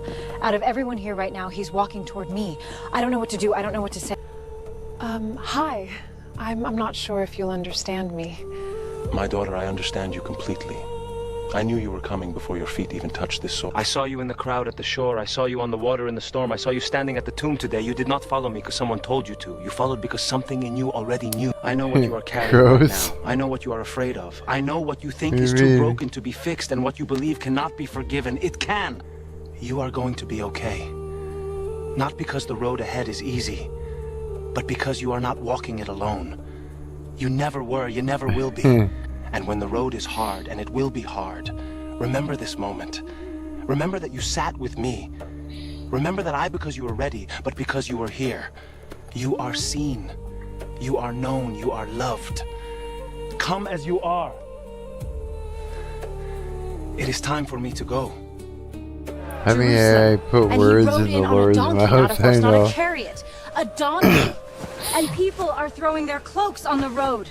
The whole city came out for him. Hosanna! Everyone thinks he's the king, the one they've been waiting for, but something feels wrong. Something is coming. I can feel it. Okay, guys, I'm giving creepy It's stalker pretty vibes cool, right now, though. but it's Passover, the most sacred night of the year. And it's fun. Jesus took just the 12 into a private room. I don't know what's happening in there, but the city feels different tonight. One of the 12 just left. Ain't that the alone, in a alleged hurry. creator, no less? I've seen him before, always near Jesus, always close. His name is Judas. He's heading toward the chief priestess. Shit could be What's he planning? AI They took him. entirely for all Soldiers and temple I guards. He know. didn't run. The men who've been with him every day scattered into the dark, and he just stood there and like him knew him, like he already taken him. I've been Probably. sitting outside this wall all night. They're in there. I can hear it. A trial during Passover. I don't even know what's happening anymore. I can't just leave. Okay, we are at the Praetorium, Pilate's court. That's the Roman banner. Those are actual Roman soldiers up there. He's been inside this building all night. I don't know what they've done to him. They had him all night, and now it's morning, and I can see him, and I'm not going to describe what they did. I'm just going to tell you that I saw it, and I couldn't help him. Pilate said he found no fault in him. He tried to let him go.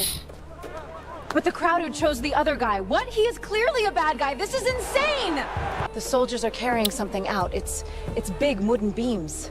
Hey, the Two crucifixion of them, and they're putting everything. them together. They made him carry it through the city. The same streets. 2 days ago, people were laying clouks down here for him. Now,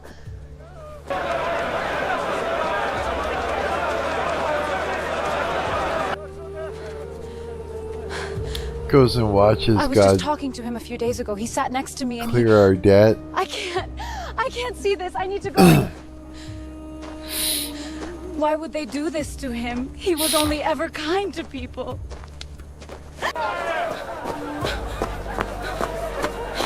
So that you don't have to suffer.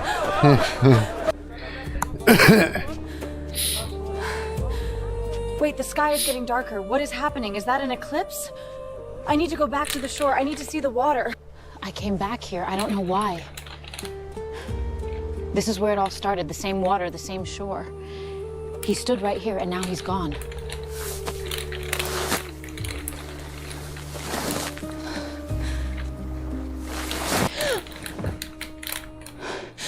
What the...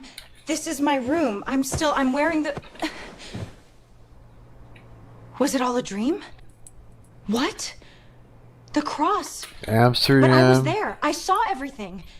And he sat beside me on a wall and looked at this camera and told us we're gonna be okay. Yeah. Everything is gonna be okay. Well, I think I need to relax a bit. If you guys enjoyed this, like and subscribe, I guess. Okay, BRB. That was cute.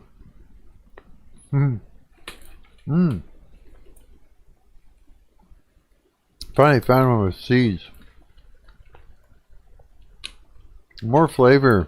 More fun than just chewing a plastic shell. Hey, what is this all about?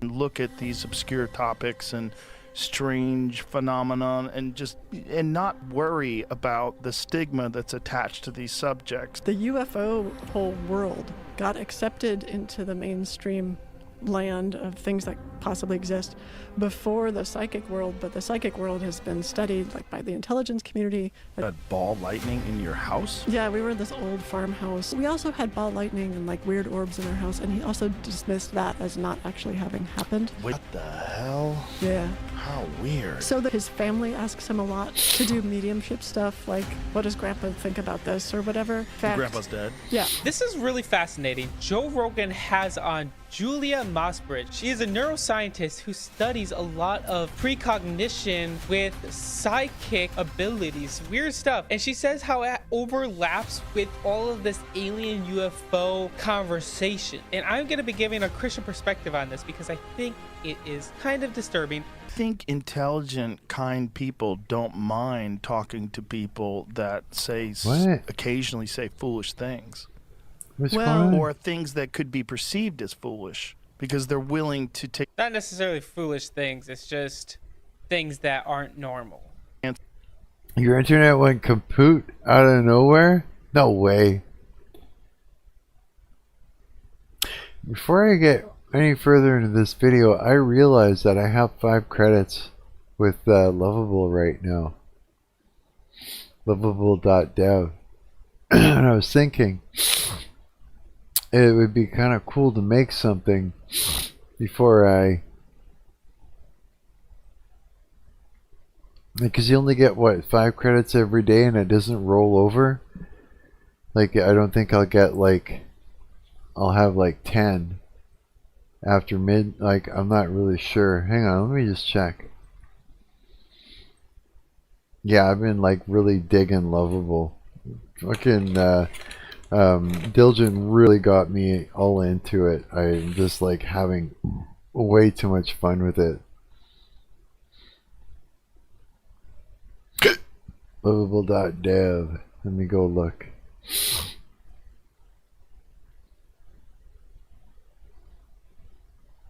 I'm all hiccuping away. Yeah, I got 5 credits right now. Let's go into projects. Made a cool tuner app. Tuner with a metronome attached to it so that I could use it on my phone to tune my guitar. Yeah, it works too. Works really good, yeah. Okay. I wanted to make this cool answering machine thing, but let me think here. Before I dig into that,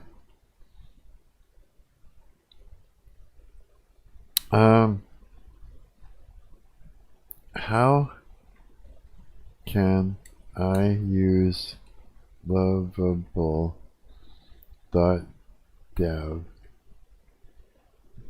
to create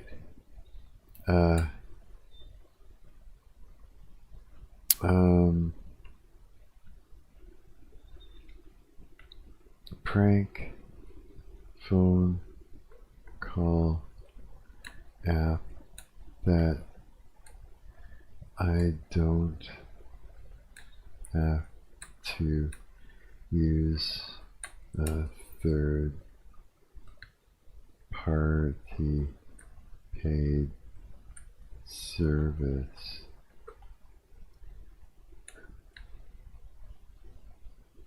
Let's see what it says. Instead of using Twilio. Yeah, Twilio. Fuck you. Twilio. Okay, it can't be done. Well.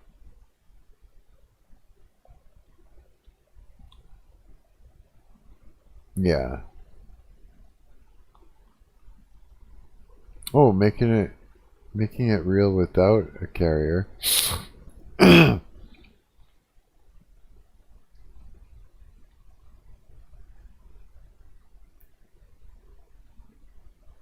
Your home screen, it'll look like a real app icon. Device simulation. When you want to prank someone, you can set the timer. Leave your phone on the table and it will appear to receive a real call from the police or a celebrity. What? Voice clones use it. So you can, it's saying that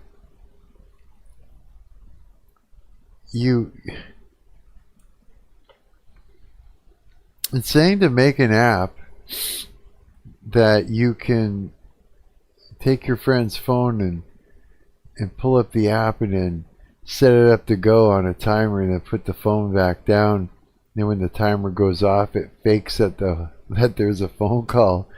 It does a ring and everything, and it looks like you're answering it, but it's actually an app that does a phone call, fake phone call on you. That's actually a really good idea. And ElevenLabs via love. What? Voice clones use a native ElevenLabs integration in Lovable to create a specific voice for the prank, making the caller sound like someone the target knows. Oh my god, that's funny. So you would just literally have to have access to the person's phone though. That'd be the only way you could do it. Man, what an idea though, hey?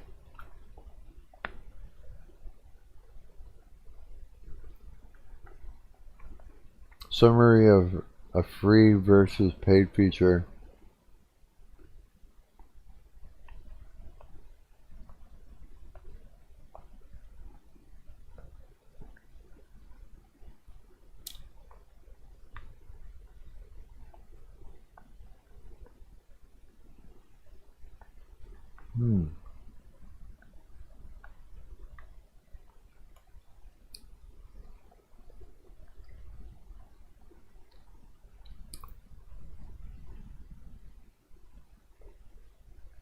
Okay.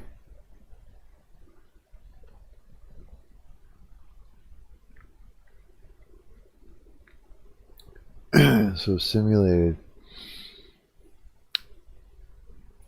I'm gonna try it. Give me the prompt.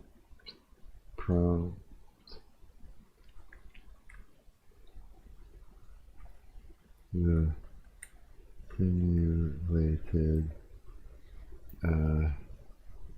method. Take the free simulated method. There we go.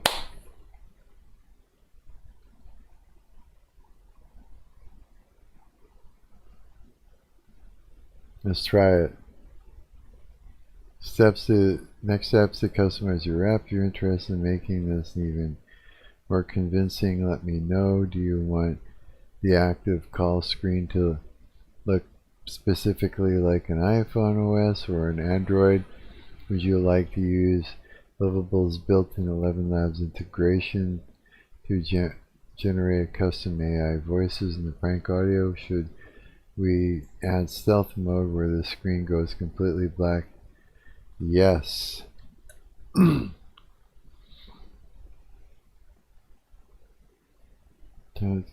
Copy and paste the following prompts in the Lovable. It builds directly onto the previous setup, adding that. Okay, so let's see here, and then testing it, vibration and sound, full screen mode. If you'd like to can help you to write some highly convincing prank scripts to paste it. Okay, let's start with the first one.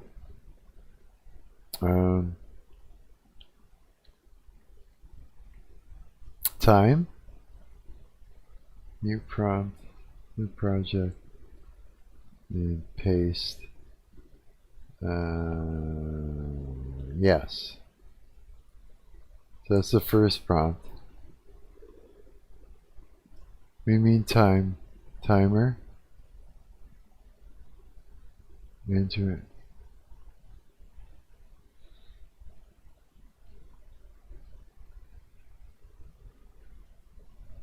What do you mean by timer, Diligent? You get more credits? I got 5. 5 credits right now.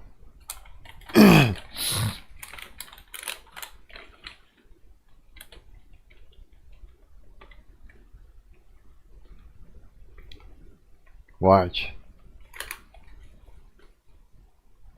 Watch what? For more to pop in? You mean more is gonna come?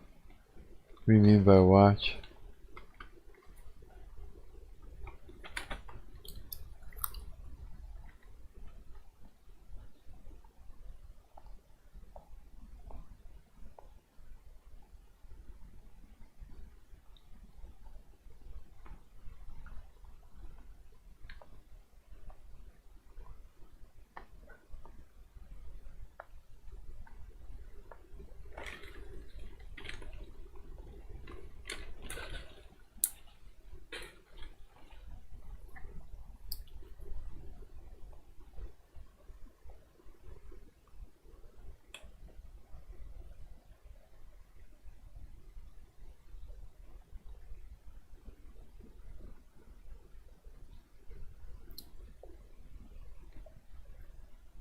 I'm watching you. Are you?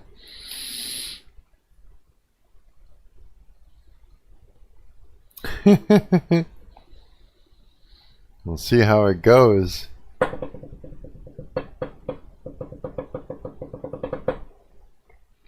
Might be good.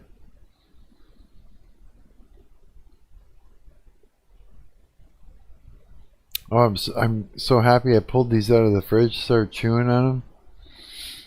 Oh, buddy. That's That's built, setup, dashboard, lets you configure the prompt, all that. Okay, wait. Now we're going to do the next prompt.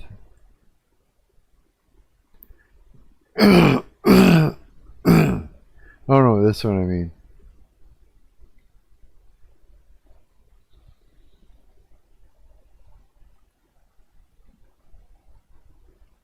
$1.9 free credits remaining. Hopefully that's enough to do this.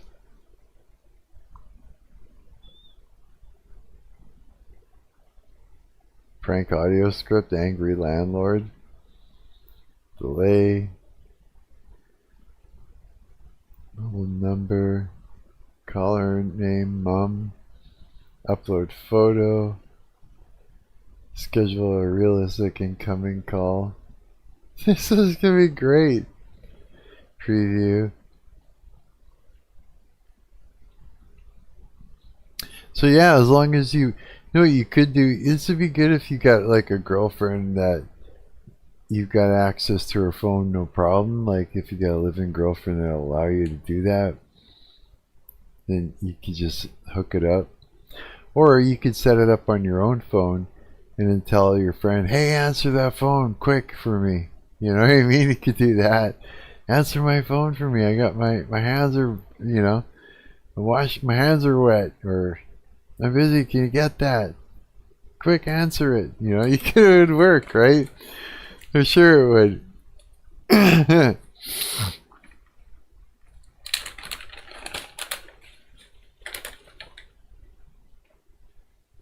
AI is way too much fun now. I was always like, I hate AI. Now I'm like, fuck. Now I'm having fun with the damn thing, and I'm just like, yeah, okay. Yeah. I'm gonna end up making so many little web apps. It's gonna be ridiculous, I think. I'll have to literally make like a list of them, so you can find them all on the website or something, you know what I mean? Ooh, there's a bunch of seeds in the bottom of the bag. Yes.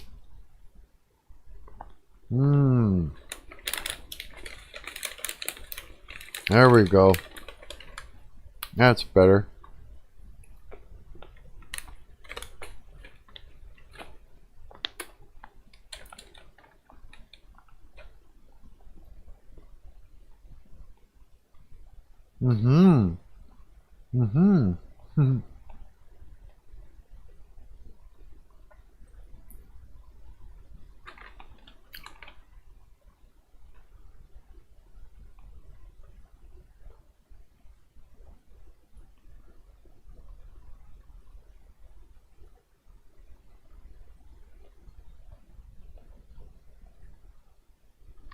Why does it do that?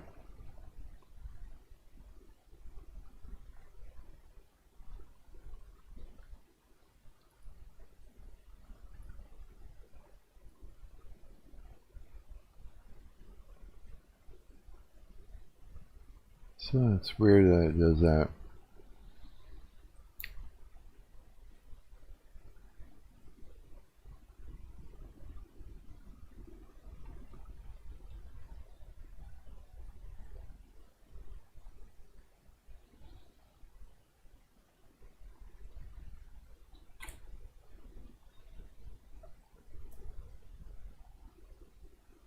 What was it? Seed consumer, seed slurper.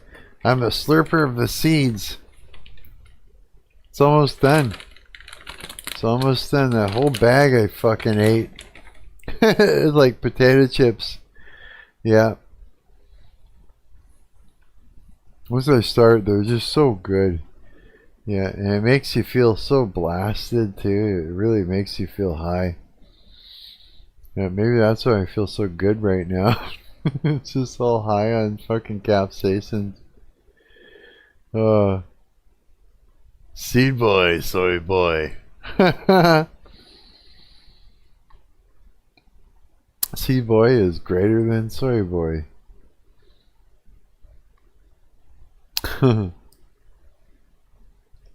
Yeah.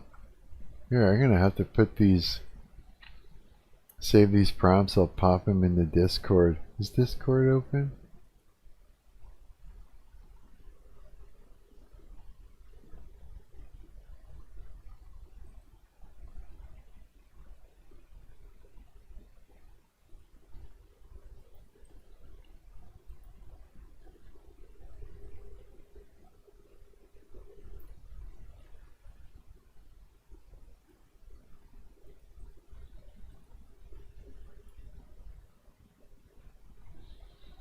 There. Just so they're there. You going to bed? Okay, Dilgen. Have a good sleep, buddy. I'll catch you tomorrow.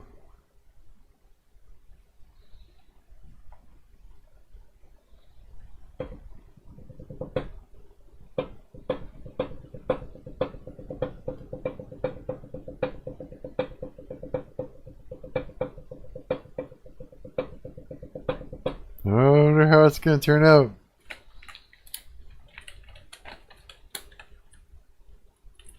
One of the first people I'm going to share this with would be Brett. Yeah.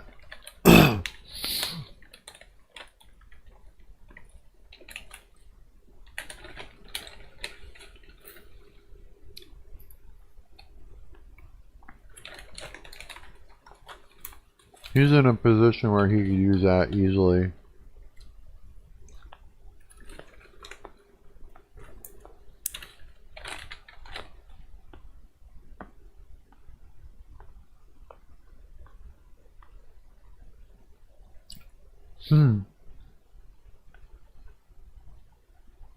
I'm excited.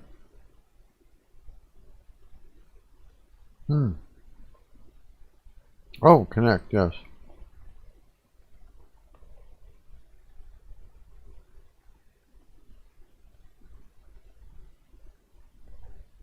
I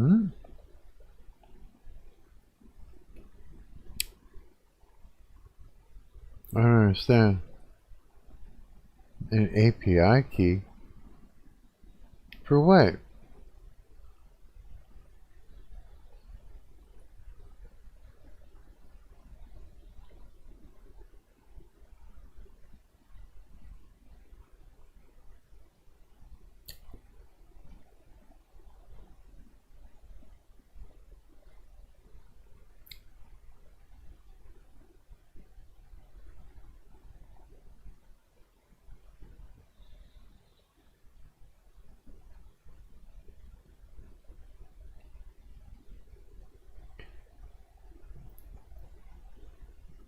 What? Go back and see what the API it needs.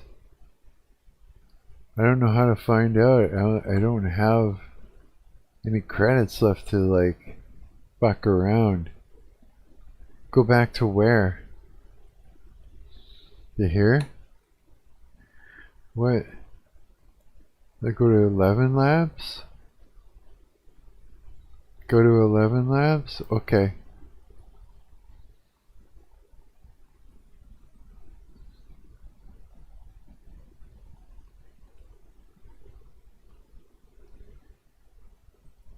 Is it free? Free?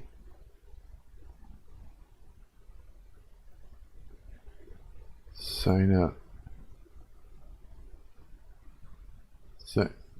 Search ElevenLabs API key, make an account, generate API key, and give it Lovable. Doing it.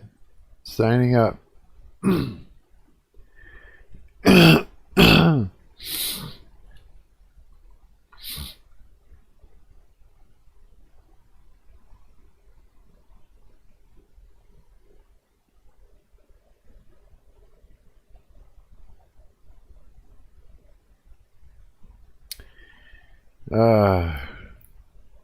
What? Okay. I'm gonna listen to you step by step.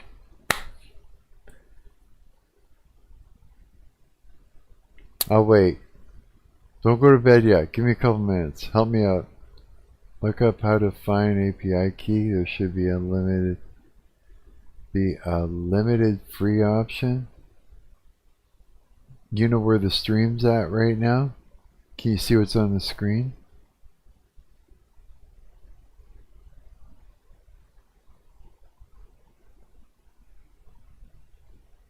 I'm waiting. Which 11 agents? So, okay, pick that one. Okay. Continue.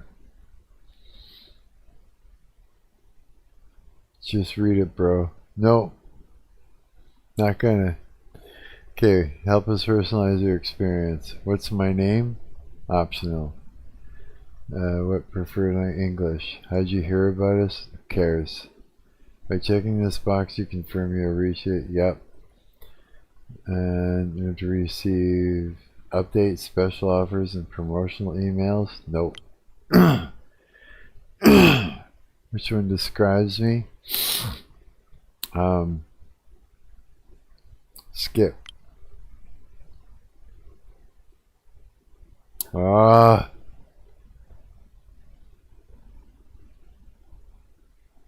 They want to do the month. They want to do like. Is there a free plan?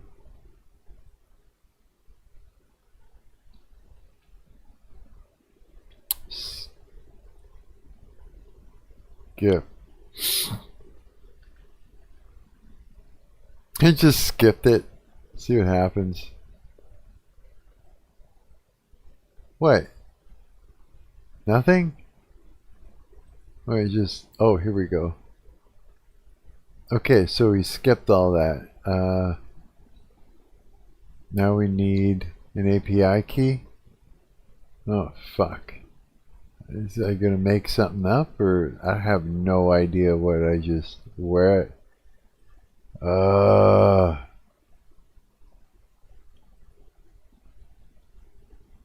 I don't know what to do, fuck. I have no clue. There's a lot of things on here, no clue. The type of app you're trying to make probably won't be free. Definitely not. Fuck you, AI. Look what it did. It set me up for a downfall. This was supposed to be free. Free method. Fake screen, lovable app, 0, simple prompts. Pay, Twilio, all that bullshit. Well, it just set me up for a downfall. Look it up. What am I even asking it?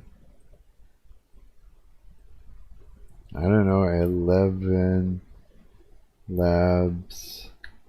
How to free API key.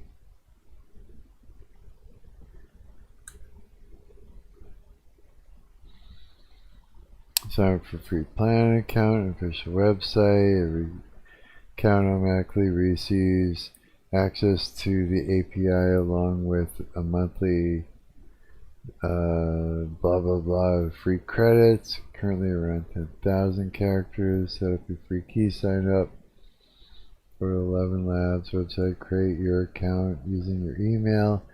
Go to developers on your dashboard. Look up developers option in the sidebar. Usually, okay, create API key tab, create key, configure and save, give your key a name, crucial copy your key immediately, it's usually only displayed once for full, yeah, you set a key, this is like Twilio cunt bullshit, you can set a credit limit on the key to ensure you don't use up your monthly free quota too quickly. Key features of the free tier, monthly credits. Fuck, man. I'm getting tired of reading. I just want to whip through this. This is sickening. Fuck. What? I already glazed over. Maybe I can just clickety click and it'll all go away. Nope, there's no developer on the side. Okay, so now we can't. Now we're fucked. Go to the dashboard. Look up developers options sidebar. Nothing. Oh, there it is. Okay. Now what? Create API key. Click on API keys tab and create key.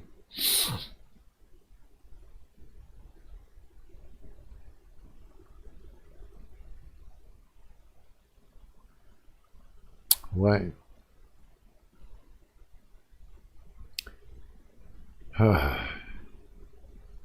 Yeah, call it Prowling Lion. What do I have to like monthly unlimited restrict key? Do I gotta restrict it or unrestricted API key significantly higher threat? Am I supposed to click on these things and give access to certain things? Fuck you already. Oh, this is like Twilio bullshit again. It's like right back to this crap. The shit that doesn't work. No idea. Speech to speech? Text to speech? Am I supposed to click access to some of these? Fuck you. 11 agents. I don't know, man. That's just... What does it want? I gotta do all this before something. I gotta click on access this. I don't know what the fuck it wants.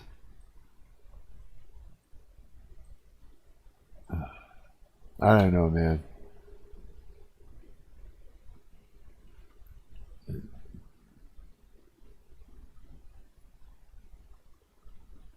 I don't know. Fuck. Hit a wall, man.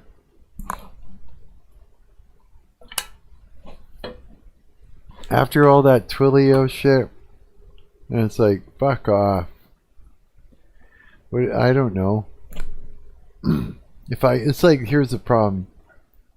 If I go in here and ask it exactly what kind of, how to set it up, it's over. Because I've used up my credits.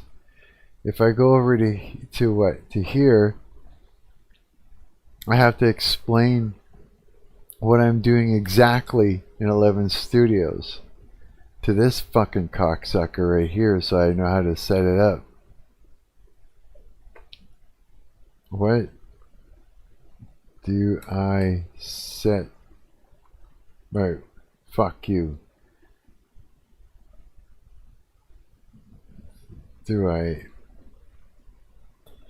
When I configure my key, do I have to turn anything on?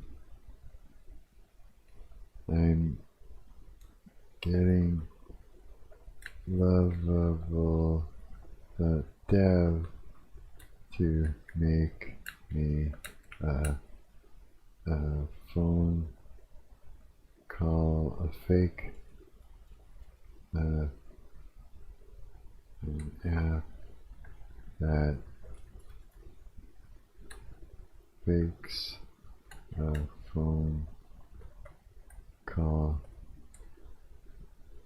and plays a voice.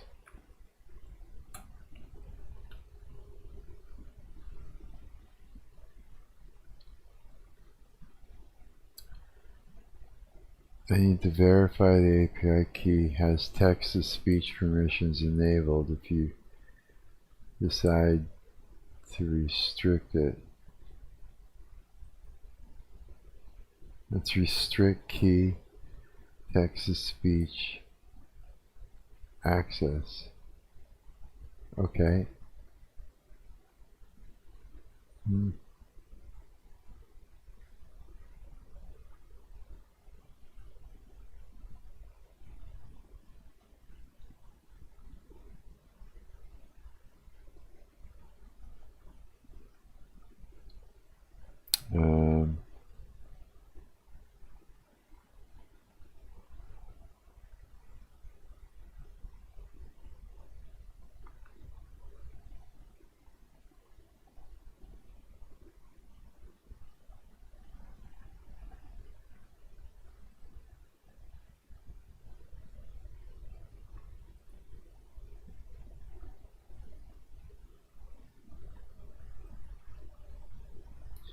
So speech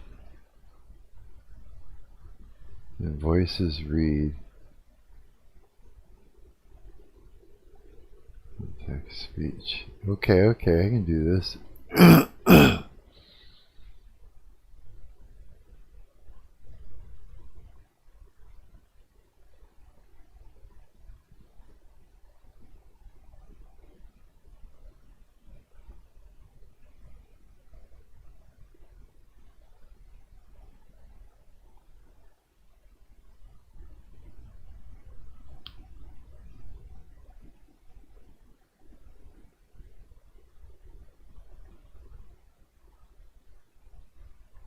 Okay.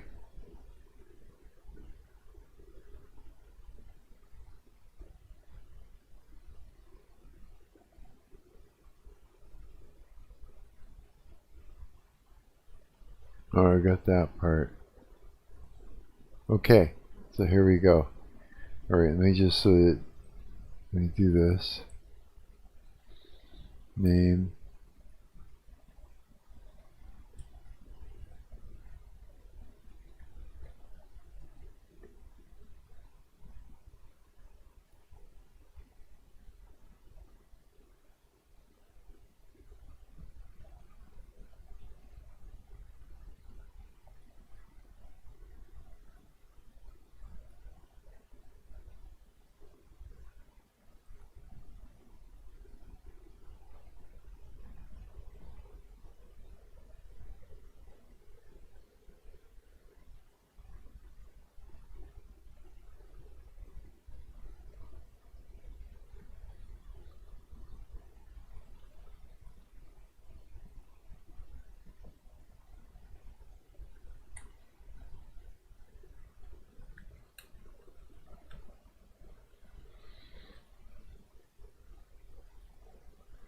Come on, do it.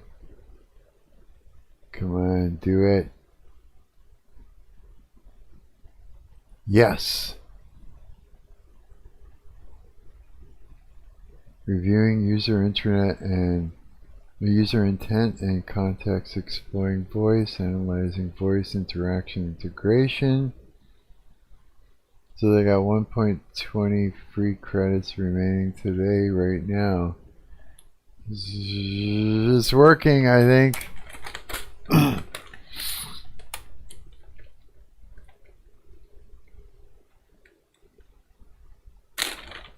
It's doing something.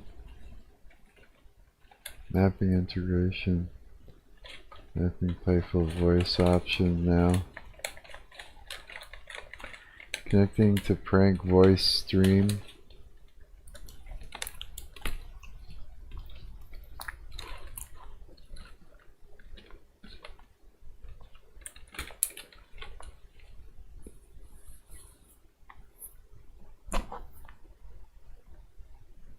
It's doing it.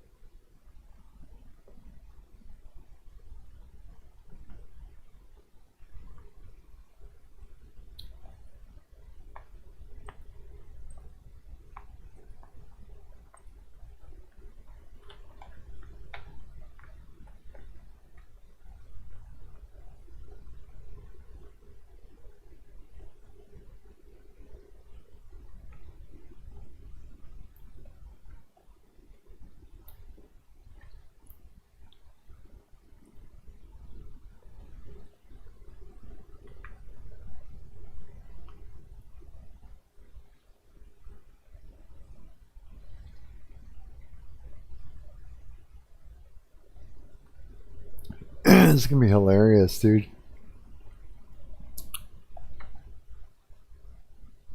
It's gonna work. It's gonna work this time. I'm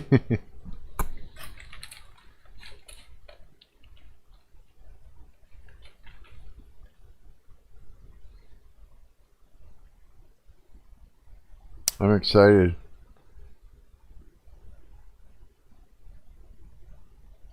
We're all set up.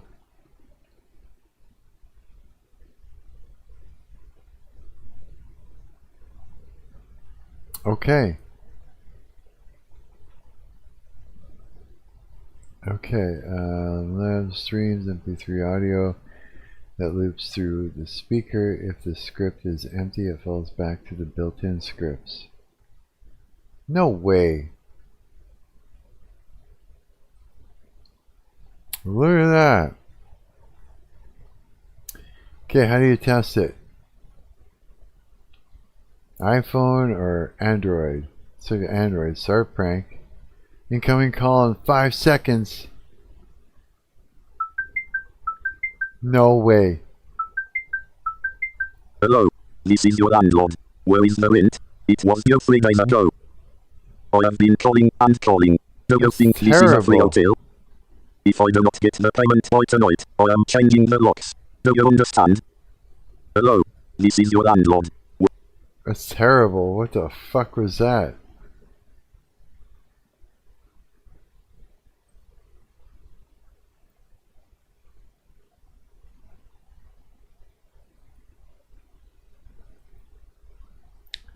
That was terrible.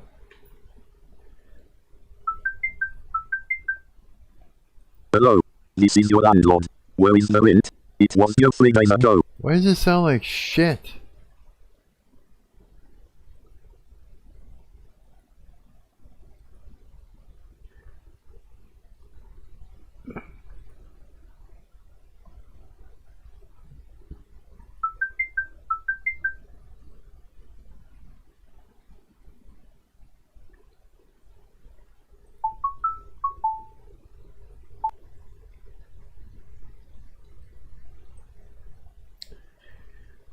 Huh.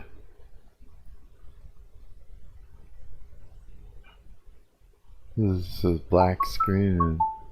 Hello, this is your landlord. Holy shit.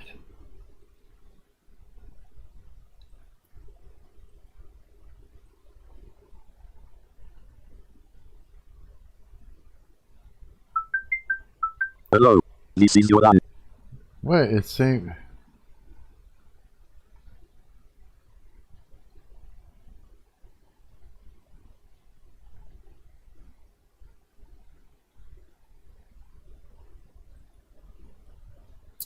The voice sounds terrible.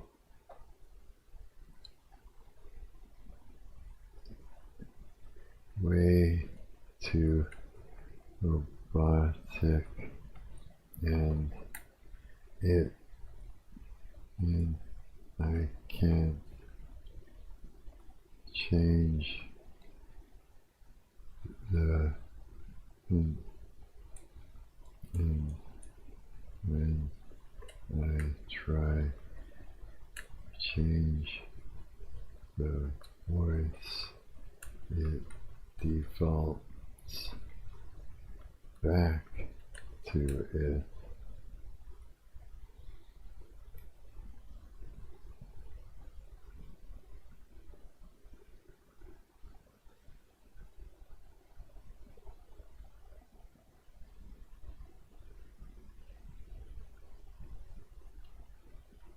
Garbled.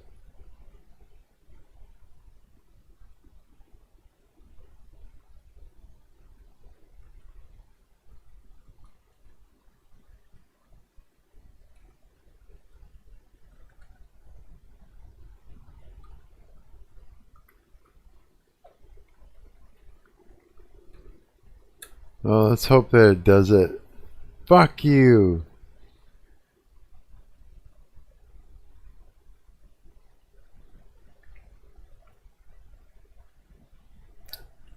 What a cocksucker. I had at one point something credit left. What a shitty fucking job. Fucking work, you bitch.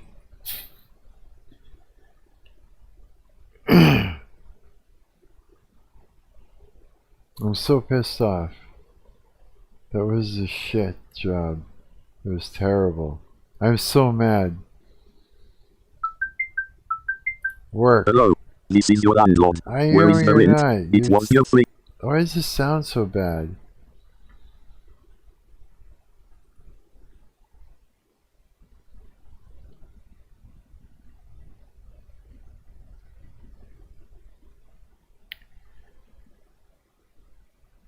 Why does it say create key? We already did.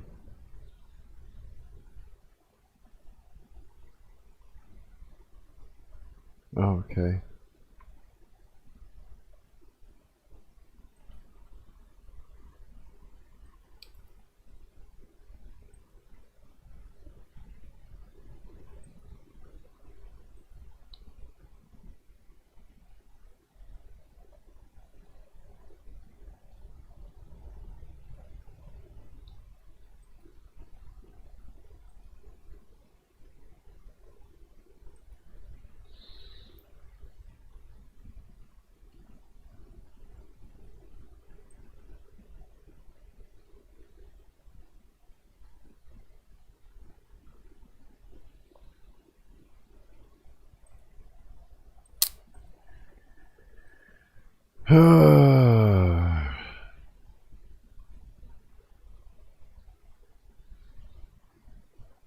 Well, if it doesn't sound like a person, then it's just shit. It's not gonna work.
Hi, this is Tony from Tony's Pizza. Your order of 14 pineapple pizzas is ready. Yes, 14 large pineapple pizzas, with extra anchovies. Total.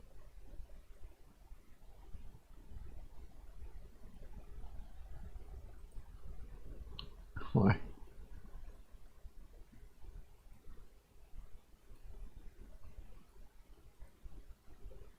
Yeah, this is terrible. Huh. Oh well. That was a shit fucking piss me off. Oh well, whatever. No,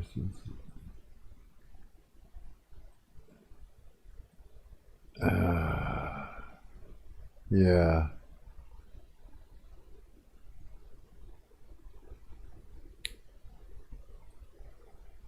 That was like really terrible.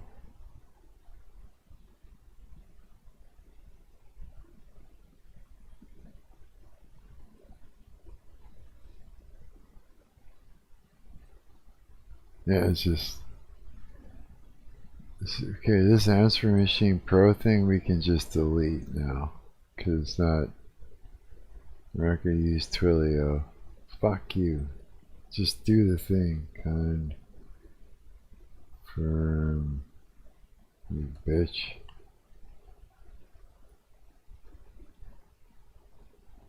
Okay. This one too. Delete that one. Yes, continue. Confirm.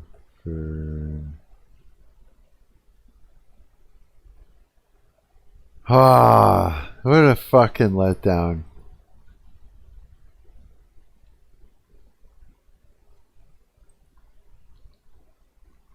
No, it's just annoying, that's all. Really makes me frustrated.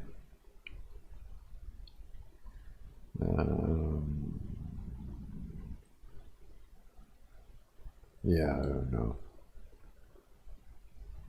Okay, it is what it is. Why is this so terrible though?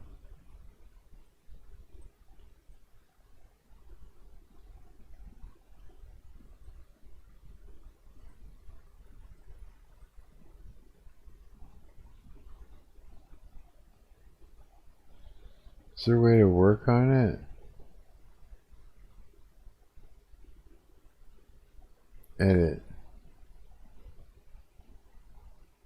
Speech to text, sound effects, audio isolation, music, dubbing.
Let's see if that fixes it.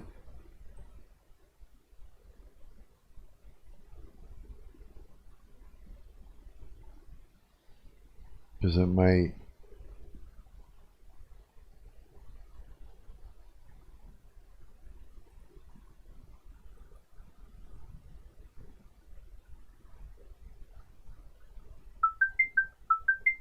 Hello, this is your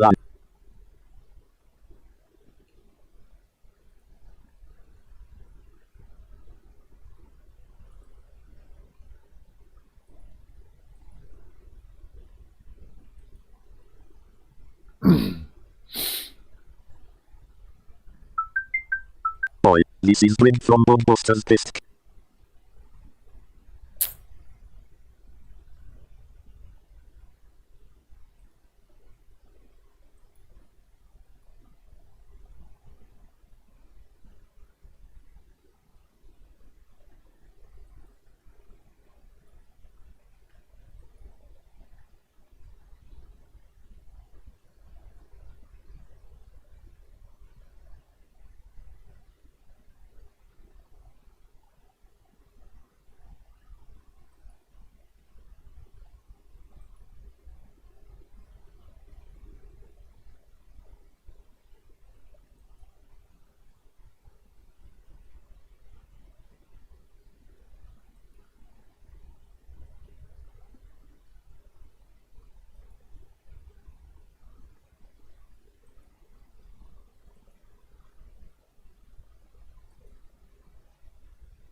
See if this is better.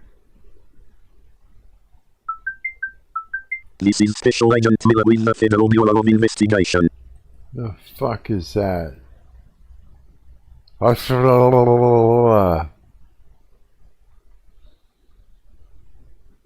Hmm.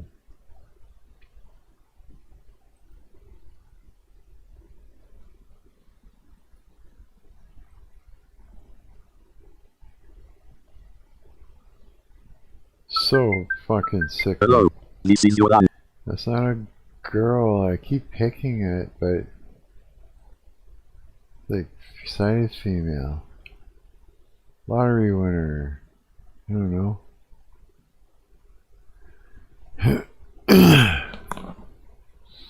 Stealth mode.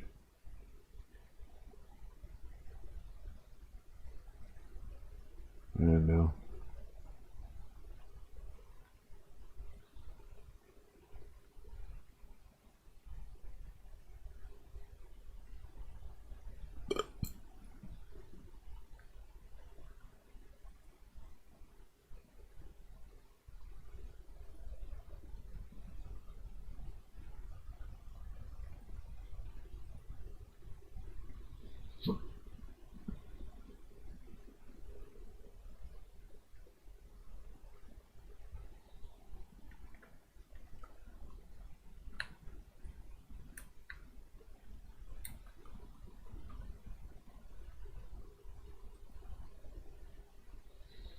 I'm still trying. So disappointed. Congratulations. You are speaking with the National Lottery Commission. Your ticket has just won the... That's not even what I picked.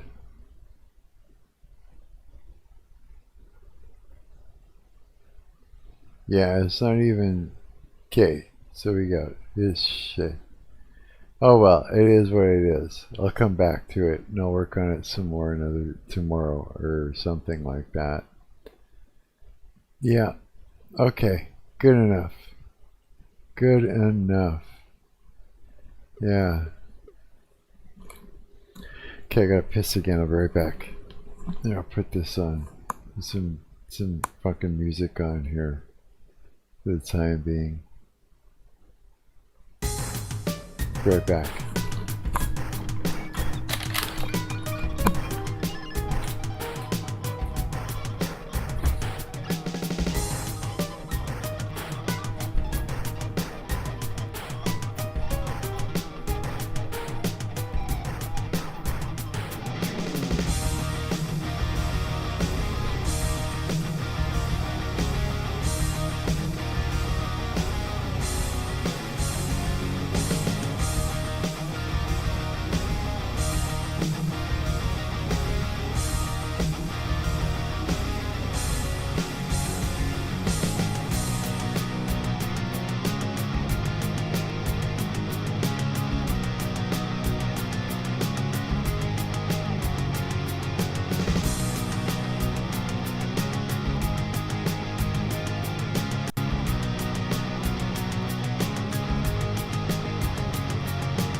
Okay.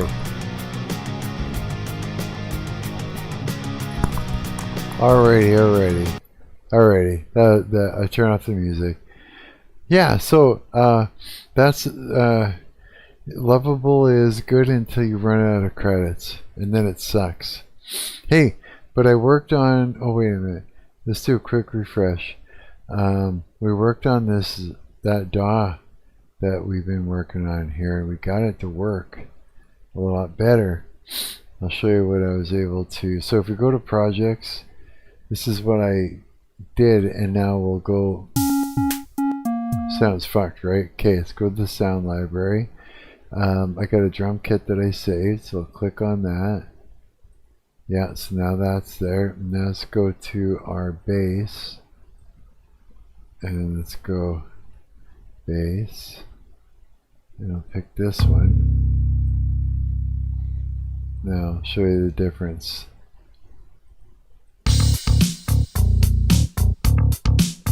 So I was able to save the kit, I was able to save a bunch of shit. And then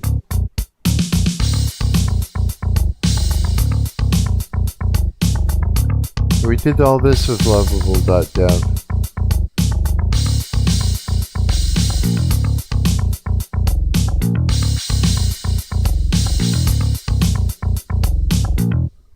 Yeah, so we did that with it. The cool thing about this, like say we pick the piano, you can actually use the keyboard.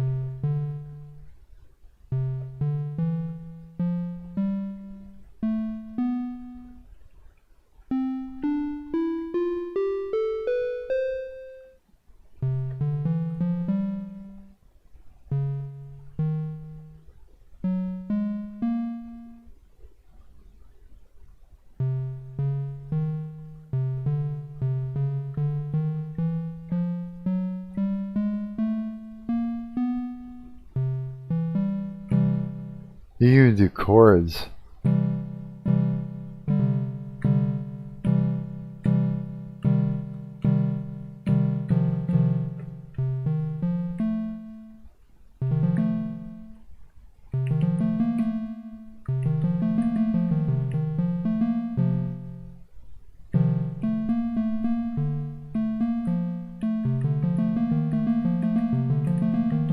Huh.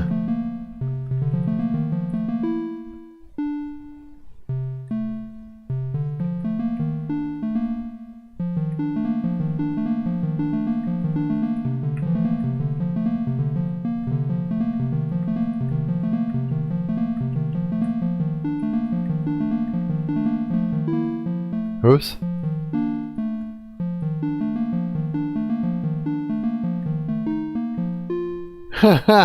It works. Let's see here. What kind of... I'd have to upload some actual decent sounds though for it, I think.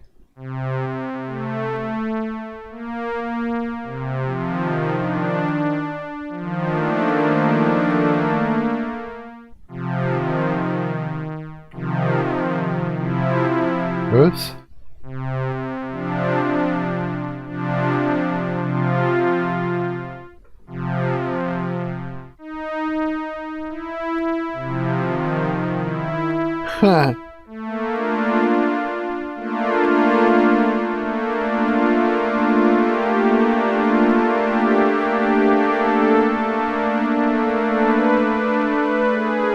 Oops.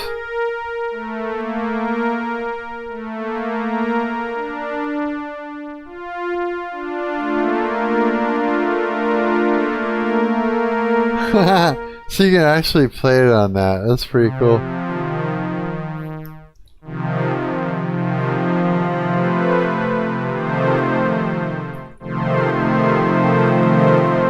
That's cool. Yeah, so it's working. It is a thing. And then yeah, you can just literally like save your shit. Your projects are right in here. Yeah. You can export to WAV and it goes straight to your thing, and it's it's a DAW. Basically it's under music and Marc's Garage. And if you need we're still working on it, of course, but if you need the link to the website, it's right there. Yeah. What if he's done any work on the games? I wonder. I'm gonna pick this one.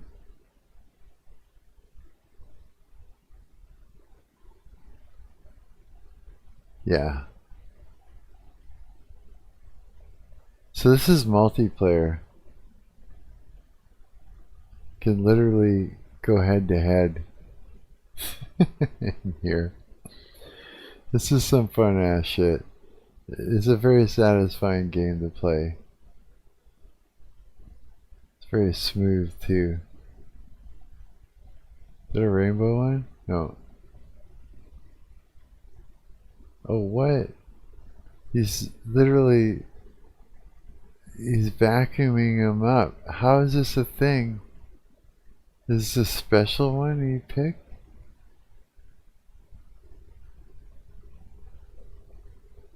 How did that happen?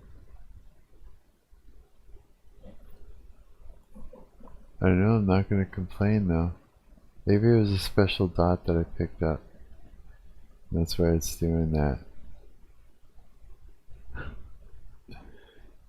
It's a super fun little game. I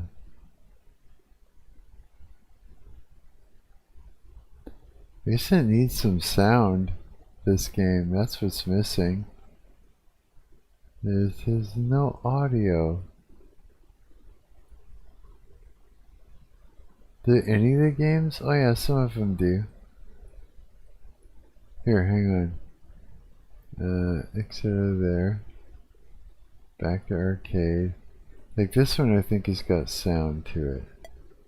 Yeah, this one does.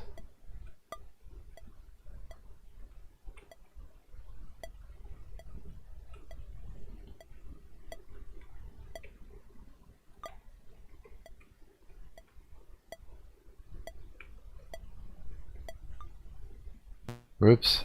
Resurrect.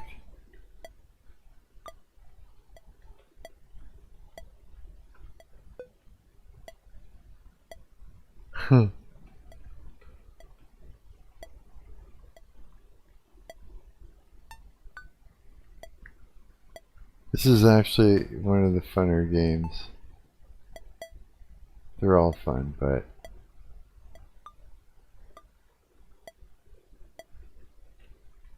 oh no.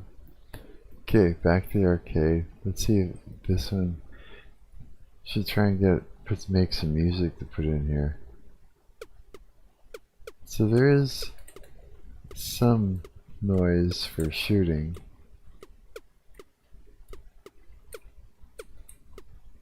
Cool, okay. So then, yes. And then if you go again, you go to here, these are all there to work, so that's good. Okay.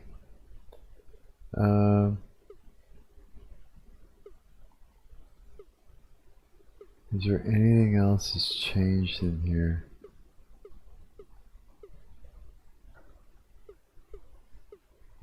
I'm not sure what there is. Are we up for voice chat? No. So refreshed it. Yeah. Okay.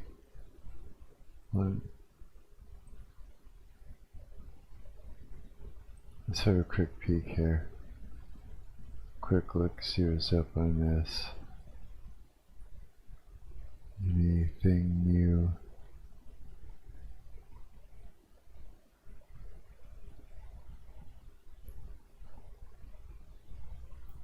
Okay.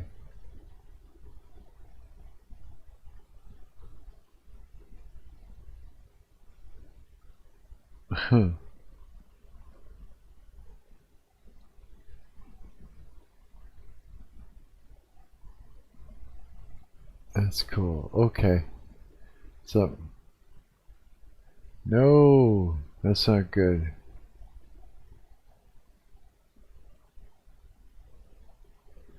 Hang on a minute.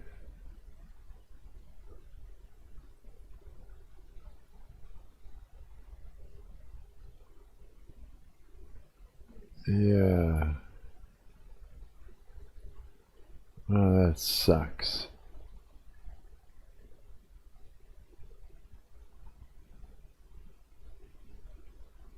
Shit.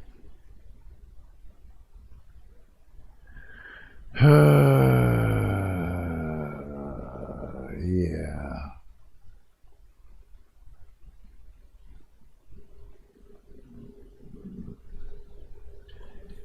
The witch is following me. Remember I was saying? Yeah. She's following me now.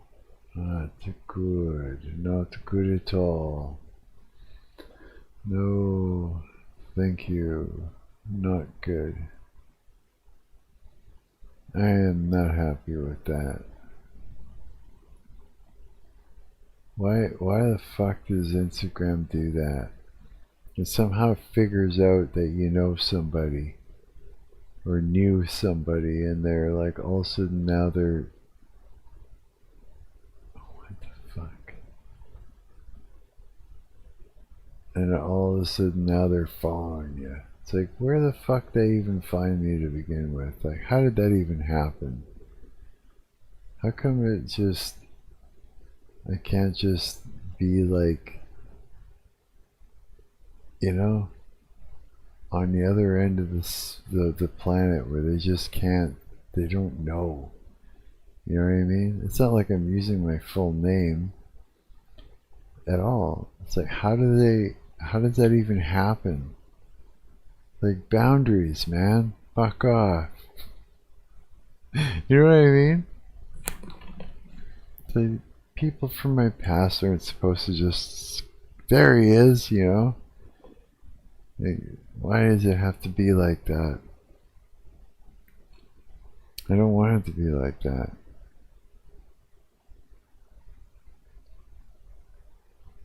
What the hell?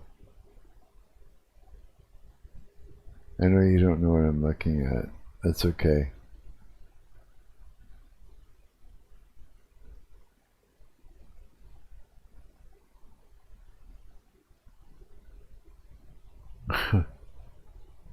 Okay.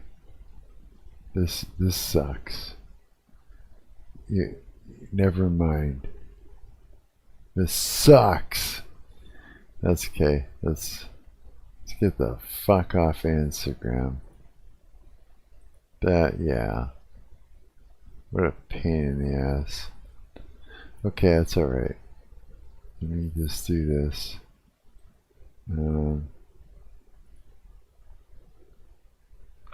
Oh, I'm so like not stoked about this.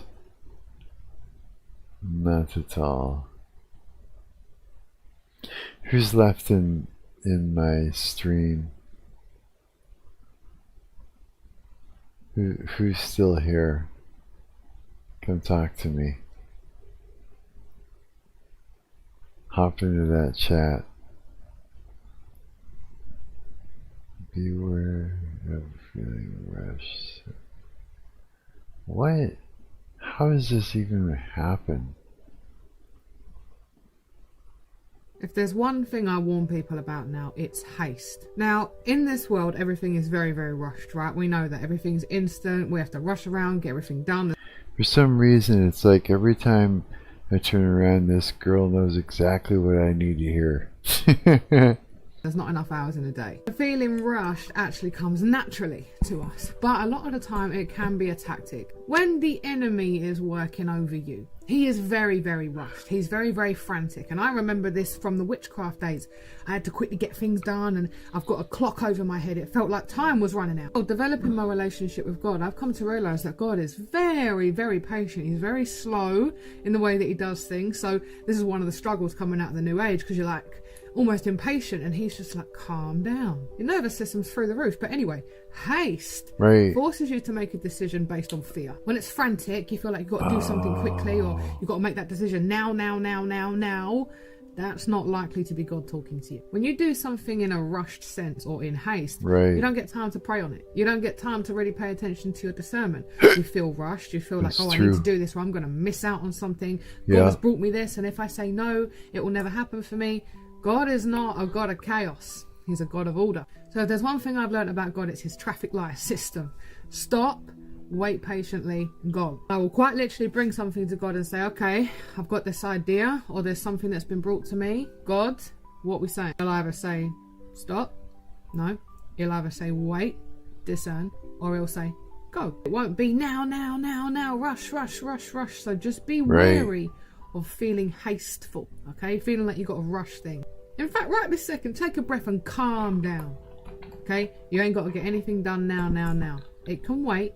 Be slow with it. Slow your life down and wait to hear from God. If there's one thing I warn people about now, it's haste. Now, in this world, everything is very, very rushed, right? We know that everything's instant. We have to rush around. Just went around in the circles just now and I missed it.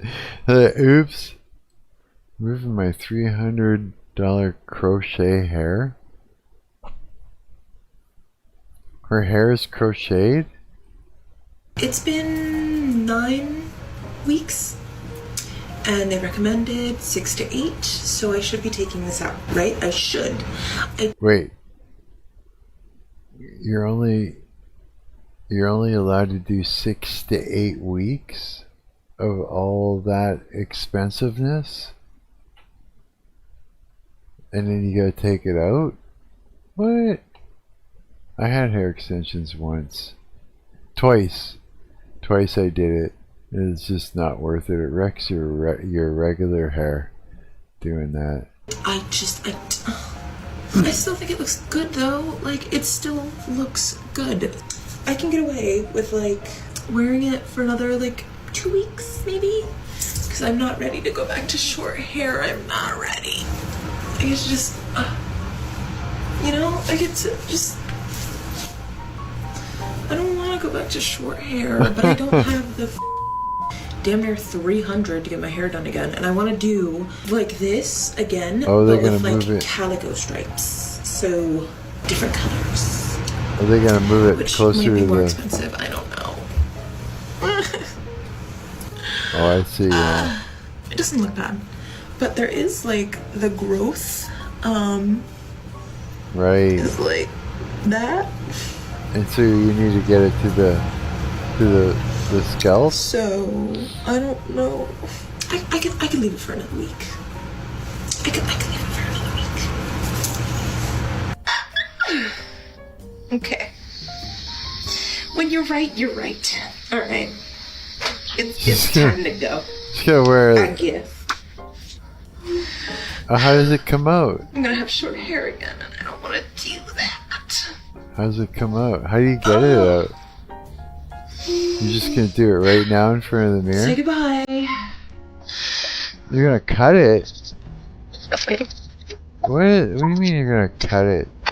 Why cut it?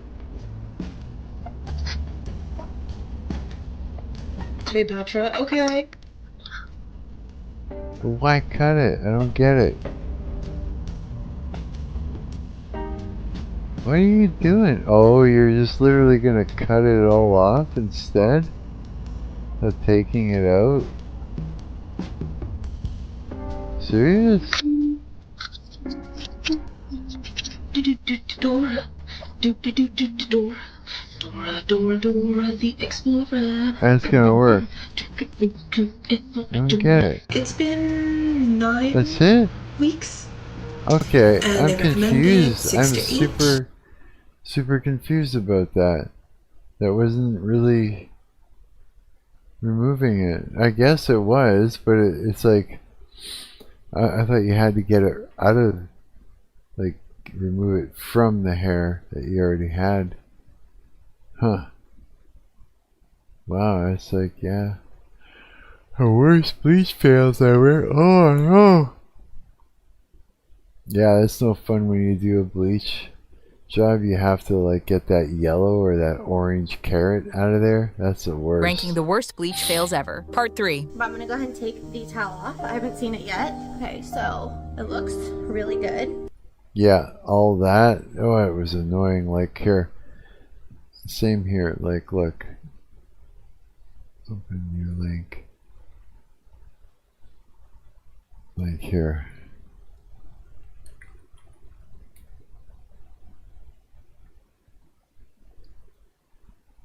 Yeah, I used to, like, do the same thing. I used to dye my hair blonde like that, and it was so shitty trying to get the orange out once you did it. And then the fucking roots would come in and all the stuff, but the orange was a terrible thing. Yeah, it was horrible. But when I would get it all out of there, I'd get it down to like a white sort of thing. But it's like so much purple shampoo has to be used to get all that orange out of there. Like, I barely pulled it. I just ran my fingers through it, and that just came out. I did consultation with the licensed hair colorist. I sent her a picture of my hair. I told her everything I did, and she was like, look, you need a protein mask. Your hair is super compromised. Don't put any toner on your hair for at least 48 hours. And now I'm going to go in with some toner. Wow.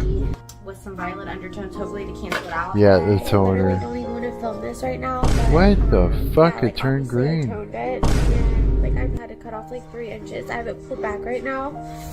I just am feeling really regretful about my hair. Like, it's never been this bad. This part's actually not too bad, but the back part's really bad. Like, I'm literally crying over my nails right now because they're so ugly. Oh my what? God. Okay. This is what I wanted, okay? This is the pastels. That's what she wanted. That's what she got. Fuck. Look at that. My natural color, and they made it whatever this is. Oh. Why is it so hard to find a good hairdresser?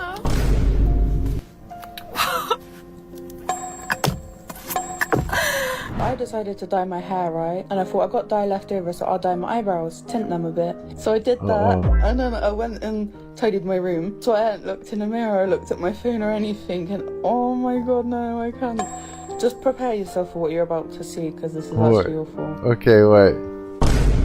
Holy shit! No way! You're fucked. No, that's gonna stain. Oh my god, okay. This is what I wanted, okay? This is the pastels. Whoa!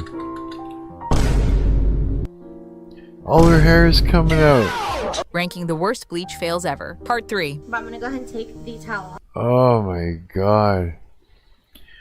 Yeah, I had enough of it, and so I just stopped altogether. I just stopped dyeing it, and this is all my natural color now. Yeah, it's like...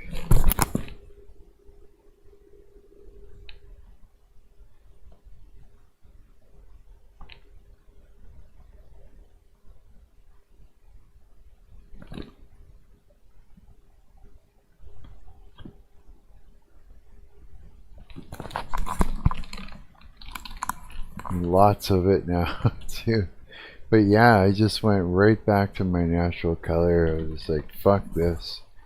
Yeah, I don't need to dye it blonde because it would wreck it.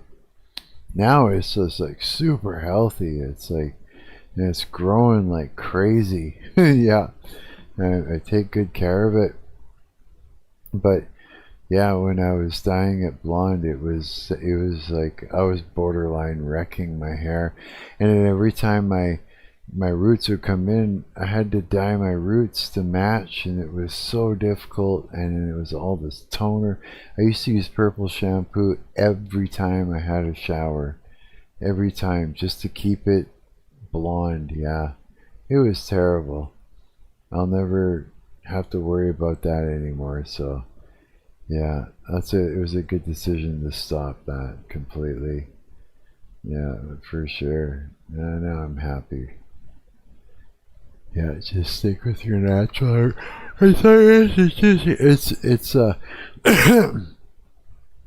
It's more important to have healthy hair than it is to have a naturally dyed hair. Yeah, if you got a good head of healthy hair and it's whatever color you're given, is just better all around. Yeah. What is that little guy? He's a cute little thing. Cute Pika steals food from neighbors. It's a Pika? Like Pikachu?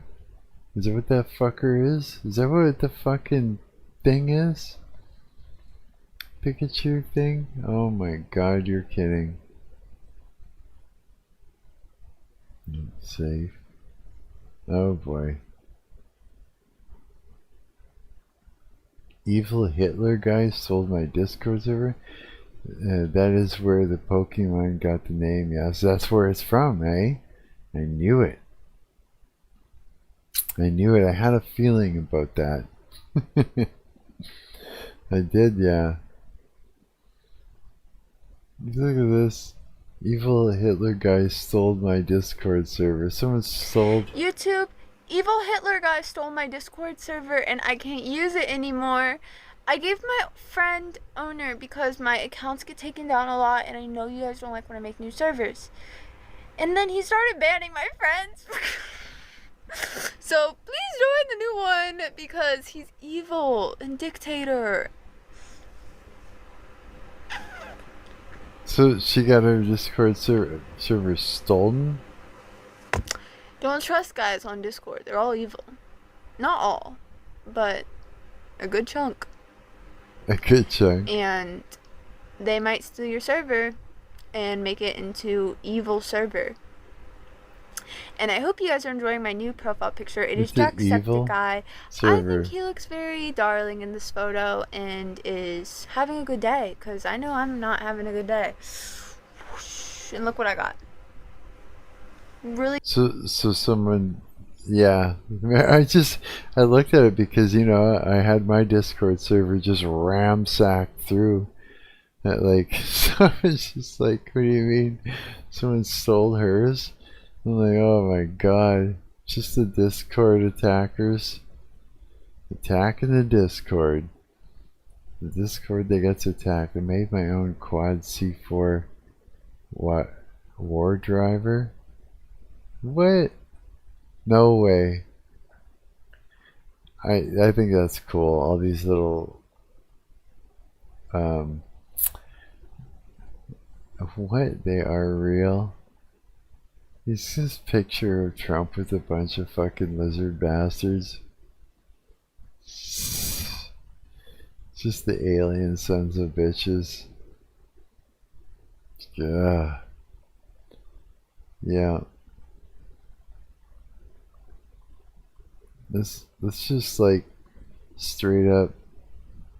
It's just let's do war on the aliens. As soon as you see one, grab a baseball bat and just go out and break its fucking knees. Crack! Let's make a pact. Aliens, if you see a ship land and some aliens come out or whatever, don't do this little game where E.T. phone, all that. No, just grab a bat, a bunch of you go and grab have crowbars, have it like ready. Have it in your car, have it under your bed, have it by your door, whatever it is. And if you see anything land and some shit walk out of there, you just fucking go out there with your weapon and just fucking beat the shit right out of them. Just get the jump on them. Yeah, let's just do that. Just, yeah. Trump here will be like all friends with his little fuckers, and we'll just be kicking the shit right out of them. Fuck. Yeah. Breaking legs, fucking barbecuing the bastards. Let's just let them have it. Yeah. Just fucking. They won't know it's even coming. Not a bunch of people, not even show no fear. Just, you know, they'll get out and everything will be all like, you know, expecting it to be woo or whatever, right? You know, it's like fucking all magical like, and then you see like 6 hillbillies running with fucking baseball bats and crowbars, just fucking just breaking legs, ripping limbs off, yeah. Yeah, just let them have it. They don't know they won't know where it came from. Then when it says, what the fuck, bro? You'll know it's a Fed in a costume. Yeah, no kidding, eh? Trump would be like, what happened to all my aliens? Everybody's fucking them up. I'm like, yep. Oh yeah, we'll let them have it, boy. They'll make sure there's nothing left of them. There's just alien brains everywhere. Fucking squash them like the cockroaches. Whenever I see them in my kitchen, if I'm going to my kitchen, I see them start running around. I'm just bang, bang, bang, bang, bang. That's what I do. I slam my hand down like this and I get them before they can get away. I was like, yeah. And I clean my hand off. Like, oh yeah. It's like without thought now. Without any thought. I just treat them like that. They're not supposed to be doing this, being around anyways. Playing their little fucking, their little angel games. They're fallen angel sons of bitches. We've been given authority to stomp on the heads of snakes and scorpions. Let's just grab our baseball bats and break some legs and some heads. Yeah, they'll stop landing. Yeah, they will. They'll stay away from us. So we keep fucking them up, they won't come near us. They'll just be like, yep, we're out of here. No, I don't know. I'm having fun here. I'm just being silly. Just trying to be funny. Cause can you imagine? Yeah, that wouldn't work out so good. Probably not. That'd be funny though, eh? If it actually worked. They're trying to be all magical as they get out of their aircraft, all like, you know, ominous and everything, and we just sort of record scratch, you know, the record scratch sound, and it's just like, oh shit, you know. It's just fucking, yeah, just brutal. Like, no laser weapons, no guns, nothing, just a bunch of headbangers running in with some baseball bats. Why, you little? You know, back in the day they had gay bashing or whatever, which was terrible. But it'd just be straight up alien bashing. Yep. There is no ET phone home. There is just ET brains everywhere. Broken legs, fucking trophy spines, trophy skulls. People will be taking the head home and boiling the meat off of it and then putting the skull up on their shelf like a trophy. Oh yeah, it'll be great. It's just like one big old surprise. Surprise! Didn't expect that, did you, motherfucker?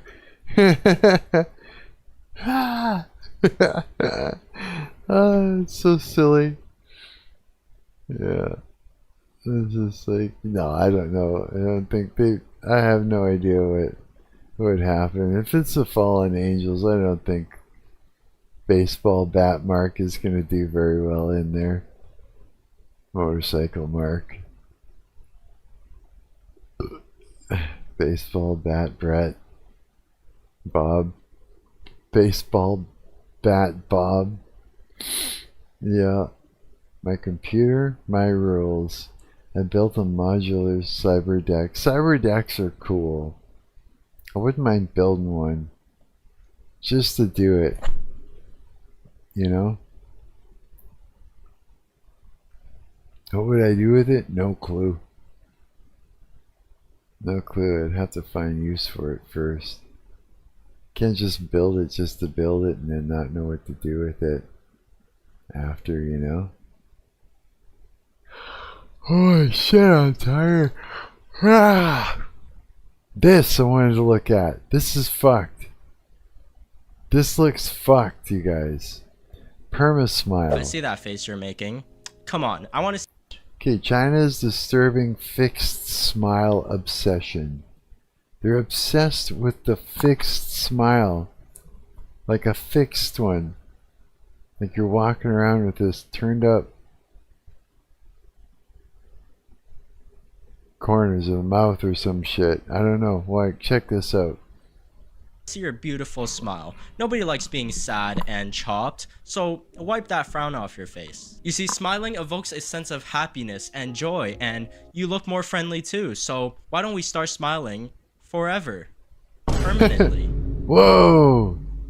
What Yeah, that's where happened? we are today with the influencer face aesthetic, a perfect addition to make things even more unsettling than it What? already was. We're talking about one of the most unhinged beauty aesthetics floating around What? in China right now, called the smiling lips, or the M-shaped lips look. So you might be stuck looking happy forever while your life is falling apart. Wow. Sounds relatable, doesn't it? Now, in a lot of Asian beauty standards, there's this preference for lips that look both cute and a little bit spicy. They want that clean Cupid's bow shape, the slightly thicker lips, and corners of your lips to tilt up just enough to get that I'm sweet and harmless kind of vibe. Or the Right. idea of kissable lips. On Chinese social media across Douyin and Right. Kuaishou, these M-shaped lips have become super viral. But one thing people started hyperfixating on was the philtrum, which is the space between your nose and your upper lip. So this Oh. part right here. And apparently, Right. if it's too long, it makes your face look older and not appealing. You essentially Really? look like a more serious person according to most Chinese influencers. So that is worse than death. They'll post before and after pics like, guys, I didn't even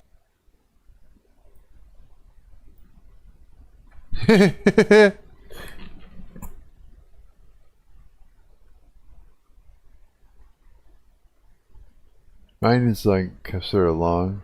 Just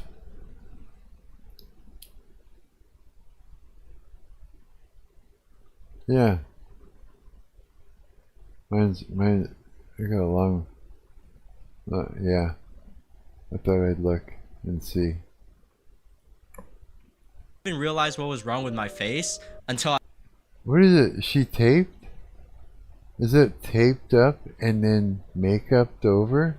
I realized my philtrum was ruining my life. And now suddenly everyone's staring at their face in the mirror like, wait, is mine too long? Basically, you're trying to always look like you're a... Oh. Is it like... Is that makeup inside there? Is it bruised? Is it red? What is happening?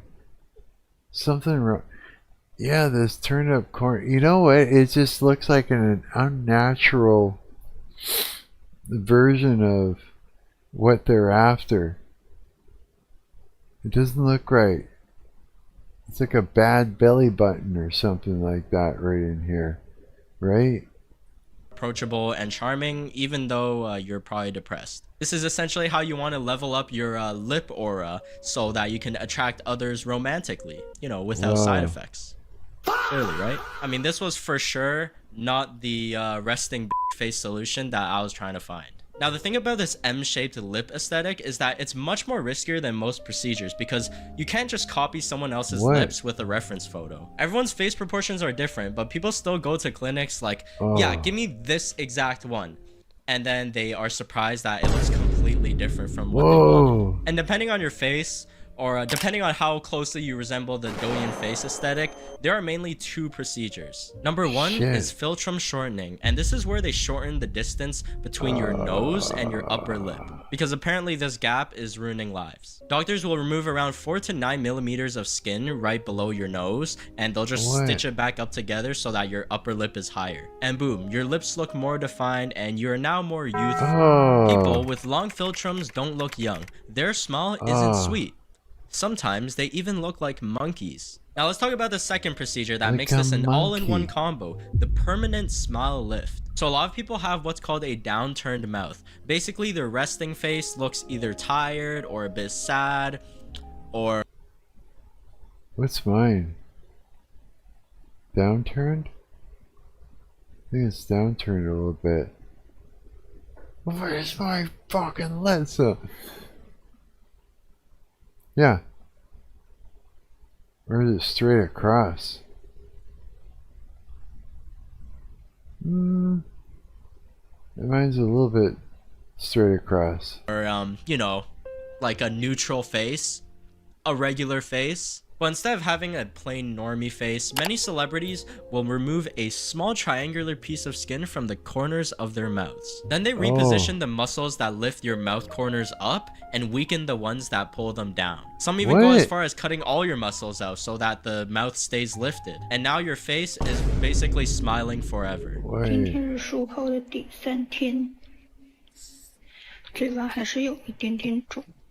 Just a little bit. You could be going through the worst day of your life, like talking to a girl that says she wants to be with you, but then says she's not ready for a relationship, but loves the attention that you give them, and then you end up spending half your bank account on them just for you to realize that they said the same thing to another guy, but you'll still be smiling. And if we take a look at this influencer right here, they got the M-shaped lips, but it messed up the first time, so she kept having to redo it multiple times, so many layers were gone at the very end just to fix the first time it messed up. Wow. 因为做了 M 唇，然后修复了3、4回，才到我现在的嘴唇。当时跟主刀的大白就说我要非常非常 M， 下嘴唇也要非常非常 M 的形状。做完当时就是这个样子的，是一个非常非常 M 的一个形状。我当时还是非常非常。做完之后没多久，问题就开始慢慢的来了。我原先就不高的唇峰变得越来越低，人中也看起来更长。于是后面就想办法去补救，开始打波波。 结果去的组织太多，导致波波太软，完全撑不起中间的疤痕，反而往两边扩散，形状感觉更加明显了，嘴巴更难看。后来忍无可忍，把唇中切掉。切掉了上唇中之后，上嘴唇确实看起来相对来讲没那么奇怪了，但是还是很丑，笑起来基本上没有嘴唇，上唇又继续打波波。后来一狠心又去做了个人中3件套。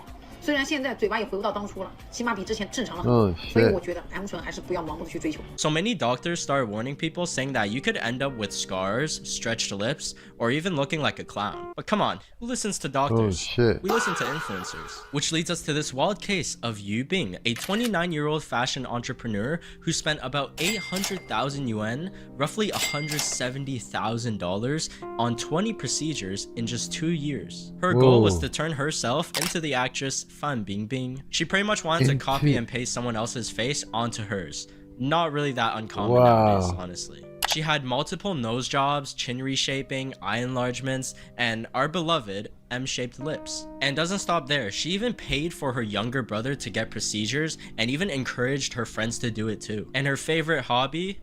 Taking selfies. Just to figure out what to change next with her face. But that ain't a hobby. That's a full identity crisis. And of course, her family was not okay with this at all. She went on this talk show called 4 Famous Helpers, where her mom literally cried and begged her to stop doing these procedures. She even said to her own daughter, "I don't even recognize you anymore. You look like a monster." Yeah, that's how far it had gone. Imagine your mother telling you that on live television. She eventually warned Yu Bing, "If you don't stop having more surgeries, I don't want anything to do with you. It hurts me too much." And Yu Bing is just sitting there, smiling. Not because she's happy, but because she physically can't stop. When they asked her why she wasn't reacting, she said, "I'm very upset, but I can't cry because I had surgery to lift the corners of my mouth." She legit couldn't express any emotions at this point. 你心疼妈妈吗？我心疼，我也想哭。我不是微笑，我是做了嘴角上扬。我跟我妈说了，我对我妈其实挺孝顺的，我也不跟她顶嘴，我也不干嘛，我自己赚钱。我就觉得我只想整容，我觉得我也说出我的心里话，我希望你到此为止吧，不要再做了。 你真的不要再伤害你的妈妈了，我真的承受不起。妈妈，对不起。Wow. And after a long lecture with many back and forths, everybody sided with her mom, and Yu Bing finally broke down and cried. But the damage was obvious. It was still pretty bad. Doctors keep stressing that these procedures require insane precision, like we're talking about your face. Even with advanced techniques, even if they try to hide the stitches in your nose or lips. I was so foolish, sister. I regret it so much now. There's nothing I can do. Why? To be honest, after it heals, there will be a very ugly scar, a white line. It will look ugly when you smile, and your mouth will feel wooden. Even lipstick can't completely cover the scar. It's only okay when you don't smile. If you can't smile at all, it will be extremely ugly. I mean, yeah, I'm not really that surprised. 千万别找庸医做这个 M 唇，大家看一下我这个嘴，是不是有点似曾相识，像兔唇？已经1年多了，嘴唇一直没有知觉。 伤了神经，而且现在上嘴唇超薄，所以现在我还要调整，把这个嘴还要把它再弄厚。你说说，花了1万多块又白折腾，就是很凉，每天摸着就冰冰凉凉，没有知觉。你们知道什么感觉吗？真的很痛苦。Oh no！ 我的天哪！有生以来打出了一个比手术还做的微笑的微笑唇。我的天哪，太微笑了，好好看啊！ And it gets really dystopian here because in China, there's this app called Xingyang, which lets you buy plastic surgery procedures directly at the comfort of your own home. It's essentially a marketplace for beauty procedures that offer convenience and ease of access. You open the app and you'll see a bunch of different offers that you can buy. Like, people are looking for the best deals out here. And it gets pretty messed up because the app offers these microloans for those who can't afford the surgery but still want to get it. You pretty much finance your new face and give them monthly payments, which can ultimately just end you up in debt. And you can see that they even have discounts, coupons, and limited deals like 4-in-1 package, buy one get one free, 50% off hyaluronic acid fillers, baby face packages, all to lure people in by feeding off their insecurities. Yo guys, listen, nose jobs are on clearance sale right now. We gotta book a flight to China immediately, okay? I can use my refer a friend code too, so guys, we won't be chopped anymore. There's so many procedures you can get, and there's also these reviews that make it seem legit, but a lot of them could just be unofficial beauty clinics that may or may not have a license. I mean, take a look at this package. I don't know about you guys, but M lips plus thick lips, you can enjoy an additional 95% discount for girlfriend gifts. Black Friday is just overrated. And on the app, there's also this face scanner that pretty much nitpicks and tells you everything that's wrong with your face and what procedures you need to look beautiful again. So if we go ahead and try the face scanner, you'll see how chopped they think I am.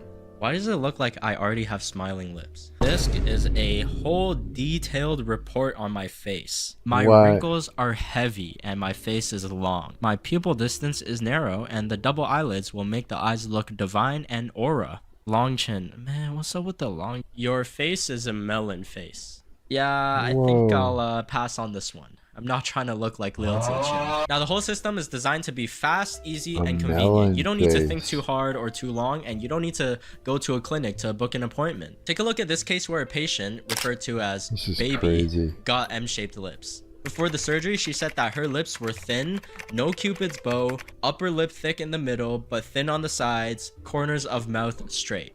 I'm reading this and I'm like, yeah, that sounds pretty normal to me. But in her mind, normal ain't gonna cut it, sis. So she gets the surgery and they give her the full M shape, 2 peaks, and lifted corners. And as you can see, it don't look that natural at all. No. Like, it's giving something is off, but like a clit I can't explain it. in the Now, there's middle someone of her people lip. love bringing up in this conversation about smiling lips, and that is Angelababy. She is super popular in China. Like, she's an actress and a model, and she naturally has these smiling lips. But a lot of netizens suspect that she enhanced it because, I mean, if you look at the old and current photos, they look pretty different. Now, there's this one scene in the C-drama Skyscraper where she's supposed. Thing is that it's like they're long, like normal.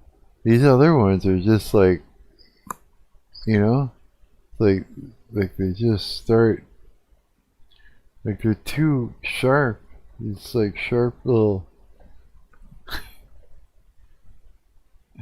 I don't know. Crying, but her face was smiling, so it gave it like a really weird and awkward look on camera. And people were like, is she crying or smiling? And there's even this other scene where she's literally being whipped and trying to look in pain as an actor would, right? But her lips are still slightly smiling. Netizens started calling it scary, uncanny, two-faced smile. I mean, I can see where they're coming from because when you smile, your whole face smiles, right? It's not just your lips. Your eyes, your cheeks, everything, right? But when it's just your mouth and your eyes look dead serious, I'm sorry for staring. At the end of the day, beauty is subjective. Like, what might look perfect to one person might look completely unnatural to someone else. And the truth is, while M-shaped lips or the smiling lips can look good on somebody when it's like tailored to their face, the risks are just too insane. If you have to cut muscles in your face just to look slightly more approachable, maybe the lips aren't the problem at all. If anything, you better hide your lips, because I'm coming for them. Wow. That's insane. I performed plastic surgery on myself. Oh my god. What is that? I don't want to know. But skin pulling. Okay, one more. I would remember these ones. This is China? Do you ever feel old? Wow. Okay, I know I'm reaching Ung status and there's absolutely nothing we can do about it. But let me ask you one thing. How badly do you want to stay young? Because at this point, I don't even know what timeline we're in anymore. I'm just doom scrolling peacefully on Douyin, you know, like usual. And then I start seeing these before and after videos of people in their 40s and 50s getting their faces stretched like rubber and coming out like they're aliens trying to blend in with humans. There's currently a trend of older people getting facelifts to look as young as they once were, revisiting their prime, their teenage years, strictly through appearance. Except something gets, you know, messed up midway and we end up with a horrifying vacuum sealed face. Like I'm not even exaggerating. On Douyin, this whole mass face transformation thing is blowing up. But like, why is it even happening? Well, on the surface, people love dramatic transformations, right? Glow ups get tons of views and I mean even make people famous on there. A lot of these videos are disguised as personal sharing, like they're just showcasing their journey. But if we're being real here, they're basically selling a dream. Look decades younger overnight. Wow. Except some of these clinics are doing what people call fake facelifts, and instead of like a proper facelift where you're working on the inner layers of your face like actual professionals do, instead they just cut the skin, pull it back, and call it a day. No proper repositioning of fat, muscles, or fascia, just surface level stretching like they're wrapping a gift box. And that's how you end up with the mask face phenomenon. Congrats, your wrinkles are gone. But so is your ability to express emotion. Now, what did this all kind of stem from? Well, it started as like a wholesome trend on Douyin called refusing to be old, or bufulao. And at first, you know, it was pretty chill. You had stylish grandpas dripped out better than most of us. Hang on. This is crazy. This is crazy. I want my guitar to noodle on right now. Just gotta reach back and grab it. Hey, what the hell? Oh yeah, okay. There. Boy, it's all caught up in this thing. Why is my headphones... Okay, hang on.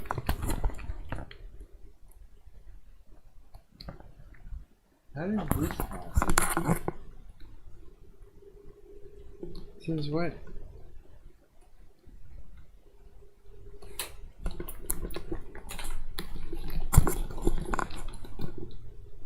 I'm like, how did my headphones get tangled up in the fucking my ring light cable? I'm like, what the fuck? I need to noodle on my guitar while we watch this. Yeah, this is crazy. Okay, China's He's hitting nuts. the gym like it's leg day every day. All pretty much just elderly people doing Gen Z things. It was about staying youthful in spirit. We love to see it. But then, of course, we can't have nice things now, can we? Many teenagers just took this anti-aging obsession to a whole nother level. I'm talking using face tape to prevent wrinkles and even using specific special straws to avoid smile lines. Careful there. That laugh might cost you a wrinkle. Eventually, people started thinking that looking older is some kind of mistake, you know, instead of like being alive. That's exactly how we got here. People in their 40s and 50s and sometimes even 60s rushing to get their aging fixed. And they end up getting these extreme facelifts that end up distorting their faces and even leaving them looking like permanently stiff. Wow. And this is no joke procedure because they also leave scars like in front of the ears and even behind the ears. This is a great time to make a Asian joke, but I'll pass on. Now, some people do try to defend it, saying that, oh, it just looks weird because it's right after the surgery, which is valid. Okay, that definitely can be the case, but what I realized is that a lot of people saying that are the clinics themselves. And let's say that's the case. Even when fully healed, the face still looks kinda off. Like simplified or flattened. Low-key a face you could easily draw. Wow. 皮也拉了，眉毛也切了，眼袋也做了，鼻子也做了，嘴巴也做了，皮还拉了3次啊！你看这，操，貂也穿上了。 关键是假发也戴上了啊，还是老太太。 Wonder how old she is. 啊，没用，你老就是老了，咋折腾也没用。你看，你就是老太太，你咋折腾也是老太太。 Yeah. Here's the thing, these are serious procedures, and if you don't do your research or you get lured in by a low price, you can end up in a really bad situation. You're stuck with it. The side effects include that tight face plus droopy eyes combo, and if the skin is pulled even slightly too tight, it can end up damaging the skin itself. Like your face can start thinning and looking fragile at the same time. Really? Then there's nerve damage, which is always fun. Since the facelift doesn't just deal with the skin, it actually goes into the tissues itself, there's a high chance that one of the nerves can be hit. Some sensory nerves getting affected is almost unavoidable. It's like you're rolling a dice to see if you'll end up with facial paralysis. And then there's the chance of your skin deteriorating. You go into this thinking that I'll look younger, but sometimes it makes you look even older than you already were. 32岁做大拉皮会不会太早？我是已婚已育，首先怀孕加坐月子，我一共是胖了30多斤，全身的皮肤就像气球一样吹胀，然后再泄了气就很松弛，尤其是脸上断崖式的衰老，它已经完全支撑不了我的这张脸，所以就是做拉皮是我最好的一个选择。 Now we gotta talk about this one guy who basically paved the wave for this entire trend. There's this doctor on Douyin and TikTok known as Dr. Kim, and this man went viral. He gained millions of views per video, and his format is always a normal middle-aged person, wrinkles, sagging skin, normal aging. I've seen this guy before. The big reveal, 20 years younger. You guys ever played Oblivion? And the transformations, yes, they are dramatic, but you know what I also realized? It's the fact that they all look the same. Now, this Dr. Kim might not actually be who you think he is. Because first of all, clicking the link on his profile leads us to a Vietnamese website where you can actually book appointments. But another thing to notice is that some of the videos he posts are actually just carbon copies of other videos. Now, take a look at this video right here from Dr. Kim. I actually found the same video on a Chinese doctor's Instagram page. So I decided to message them and pretend that I was interested in surgery. They say that they're in Shanghai and that the cost is just 5,000 $4,000, even though all I said briefly was just I wanted something done to my eyes. And when I asked him, is Dr. Tiao Mu the one operating, he says he's actually the director of consultation, Dr. Tian, meaning that Dr. Tian is the one managing Dr. Tiao Mu's page. And it gets weirder. Take a look at this male transformation video on Dr. Tiao Mu's page. It's very clearly labeled that it's Dr. Tiao Mu, so you would think that he's the one who did this. But actually, I found the exact same video on Douyin under the name Zhu Mengjie. So who's the culprit here? You can see how sketchy it is and how easy it is to just false advertise and promote something that is just completely ripped off of another account. 大家庭又有学员要毕业了啊，然后我们合个影。来，姐姐们在张家住的开心不开心？开心。做完题找谁？找张张，给张张点个赞。Alright, because we're literally talking about people trying to reverse engineer their age, you know what you can't reverse? Your data being leaked. This is embarrassing, but one time I actually got my old Roblox channel hacked because I clicked a phishing link and all my personal info just got leaked out there. It just goes to show how much of your personal information is actually out there without you even knowing. I mean, if you Google yourself right now, you might find your full name, your phone number, your entire family tree, just casually exposed without consent by these sketchy data brokers, which is how you end up with scam calls, identity theft, and like a bunch of spam, honestly. And this is why Incogni is a lifesaver. It essentially just tracks down your personal data that's just in the wild and automatically removes like everything. And their biggest thing is actually their custom removals feature. You literally just copy the link, paste it into Incogni, and their privacy team tackles the removal for you. And through their portal, you see the whole process. Like you get full transparency, so you don't really gotta worry about anything. Because your data can reappear, they just keep sending these removal requests constantly. It's risk-free too. There's a 30-day money-back guarantee if you're just not feeling it. You can check out Incogni using the link in the description, and you can also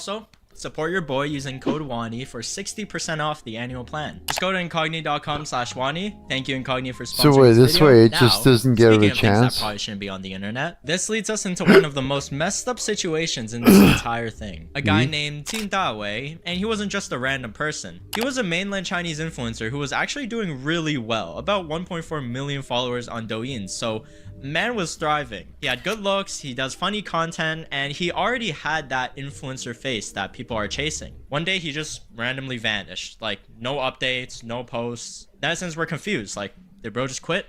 What happened? And then 2 years later, he came back, and it was not what people expected. He posted a video of him crying, explaining everything. It turns out he had undergone a couple of procedures, mainly a facelift and fat grafting, which is just moving fats of your face to different areas. He said his friend had encouraged him to improve his face, and the doctor basically sold him the dream of being younger than he already was. And at the time, he already felt like he was getting older and wanted to go back to his teenage looks and revisit his, you know, prime youth. Which again, this is what the anti-aging mindset does to people. After the surgery, instead of looking younger, he looked decades older. He went from a young male influencer with smooth skin to deep wrinkles, folds. I mean, he even said that he went from a beautiful man to an ugly monster. To me, it doesn't look as bad as some other botched procedures. I mean, it's clear that damage has been done, but because of the face he once had, you can tell it's destroying him. He's also in his early 30s, so it's clear that it's not just affecting older people. He talked about suffering mentally from severe insomnia, hair loss from stress, and just constant embarrassment. He wouldn't even take off his hat in public. Like, he stopped socializing with friends, pretty much locked himself away. And even his parents and his own relatives openly criticized his appearance, which is messed up, okay?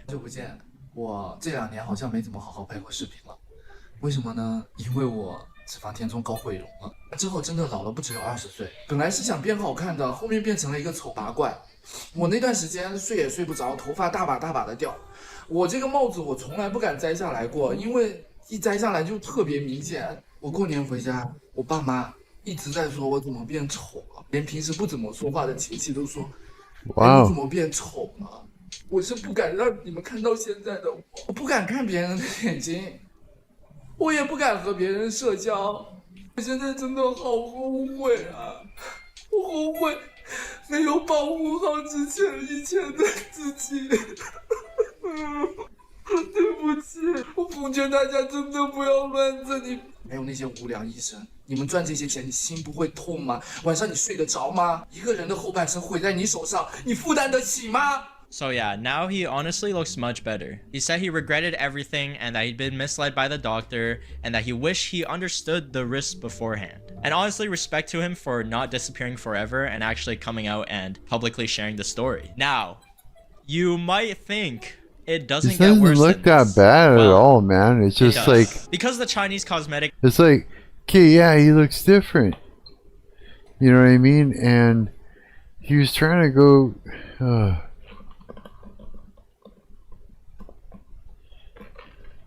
He was trying to go to like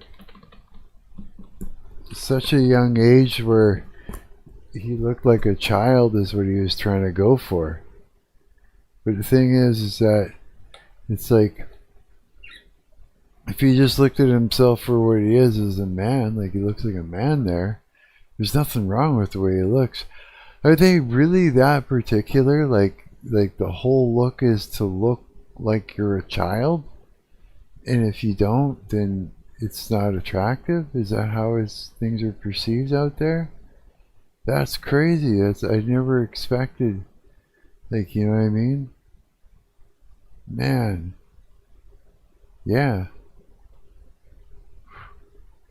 Yeah, man, 4.5. If I think about it, in 4.5 years, I'll be 60. In 4.5 years. January, February, March, April, May, June. Where are we at? May? Yeah. 4.5 years, I guess. I'll be 60 years old. Huh. That's pretty cool. Hey! No, not right now. You remind me later, you cunt. Industry Fucking wants to update super shit. innovative. No! For the better or worse. They came up with another method to make yourself look younger, and that is implanting 3D printed pieces of plastic to screw into your face. I'm serious. This material is called PEEK, and it's basically a medical grade plastic. To be fair, it's not just some random material. It's actually been used for years in actual medical procedures. Originally, it was used for like reconstructive purposes.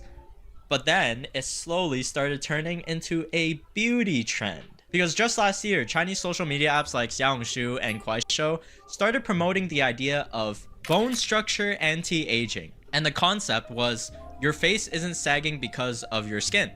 It's because your bones are weak. And influencers start saying that PEEK is the ultimate permanent solution. Instead of using fillers that dissolve over time, you can set a strong base foundation for your face by using PEEK. All you have to do is just bolt some plastic into your face like it's armor. You can get PEEK implants on your shoulders, your forehead, your eyebrows, your skull, your chin, basically anywhere. And why are people falling for this? It's being marketed perfectly. This is for I guess some people like, right? Like some people don't they don't have like a lot of chin in that, and something like that would be like, it would only make sense, right? But he's about to say it's just being marketed perfectly. For people with high standards. Influencers are chasing that perfectly sculpted Wang Honglian, and PEEK promises a perfect fitted custom design, since it's made using a 3D scan of your skull. So yeah, technically it does fit you, but so does your original face. PEEK character customization, pun intended. So first off, how does it work? Let's say somebody, comes around and says that they want to bolt some PEEK onto their forehead to make it protrude forward, because yeah, that's also an aesthetic. First, they start off with a CT scan of your skull. Basically, they turn your entire head into a model, and they decide how thick the PEEK should be. And once they finalize the design, it gets sent off to be 3D printed, and then gets shipped back to the hospital. Now, during the surgery, they first make incisions, then they insert the PEEK implant, and then they screw it onto your bone with titanium screws. And the worst part is the fact that since it's pre-shaped or like pre-made and it's rigid, if it doesn't fit properly during the surgery, You can't adjust it. You can't move it. It's permanent. Whoa. It's expensive too, costing up to 100,000 yuan, which is like $14,000. So it's considered a luxury procedure. Now, of course, when you wake up, you gonna feel like you got punched in the face 100 times, you know? Numbness, swelling, it's all part of the experience. But what's really terrifying is that there have been cases where the peak implant actually started moving. Some people reported it slipping around inside their face and even pieces coming out of their mouth. Son, why are we doing this? And since it's custom made and screwed into your bone, there's no going back. Like, if you don't like it, or it shifts around, or you get an infection, you're cooked. Take a look at the influencer Yi Zhu Damei Na. She ended up spending about 1.3 million yuan on cosmetic procedures, and at first she was just doing some small microplastic like procedures because she was bullied online. And you know how this goes. One procedure turns into another, and eventually she ends up doing a full face bone reshaping using Peak. The result? She achieved the ideal influencer look, but with the drawback of a crooked smile and unaligned teeth. She now can't chew food properly. She can't even eat meat, nor can she bite through noodles. I mean, her face became completely unaligned. Hey, coward. How's it going? So guys, this is why, if you ever feel insecure, just please don't. She openly says that if you can avoid it, try to avoid it. Be unique and don't end up like us with plastic surgery faces that all look the same. So why would she or anyone else go through all of this? How about you? Well, because the selling point is actually kind of genius, in a manipulative way. This is just nuts or what? This is holy smokes. Hang on a second.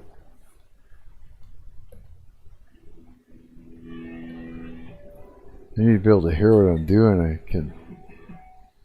I'm chilling. Are you? Oh, that's good. You've been game deving today? Have you? Oh, buddy. Fuck yeah. I didn't yet.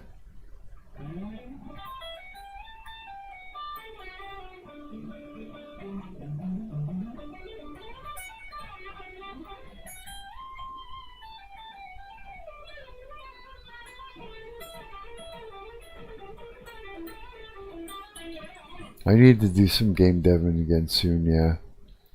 Look at this, eh? Can you believe it that China's really got some interesting and surprising beauty standards.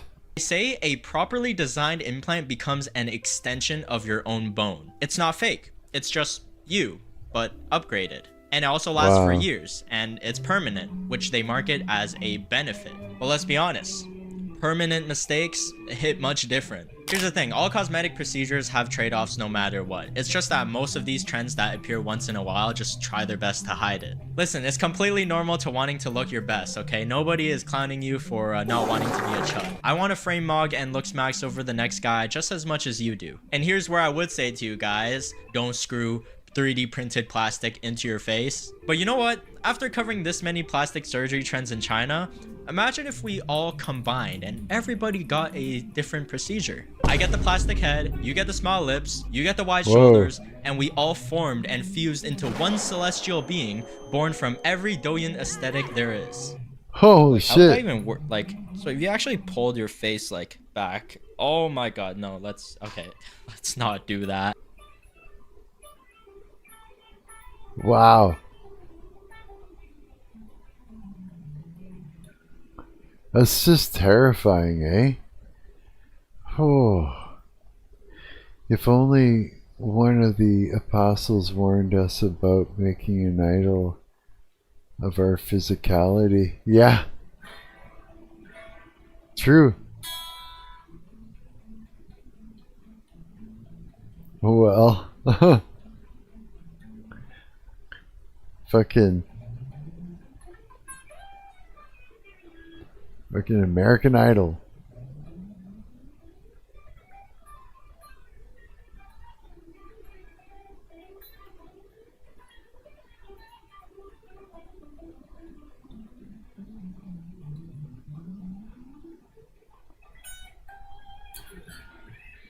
see what else here is. What other madness? Skin paint? This is getting good. This is so different. Did you go outside today? Anyways, would you like to try my new skin whitening cream? I promise that you'll be glowing by the end of the day. Now, the trend of having white and pale skin in Asia has been like around forever now. Either that be through skincare, makeup, or most beloved, Whoa, Chinese what's up filters. with your eye? But there are many people in China right now going to these sketchy beauty clinics to get hooked up to these IV drips and these skin whitening injections to become paler from the inside out. You also can't forget about our whitening creams that completely bleach your skin, which is completely safe and totally not full of poisonous mercury that can cause kidney failure. But here's the thing, the glowing white skin obsession didn't just appear randomly. I mean, they've been cooking this for centuries. I mean, back in the Heian era of China, being pale wasn't just about beauty, it was a literal flex. If you had pale skin, it meant you were rich and beautiful, and you probably weren't out there under the sun doing manual labor work. Most likely you were, you know, sitting inside, sipping Molly tea of that era and enjoying your best life. So skin tone essentially became a social ranking system. Now fast forward to modern China, and guess what? Didn't change that much. If anything, it got a whole rebrand, and there's also a marketing team behind it now. A lot of Asian celebrities and the entire aesthetic still prefer a lighter skin tone because, I mean, a yellow undertone apparently looks dull. Paler. It sure would be great if Jesus was given a physical description so that we could be just like him. Oh, if this is about that one weird subculture, yeah. Coward knows lots about skincare. You're probably just cringing looking at this right now. Paler skin looks younger, cleaner, and hides many imperfections like dark circles or freckles. Which, okay, I get wanting clear skin, but since when did we decide that the solution was to look like a ghost? I mean, you've got actual celebrities like Lin Qiling who openly admitted that after she accidentally got tanned, she immediately went to get skin whitening injections. And then you've got external influences adding to the fire, like K-pop promoting glass skin and Chinese influencers looking like they haven't seen sunlight since 2003. I mean, wow. I mean, at least their stuff isn't, at least their stuff is cheaper than the American stuff. Is it? People in China are going absolutely all out to avoid the sun. It's like avoiding the plague at this point. We're talking UV umbrellas, full body coverage, and the absolute masterpiece of human innovation, the Peekaboo Polo. It's like a hoodie that's like mixed with a dress shirt that covers your entire face. And then you get these tiny eye holes and a zip for your mouth. So you look like a ninja, but also like you're about to rob a bank.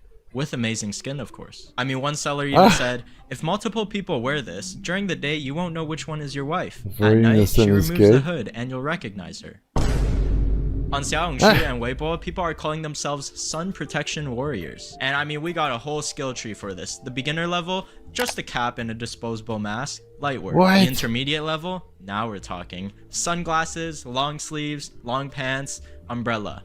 Okay. There's this Chinese subculture that does this, but there's a whole aesthetic alongside it. I have to find it. Fuck. You're committed. And the advanced level, a full face kini covering your neck, a long robe, and calf-length socks so your ankles don't get tanned. This blogger over here called it her armor when riding a motorcycle. Another netizen said, "You look like an assassin." To me, it looks like the sun is her biggest op. This girl even got told that she looked like the wife of a Dubai prince, and someone replied, "You haven't done enough. Your hands aren't even covered." Isn't going out like this a bit too much? I've been brainwashed by all the bloggers and can't tell if it's actually working or not. There are so many conflicting opinions online. But yeah, this level of dedication to avoiding the sun, they're built different. And once people got this invested, of course, they're going to take it even further. Which brings us to these sketchy underground clinics that offer these skin whitening injections. Yep, straight into your bloodstream to get rid of all your melanin. Sign me up. People go to these unofficial beauty clinics, sit down, and get hooked up to these IV drips, and the liquid slowly goes into their body over time. And after about a couple of weeks or so, your skin will be as bright as your future. Which might not be so bright after taking that. 我宝贝又来打美白针了，这一次是第7次了哦，明显的白，现在比我的还白，还不白，还要多白，这么白，宝贝真白，等你打完10次，你可能就是白里透红的那种了。So yeah, it's not like a one-time thing. You need continuous daily drips for like 10 sessions. So you're basically committing to a skin whitening subscription where you have to go there every single day, sit down, and let these mysterious chemicals marinate inside of you. Won't putting so much on my face cause adverse reactions? Product quantity used by 3 customers. Oh, okay, so it's completely This is crazy. What's the price? Can I do it myself at home? Private. So you can see that there's these really sketchy accounts that are obviously unofficial, and they're offering. Was it it's like all the worst aspects of Western pop trends accumulated in China. Shemate. Americans in general get way too much sun in general. Huh. I am so sleepy, bro. Are you? No way. This is fucking... I'm getting there, yeah. It's starting to get there. I'm actually not too bad. Yeah, not too bad. I had a nap before I did all this, so I'm alright. Yeah, I'll probably around 8 o'clock I'll go and get a snack and then come back and maybe get some sleep or something. But right now I'm doing pretty good, yeah. Yeah, I was pretty stressed out earlier. I feel a little better though. Yeah. Offering these private procedures behind closed doors to anybody who's commenting or interested. It's very obvious they don't want this in the public eye, and they're even showing proof of results, which can obviously be faked. I mean, this is just one of the many sketchy e-commerce businesses that happen all over Xiaohongshu. Is it good? I mean, a couple of days ago, I was at one of those Chinese medicine shops, you know, like the ones where the ginseng is like stacked on top of each other across the shelves. Ooh. Yeah, I mean, I was like scrolling through That Douyin sounds and good. like a bunch of different kinds of these procedures came out. And well, what do you know? My data completely turned off while I was in there. Maybe they just didn't want me to find something out that I shouldn't. And speaking of data, I've been using this eSIM app called Saily, and it fixes like all of those issues. You know, instead of like arriving at the airport and then getting a kind Chinese auntie help you buy a SIM card, please just leave her alone. All you gotta do is just... I like to nibble off the little parts of bologna hanging off the bread. Yeah, I know what you mean. Just download Saily on your phone, pick a country, choose a data plan, and instant internet. Like, you're good to go. And it also works in over 200 countries. So like whether you're going to Japan, Korea, or China, wherever, you won't be relying on the local cafe's Wi-Fi. And trust me, when I went to China, I've been hit with those $87 roaming charges, like just for using something like Google Maps for like a minute. So luckily, Saily helps you avoid all those fees completely. And I mean, you don't have to keep like installing a new SIM every time you switch countries. And they actually have some pretty good security features too. So it works on iOS, it works on Android, and for some reason it just, you know, doesn't work, you'll get a full refund. You can get an exclusive 15% discount on Saily eSIM data plans or use code WANI at checkout. Or you can also download the Saily app or go to saily.com/WANI. I'll throw the QR code on screen here as well. Thank you, Saily, for sponsoring this video, and let's get back to the main ingredients. Now here's what's actually inside of these so-called miracle injections. They contain 3 ingredients: tranexamic acid, glutathione, and vitamin C. First up, tranexamic acid is actually a blood clotting agent, which also makes your skin a bit more paler, with the increased risk of skin cancer though. Reasonable trade-off. Next is glutathione, which actually helps detoxify the liver, so it might sound like the healthy one on paper, right? But thing is, you're not eating foods that just contain it and like slowly over time you're dumping a whole bucket of it into your blood. And then there's vitamin C, oranges. Yum, everyone's favorite, the most safe ingredient, right? Except in high doses it causes diarrhea and blood clotting. So it circles all the way back to tranexamic acid. So imagine all of these combined, injected into an IV drip directly inside of you, all for that glow up. And despite the name whitening injection, there's actually no such thing as this in China as like an official approved product. They're basically cooking up their own DIY potion here. Which brings us to this disturbing case of an influencer called Little Angel. She said that she's been getting these whitening injections for 6 years. At first, everything seemed fine, like her skin was getting lighter and the results were actually working. So of course, like any normal person would, she just kept going with it for years, and the side effects gradually started kicking in. So what started happening was that the skin on her face actually started to harden, and her nose began to start rotting and ulcerating. Also, the area under her eyes became like extremely swollen and dark. Like, this is absolutely horrifying. And she says she did not use any fake products, like everything was genuine. She followed the routine exactly as instructed, and doctors even told her at the beginning that your skin, yeah, you'll look whiter at first, but long-term use can cause ulcers, but I mean, she just ignored it. She said that she was going to the doctors every single week during this treatment phase, and she was doing daily IV drips over time, and that's how things got worse. And to try to fix the damage, she went through 2 rhinoplasty surgeries just to repair her nose. And even after 2 years of continuous treatment, still she had swelling under her cheeks and eyes. And this was a big wake-up call for her and most netizens. I mean, she begged people to learn from her mistakes and avoid these procedures, as I mean, they are unofficial, so they really can ruin your life. I mean, there was even another woman who fell into a coma just after 3 injections. Just 3 injections. And it's not just the injections themselves, because sometimes people mix and combine them with fillers, such as hyaluronic acid. Boy, did I miss you. But this is just one side of the industry that those brave people who are super desperate for having pale skin will go to. But for those of you at home and for people that, you know, aren't as brave, they have a solution for it. And these are the so-called whitening creams, with the promise of miracle glowing results, done at the comfort of your own home. So we are doing an entire paint job on our body now until we look like a celestial being. Creams are much safer, guys. I mean, it's just something you apply to your skin, so no needles, no IV drips, right? None of that. It's completely done without side effects. Until you realize many of these creams have mercury in it. Yeah, mercury.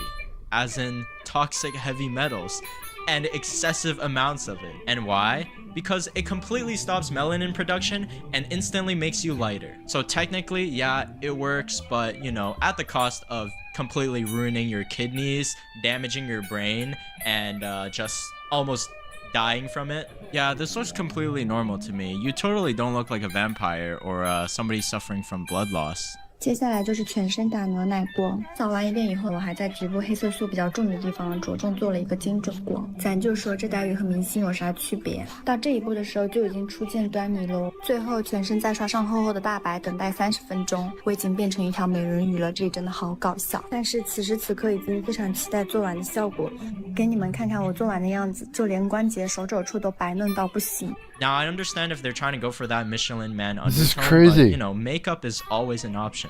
Oh, how stupid of me.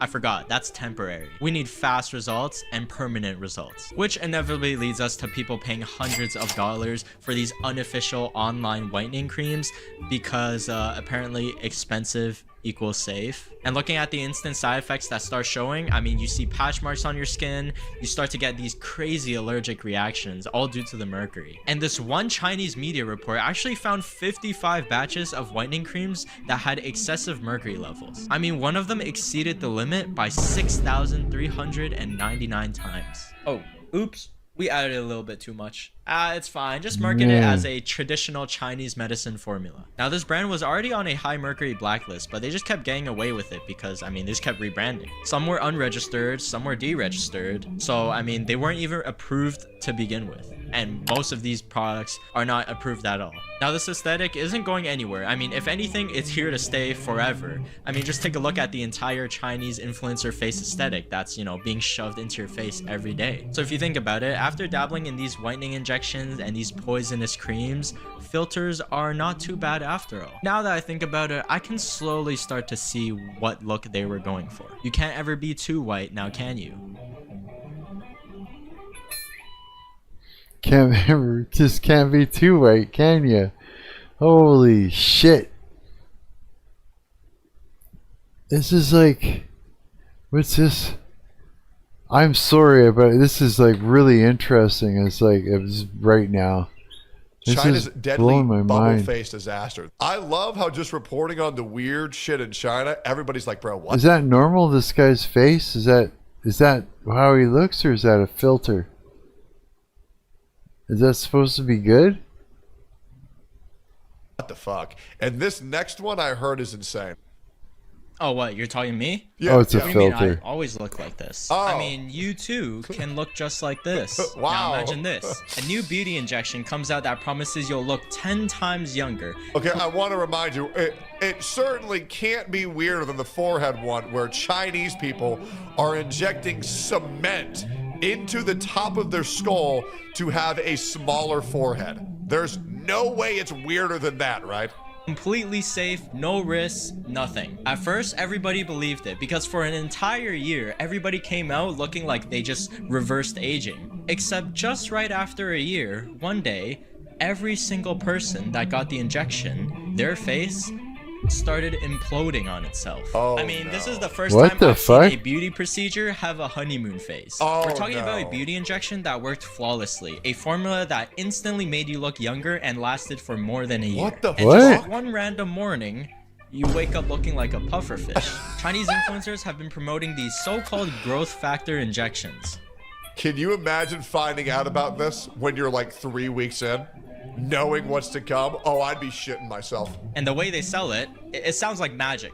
One needle and your face completely fills out. Your cheeks look plump, your chin looks sculpted, and it was pretty much the secret anti-aging formula that people have been chasing for years. Listen, if you were in Shanghai gatekeeping a beauty procedure from everybody, you're getting slimed out by every influencer circle there is and their doctors. And I'm not even exaggerating. The before and after photos look insane. But here's the part that nobody tells you. Give it maybe a year or two, and then suddenly your face just starts moving around on its own. Look like what? Exactly how people end up with the so-called bubble face effect. Jesus, and, look at the this is terrible. Like they got stung by 1,000 bees at once, or like something's growing under their skin trying to escape. And the biggest danger is that massive delay time frame that tricks you to thinking everything's okay.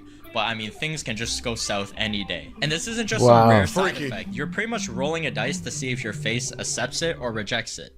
They say Chinese beauty standard, and then it's just Shanghai. Shanghai? What is that? They say it's just every single time it's always Shanghai. Shanghai. I don't even know what that is. Not really sure. That's like their San Francisco, LA. Oh, really? And most of the time, it don't like you. So what even are growth factors? Well, here's where it gets interesting. They're actually proteins that your body naturally produces, and doctors can use these as creams to either heal wounds or like recover from burns. Keyword, externally on your skin, not internally injected into your face. Because once you start injecting that stuff, it doesn't just fill your face like filler. It tells the cells in your face, hey, start growing. And like don't the crazy libtard city being spammed with signals to keep on growing tissue non-stop. And oh my god, imagine that for a second. Your face is literally stuck infinitely producing cells. Like the cells start dude, what if there's no cure and these people are it looks like their face is trying to run away from their own body, multiplying uncontrollably, and you start getting these lumps, this weird uneven swelling. Okay, that one kind of looks like handsome Squidward. Okay, this one's actually not too bad. My amp just it keeps literally looks like something. My amp just keeps going up and down and up and down in volume. You know, that's it. Sometimes you can hear me play, then you can't. Then Sunday after church, I'm taking this amp back to the music store. They're gonna try and fix it again. Is growing out of your face. It's always been like this. It's starting to look like fucking beluga whales, bro. Holy. Surgery was originally for treating past injuries, and growth factors were used to help wounds heal. Now they're all being... I would like to say, this is infinitely more sane than chopping your own penis off because you think you're a girl. Used for appearance. Many netizens describe it as feeling pressure, pain, constant swelling, like their face is inflamed 24/7. Infinitely producing cells. If that is accurate, they did figure something out. Yeah, no shit, right? It's like Speaking crazy. of doctors, I'm the worst at booking doctor's appointments. Like, embarrassingly bad. For me, it was my eyes. I feel like we're about to get hit with an ad. Because I honestly just kept putting off going to the eye doctor. I low-key started noticing that my eyes were dry all the time. This is where today's video sponsor, ZocDoc, comes in. Oh, dude, ZocDoc is awesome, bro. I'm going to use QR code WANI right now, bro. That's lit. Nice sponsor, dog. Once it's in your face, you can't just remove it. There's no undo button. There's no easy surgery to take it out. And if you try to remove it too early, it can actually make things worse. Well, maybe you can just cut off your face. Yeah. Maybe you just slice off your fucking face. Like the remaining growth factor liquid that's in your face gets stimulated and starts growing even faster in random directions. Oh, that's like, so bad. Imagine just like touching it. You're kidding. It starts to spread out even more. 大家说千万不要去那种小工作室打这种生长因子。 The boy who lived, come to die. Man, that's bad. 你打了以后， That's so 你就会 bad. 发现你的脸跟我一样，这显得 Like this is what the hot bitch looks like in your Resident Evil games, where they have to make them ugly. That way you're okay with killing them. Like this is post time skip Lady Debbie Trask. 这根本没法见的，而且你打了完以后，它就一直长，一直长，然后你去切的话，它还是会一直长的这种程度。 Oh. 所以千万不要去小工作室生长因子。 Yeah, so many doctors refuse to even treat these cases. They don't want to touch it because it's that unpredictable and it's that risky. Not just for the patient, but for the doctor as well. So most people, they just end up stuck with it. And they're just living with faces that are just constantly... Wait, you know what they look like? It's like, dog, they either look like the blobfish or whatever that is, bro. Man, that can't be accurate, I think. Was that they invented the cure for cancer and then use it for skincare? That can't be accurate. I think what they meant to say is it triggers increased production of the particular exposed cell group. Whoa. That shit is great. They really do look like handsome Squidward now, man. Changing, growing, and deforming. And even some people end up with these super sharp, unnatural noses and even chins that just keep extending over time. I mean, that chin really looks... Put it in your penis!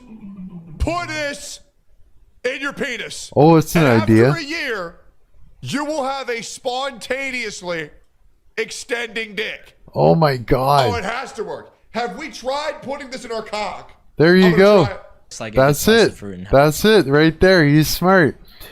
Well, infinite cell production would be an immortality injection. No shit. Man. I mean, just take a look at this woman here named Miss Liang from Wuhan. She wasn't even someone who was chasing extreme beauty standards. She said she was fine with how she looked, but she just one day thought, why not just improve it a little bit? That's it. Just one appointment and her life changed. After getting the injection, her face didn't just swell up a little bit. It blew up. Like, literally inflated. She described it like her face was turning into a balloon, and she said that she became scared even of her own reflection. She had growth factor, so it spread everywhere. And at the time, she did try to fix it, using surgery multiple times. And each time, the growth came back. It kept regenerating constantly after each and every repair, and doctors could only slow down the process. And this just gets really sad, honestly. 我误打生长因子，之前每个人都说我很好看、很漂亮，我被朋友骗去打的。第一次打完挺好看的，就上瘾了。 I imagine it wouldn't hurt immortality though, right? Like the season we die of old age is because we continuously produce and replace our cells, and they slowly get worse and worse at generating the copies. Put it in your penis. 第二次打完 He's right. 不到1个月就变形了，发红、发胀。 I would normally feel bad, but like low key, it's like kind of funny. That's what you get, bro. Oh, I have to get plastic surgery to be beautiful. Here's an idea. How about you get to the gym? Also, American girls are superior, my opinion. 而且很麻木，无法。I think white women are on average the most beautiful women naturally. I believe Asian women look better once they've used makeup, but that's just my opinion. Even to this day, she still posts on Douyin about her weekly repairs and warns people to avoid just even doing anything to your face. Now you might be wondering, how does something this sketchy blow up on a platform with millions of people? How are the clinics even getting away with this even though it's an illegal procedure in China? Well, simple. Rebranding. Because nobody's walking into a clinic like, can I get these illegal growth factor injections that might permanently ruin my face? Instead, they just slap a new label on it and they call it like youth serums, growth peptides, or like face activation. I mean, or Mida cookies. These clinics know that growth factor injections are elite ball knowledge reference. Legal for cosmetic use. So they just sell the same thing under a different name. Instead of growth factor injection, it's baby face packages. Because everybody and their mother is obsessed with the baby face aesthetic. Yeah. They'll post these aesthetic clinic visits where there's like soft lighting and then just some girl laying down getting injected. And the caption is always like, finally achieving my dream baby face. But there's one renowned influencer who massively blew up this year, and she got what I would say is the worst possible outcome from all of this. We're talking about a Douyin influencer known as Peach Blossom Baby. She basically became the living embodiment of what happens when you just go overboard with chasing perfection. She started young at 17, and before that, she's always had this intense awareness of how she looked and her appearance. She was tall, like around 1.8 meters in middle school, which really made her stand out. And she hated being tall. She constantly felt watched. Oh, bro, I love tall women. Chad doesn't get it, bro. And I hate how there's this whole culture of like promoting like, oh, short, anorexic, weak. Y'all don't know shit until you date a tall woman who's strong.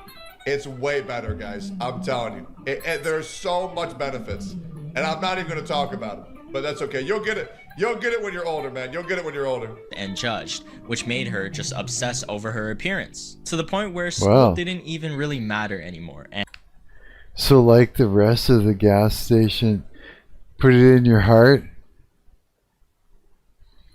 Remember that old days? Put it in your heart. So like the rest of the gas station supplements, LOL, new label, no lawsuit. And you know what she did? She lied to her parents. She told them she needed 200,000 RMB, which is around $30,000, to start a business with a friend. She said if it worked, she'd double it, triple it, and her parents believed her. They gave her all their savings, like all of it. And what did she first do? She went straight to get plastic surgery. I mean, if I ever thought of doing something like that as a kid, I would just be instantly banished to the Shaolin temples to train as a monk for the rest of my life. Now, that was just the beginning, because over the next 8 years, she got procedures. Like, procedures. Over 1,000 procedures, 400 injections, and 200 of which were growth factor. Bro, she's slowly turning into like a WWE custom character that people play to call like Megadong 5000. Or like any character that Asmongold makes in Dark Souls. Injections just for her forehead. And the goal? Become an internet celebrity, escape the 9-to-5 normie jobs. Jobs aren't for people who've had plastic surgery. So she created her persona, Peach Blossom Baby. Now this is where everything collapses, because all of those growth factor injections, they didn't just sit there nicely. Her forehead started swelling, and not like, oh, just a little bump. It started protruding outward, like a hammerhead shark. But holy like shit! It's kind of cute for a beluga whale, but for a human being, it's kind of a little weird. You know, like I love belugas, man, but you know, not really the greatest look on Asian bitches. Luckily, it deflated. Okay, it calmed down. It deflated. Wait. Man, I was gonna make a Fooly Cooley reference, but I can't find a proper clip for it, man. Fuck, whatever. Yo, editor, insert Fooly Cooley reference. And it left a massive dent. Her entire face became swollen, unstable, and she noticed that when she pressed on her forehead, it would literally sink in. Oh, that's fucking disgusting. It wasn't hard anymore. It didn't just stop there, because her facial nerves compressed so badly that she now has permanent uncontrollable twitching. And you can see all her videos. It has a mind of its own. Her face also became misaligned, and she still not as bad as my jaw issue. Even lost a part of her sense of smell, and she genuinely fears that one day she might even go blind. 6月1号，我从长沙坐飞机。Oh no！ 我在2020年的时候，额头因为注射过多量的玻尿酸，导致玻尿酸中毒，导致玻尿酸感染，额头大面积的溃烂。Yeah, maybe you shouldn't have put fucking acid in your forehead. Just a thought.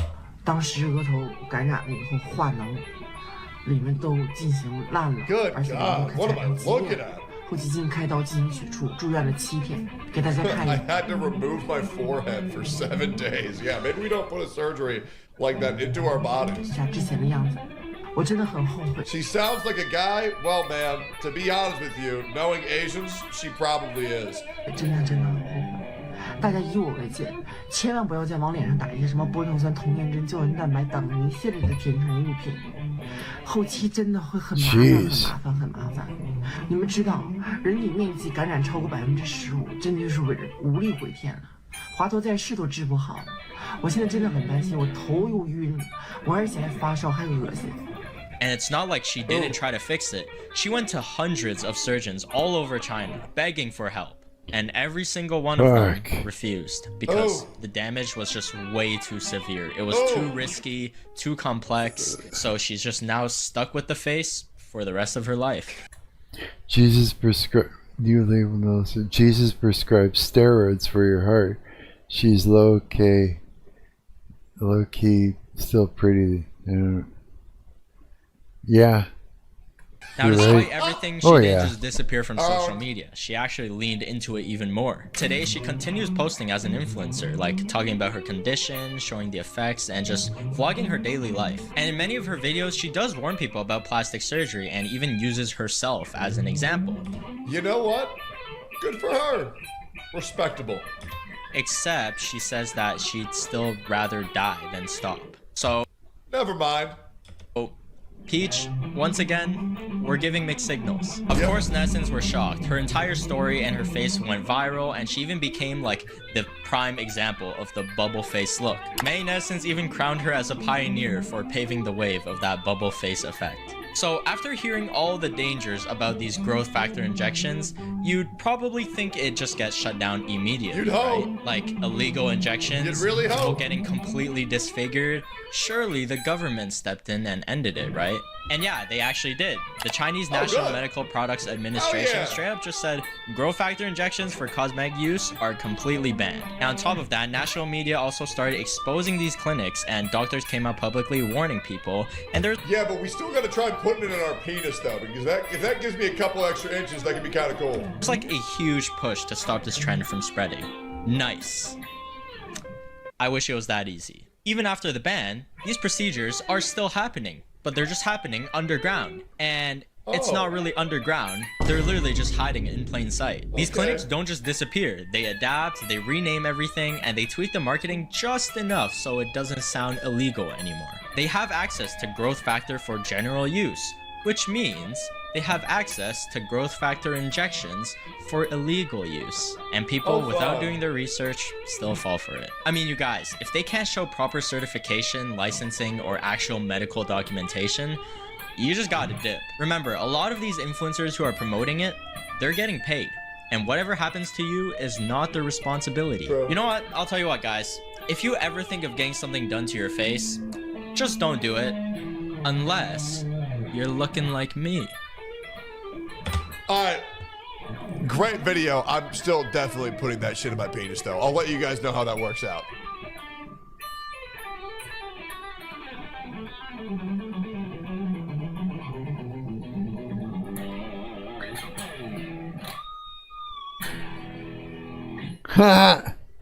I'm practicing. Oh yeah. Whew. Yeah, that's what? This is the best stuff it's serving me today. Post nut clarity. What are you gonna what do? You just pick it up and you got popped, bud. Popped? What? Damn. It's my phone making noise all about. YouTube live stream copyright? Is that what you're talking about?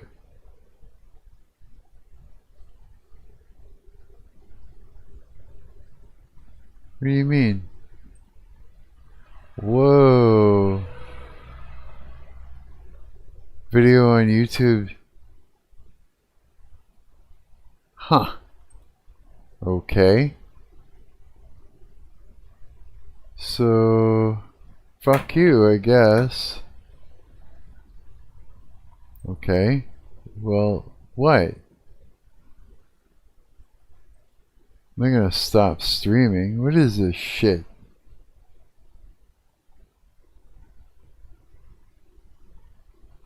Okay.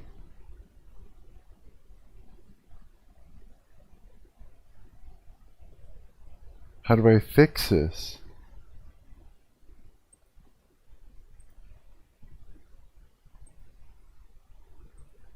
There. It's gone. Go away.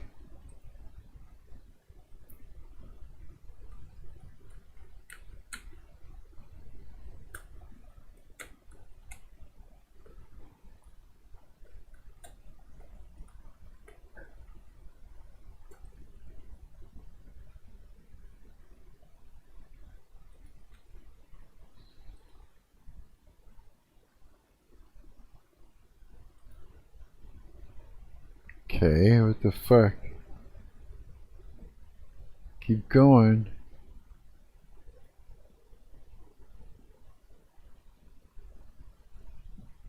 Is it working? Or is it over? You're back? Fucking cocksuckers, eh? That's okay, I'll cut it out of there afterwards. I wonder which one it was, the one we were just looking at, I guess, or something. Yeah. Fucking stupid ass bullshit cock-sucking fuckers, eh? Fuck you, YouTube, you piece of stupid. You stupid fuck. Sorry, I don't know what the fuck to say. This dumbass son of a bitch of a website. Suck my dick. Holy cow, eh? Boy. I don't know what it was all about. Which one, I wonder. I wonder which one I didn't like. I don't care. I'll get rid of it afterwards. I'll just chop it out of there. But it didn't like that one, I guess, that I was showing. What is that all about? Your whole birthday cake is your heaven? Can somebody give me something to eat, please? Bro, the video just started and the first thing she says, can I get something to eat? The kids bring a huge folding table. They serve a giant cream cake. This is just a breakfast appetizer. Kenny starts stuffing her face. The sweet cream vanishes quickly. So you're telling me she ate that entire cake by herself? And what's up with these large appetizers, bro? What? The sugar makes her forget her weight. But this isn't enough food. Her stomach is a bottomless pit. So let me get this straight. You ate a whole entire birthday cake by yourself, and you still feel like that's not enough to make you full? How? How? Her family brings raw chicken wings. Kenny preps the meat herself. She dumps in cheese powder. They can suck my dick. She adds tons of spices. She mixes the meat with bare hands. The wings go into the oven. Shout out to her for prepping the wings by herself, because not a lot of people like her would do that by themselves. Yeah, shout out to her for that. The oven door opens. Meat smells fill the room. 2 huge plates of wings are served, right next to cheesy nachos. She eats insanely fast. She fiercely tears into the chicken. How many wings is she eating? Because that looks like a lot of wings, I'm not gonna lie. Yeah, but she's a big girl at this point. She's got to eat a lot just to keep from starving to death. What the fuck? I know, right? I don't know, man. I don't know. The internet's a fucking dumb animal. It's like makes me crazy. Oh, it makes me crazy. Cheese goop on chicken wings. What makes me crazy is like, it's just, sure, if you go and read afterwards, you find out, oh, I guess I went wrong here, or I went wrong there, but it's just like, it's like Reddit moderators all over again, you know? It's like you're sitting there doing the thing, you think you're following the rules, all of a sudden you're getting punished. It's like, what? It's like It's like, dude, if you were in front of me, you know, not you guys, I mean, like, Mr. Internet, punishing you or whatever. It's like, dude, if you were in front of me, you'd be wearing my guitar right up your asshole, It's like, get the fuck out of my way. I'm trying to do something. You know what I mean? It's like you're just minding your own fucking business and coming along and, oh, there's rules you didn't notice and now we're fucking with you. It's like, well, basically, they're fucking with you, right? It's like, okay, don't put it on YouTube then. You know what I mean? Because I'm going to watch it. If it's interesting, I'm going to watch it. I'm going to stream it. I'm going to talk about it. If you don't want that to be a thing, don't put it online. Or something. I don't know. Stop fucking around. You know what I mean? Here's something interesting. Stream and watch it. Nope. There, you just got caught in the snare. That pit we dug for you to fall into. It's like, I mean, you don't know until it's too late, right? How are you supposed to know? You don't know. What's the difference? Was it in the title? Was it in the description? I just missed it. Did it show it in the thumbnail? Nothing. Nothing to tell the difference between that video and another video. But it's some sort of legal bullshit. Now you're in trouble. Now let's fuck your stream up. Your curated long-term fucking stream. You know what I mean? Getting punished for something and you don't know it happened until all of a sudden it's happening. Reddit moderator. That's what it is. Same bullshit. Fucking cheese and stinky cheese fucking eating cocksucker fuck. Sorry, I'm swearing my face off right now. I've had a lot of stress go on in the past couple days. It's just like I'm enjoying my guitar. We're watching some trippy shit, and all of a sudden they're like manipulating what I'm doing. Just stepping in out of nowhere. Nope, let's trip you. You're walking, I noticed. It's like, hey, I noticed you're walking along with your boundaries and everything, and it's like let's trip you. Let's throw something in the way and then show you some paperwork and say, you know what I mean? It's like, that's what it's like. That's the experience. Yeah, it's like, let's irritate your nervous system while you're having a good time and minding your own fucking business with your boundaries. Let's bash your boundaries out of the way and irritate your nervous system and show you a piece of paper and as to why we're allowed to just do this. You didn't notice, eh? You didn't know you couldn't do that. Ha ha, I guess, so what? So what? You know what I mean? That's right. It's like, fuck you then. It's like... And nachos. Her fingers are covered in grease. She finishes all the wings, but the meal isn't over. How is the meal not over, bro? Please explain to me, how is the meal not... She just had a full cake, but... It's not over because she's huge and she needs to keep that body rolling. Yeah. At that point, if you just didn't eat enough, you probably wouldn't be, I don't know. Like if you need that many calories, right? Watch. Do not help. You cannot do anything. Just watch, right? Yeah, I mean, how's that work, right? If you get yourself big enough from eating too much, and then say you just don't eat enough for a meal, you wouldn't have enough calories to be alive. You'd probably fuck yourself up. You'd probably get, it'd be like starving yourself rather than, I don't know. By herself. And I don't know how many wings, like maybe I think 15 wings by herself. And let's continue.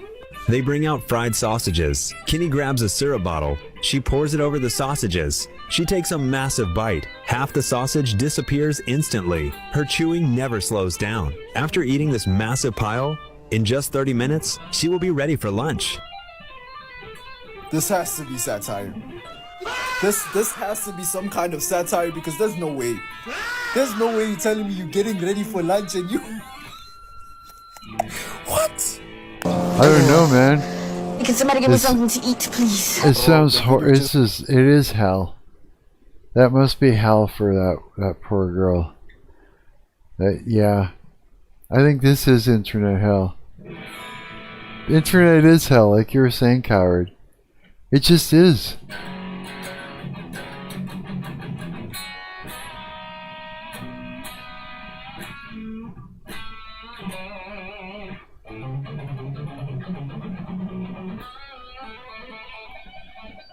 Yeah, it just is.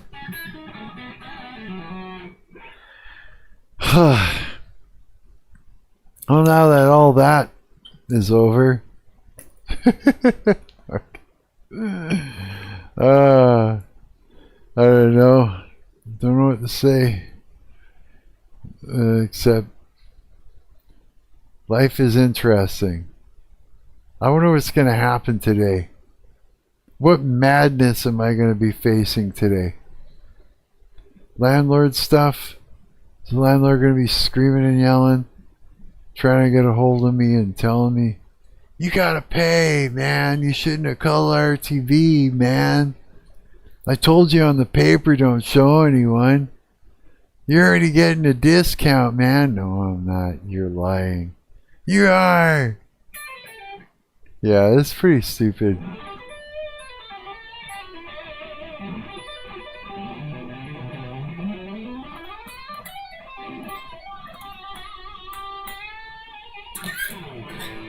Now I'm angry playing. Oh my god, you guys. I don't know, I'm kind of just...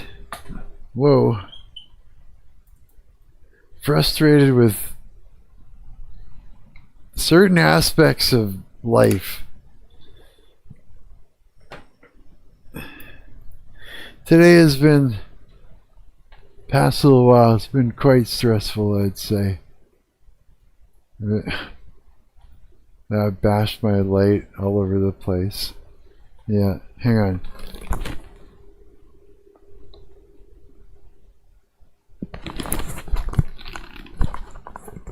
My crazy hair. Hair's all crazy right now. Okay, well, we watched enough stuff on fucking the deadly neck workouts. What the fuck? See, this is just like pulling me in. What was it that we watched just a little moment ago? Just so I know what the fuck to stay away from that channel.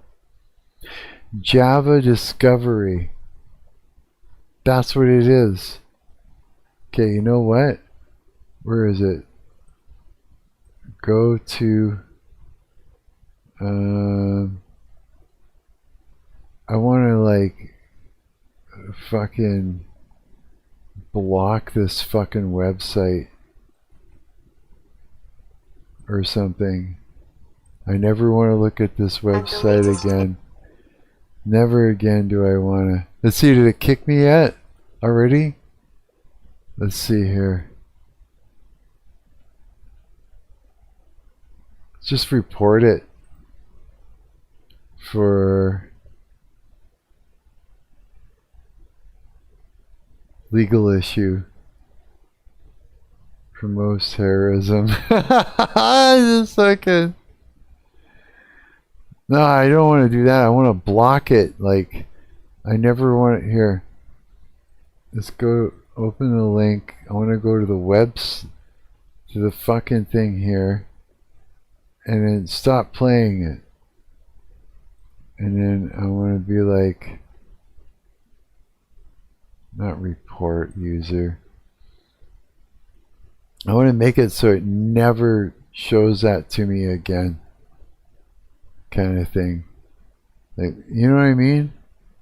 There's got to be something I can do to make sure this channel never shows its face at me again. I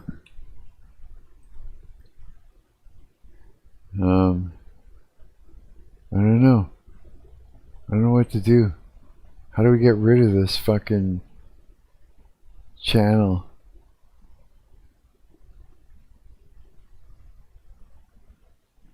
Is there a way? Remove ads? There's got to be something I can do here.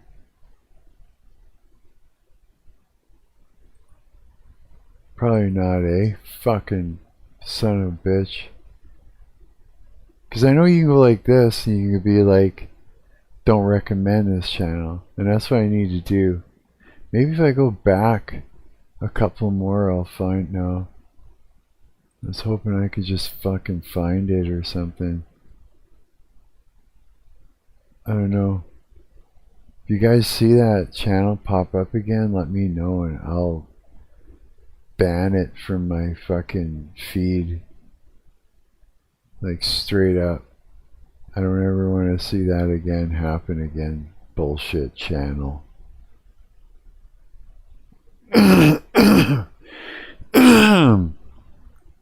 Yeah, that's stupid. I'm actually hunting it for it right now. I'm trying to hunt it down in a situation that I could somehow ban it from. Maybe if I go back into the history. There's gotta be a way to do it.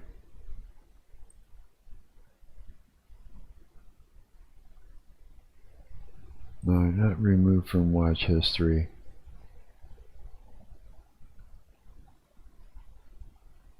No. You guys know how to do it? Because I want it gone. I want it out of here. Get out. Yeah, there's no way. Fuck, I don't know how to do it.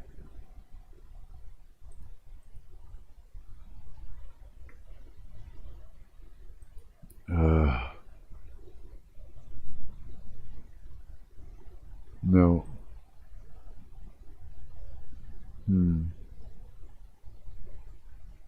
Well, whatever. What the fuck? Yeah, these guys are crazy, man. It's like, talk about body dysmorphia, China. China and body dysmorphia.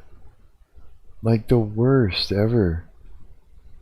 I've never seen anything like that before. Maybe it's just because we live where we live, but that's just craziness. Yeah. I'm all irritated that that happened, bro. I can't even... Yeah, it's like, I'm not even coming back from that. I'm just like... Seriously. I was like, yeah. My nervous system is just irritated. So if you think Shanghai has body dysmorphia, you gotta visit SF or Austin, Texas. What? It's worse there? San Francisco or what's SF?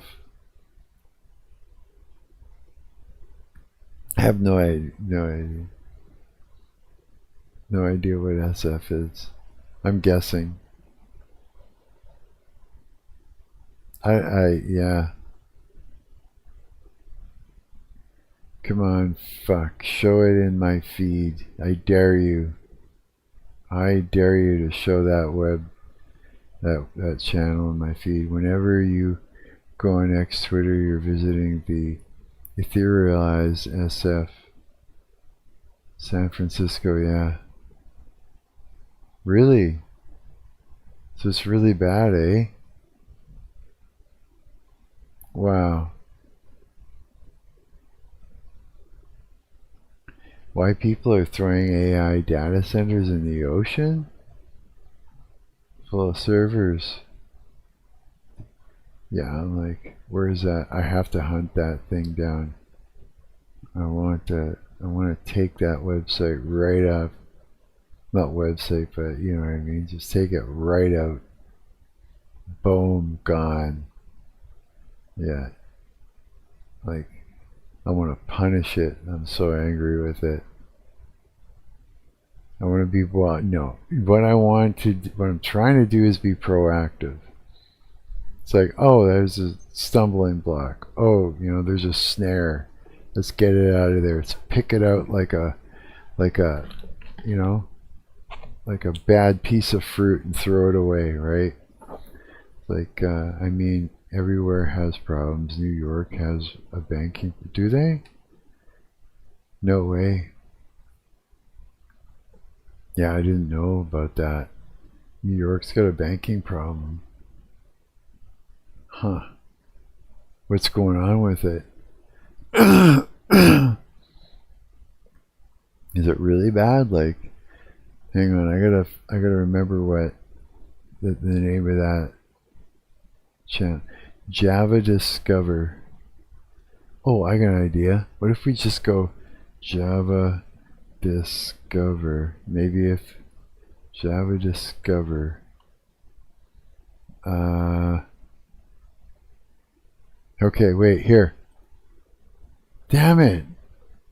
Where's the don't recommend this channel bullshit? Ugh. There's no way to do this? Wait, is there a way to report it at all? Spam? No, it's not gonna work. Get it off of my feed! Give me a button, man. No. Saved library. Serious? Come on, give me a don't recommend. Here, if I just do this and I go back to my home, will it show up after a while? Come on. Fucking recommend it, man. Recommend it. I dare you to recommend it. Come on, do it. Do it. Do it. Recommend it so I could just ice that channel. Show it to me. Hunting it. I'm just angry. But yeah, it's like a stumbling block. It's like, yeah, don't irritate me, you know what I mean? I'll figure out a way to make you go away.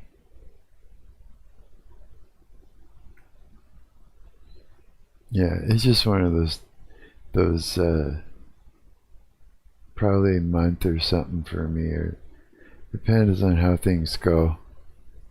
This will be a bit of a stressful time until this whole thing is straightened out with the landlord and my rent and all that. As soon as that's straightened out, then the rest of it shouldn't be too bad. Yeah. Like that witch that's been showing up in my dream there. That chick. You don't know who she is. It's just that someone's been doing some shit, and when they do, you'll see them in your dream, right? They can't hide themselves. God reveals them to you in your dream, like, and you know, He lets you know. And so I took care of that. Yeah, I bound up what they were doing, and I just burnt it up, got rid of it, rebuked it, crumbled it up, you know, canceled that shit. So that's not going to be too bad. But yeah, I just gotta wait and see what happens with this rent thing and get that landlord put into his place so he stops trying to break the law, and, you know, at my expense for his whatever the hell he decided he was trying to do. Yeah, and then that's it. It'll be over, all that crap. Get those two things taken care of, and then we'll see how. And then I got some other issues with some individuals at my church there. I'm not sure how I'm gonna deal with it. I probably might just walk away from it. If I find out that, like, if I find that it's too dangerous for me to be around these individuals, like there's one for sure, then if I feel that it's just not worth it, then I'll just walk away. Yeah, I'll just done with that, you know what I mean, with that church anyways, right? And I'll go check out another one and see. You know, they say never leave your church. Bullshit. If it's a cult, leave it. If you got some Pharisees in there, leave it. Yeah, if someone's like out to get you because they think they're some sort of superior Christian and they need to prove that, and or you're a threat to them in some way, leave it. Yeah. Yeah, never fall for that, you know, that shit that I gotta stay and never walk. No. If it's not good for you, you go. That's something I learned. For sure, you know, about friend groups and that. If you're in a friend group and there's someone, you know, possessed by a Leviathan and is, you know, notices you see it and it needs to get rid of you, just leave. Yeah, just wash your hands, call it a wash, just go. Yeah, never leave your church as the context of institutions, bodies like the Catholic Church. Yeah, that's bullshit. Yeah, just get out of it, for sure. I'm like, yeah, I have no problem with that. You know, it's like, yeah, within their context, schism is a sin because it's a literal ripping apart of Christ's body. To them, the church is a physical body. Yeah, it's stupid. It's stupid. If you have abusive people in there, or, you know, or someone's out to get you, you're out. Get out, you know. Not going to say it's bullshit, but it definitely doesn't apply to non-denominational churches. It shouldn't apply any, you know what I mean? It's like, shouldn't apply anywhere. If you got someone in the body that is a cancer that, you know, is actively wants to take you out, you leave. That's, yeah, it's just like that in anything. You just get out, kind of, you know. I literally had to sit down this guy and bring it to his attention. Here's something I realized. It's like, yeah. You know what I realized is this. It's like, I don't know my Bible front to back. And I realized something. Reading the Bible is a personal journey. And if you're confused about text or something, you don't quite understand something, you go to someone that knows more than you about it. You go to your pastor. Straight up. It should be a personal thing. When there should never be two people on the same team arguing over the same book who belong to the same body, right? That's the work of the devil. Because they're fighting, right? They're fighting out of fear, right? Yeah, out of who's, you know, they don't want to be gaslit or be tricked by the other one into getting it wrong and, you know, somehow losing their salvation or something. They're not going to. They know they're not gonna. But I mean, you know what I mean. And out of pride, who's right? They got to win the argument, right? So that's two demons working through them. The spirit of fear and the Leviathan. That's the devil in there, dividing and conquering. That's what he's doing. They don't even realize it. They're being manipulated by Satan to fight with each other, to push them apart. That's why I say the Bible's a personal journey. Read it to yourself. You know, don't bring it up with each other, and because you're just going to be bickering about it. It just opens a door for the devil to get in there and split you guys apart. I didn't even notice. I didn't realize that until I started to see it. And it's just like, aha, I fucking caught you, Satan. Motherfucker. You're trying to fuck with people in that way. Yeah, so it's just like, yeah, it took me like about an hour to get it through to this one Christian, and when he started to see it, and then he was like, yep, yeah, got him. You know what I mean? Living the Bible is more important than comprehending it intellectually. We don't need to understand the commandment before we obey it. I had a Christian, here, check it out. I was literally, it's like this. I've been a Christian all my life.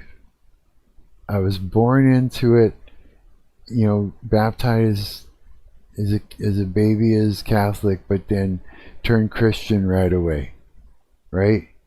What do you call it? The gospel is something I knew, when I was a little child because of my grandmother. I knew it and the whole thing I accepted as part of reality. This has always been the thing. The gospel is that and so the gospel is something you present to somebody that's never heard it. That's what you do. That's how you open up the door and you give it to someone that's never heard it. So here I am at church, early, like usual, sitting there sitting there in the back with my Bible, my nose in it, listening to the band do their opening set of worship. Right? There's no one else, just me and that band, and I'm my nose in the Psalms. I'm showing my appreciation. Like I'm praising God.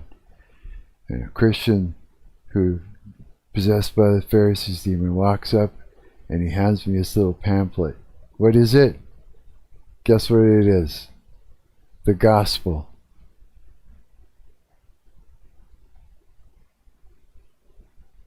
It's like someone walking up.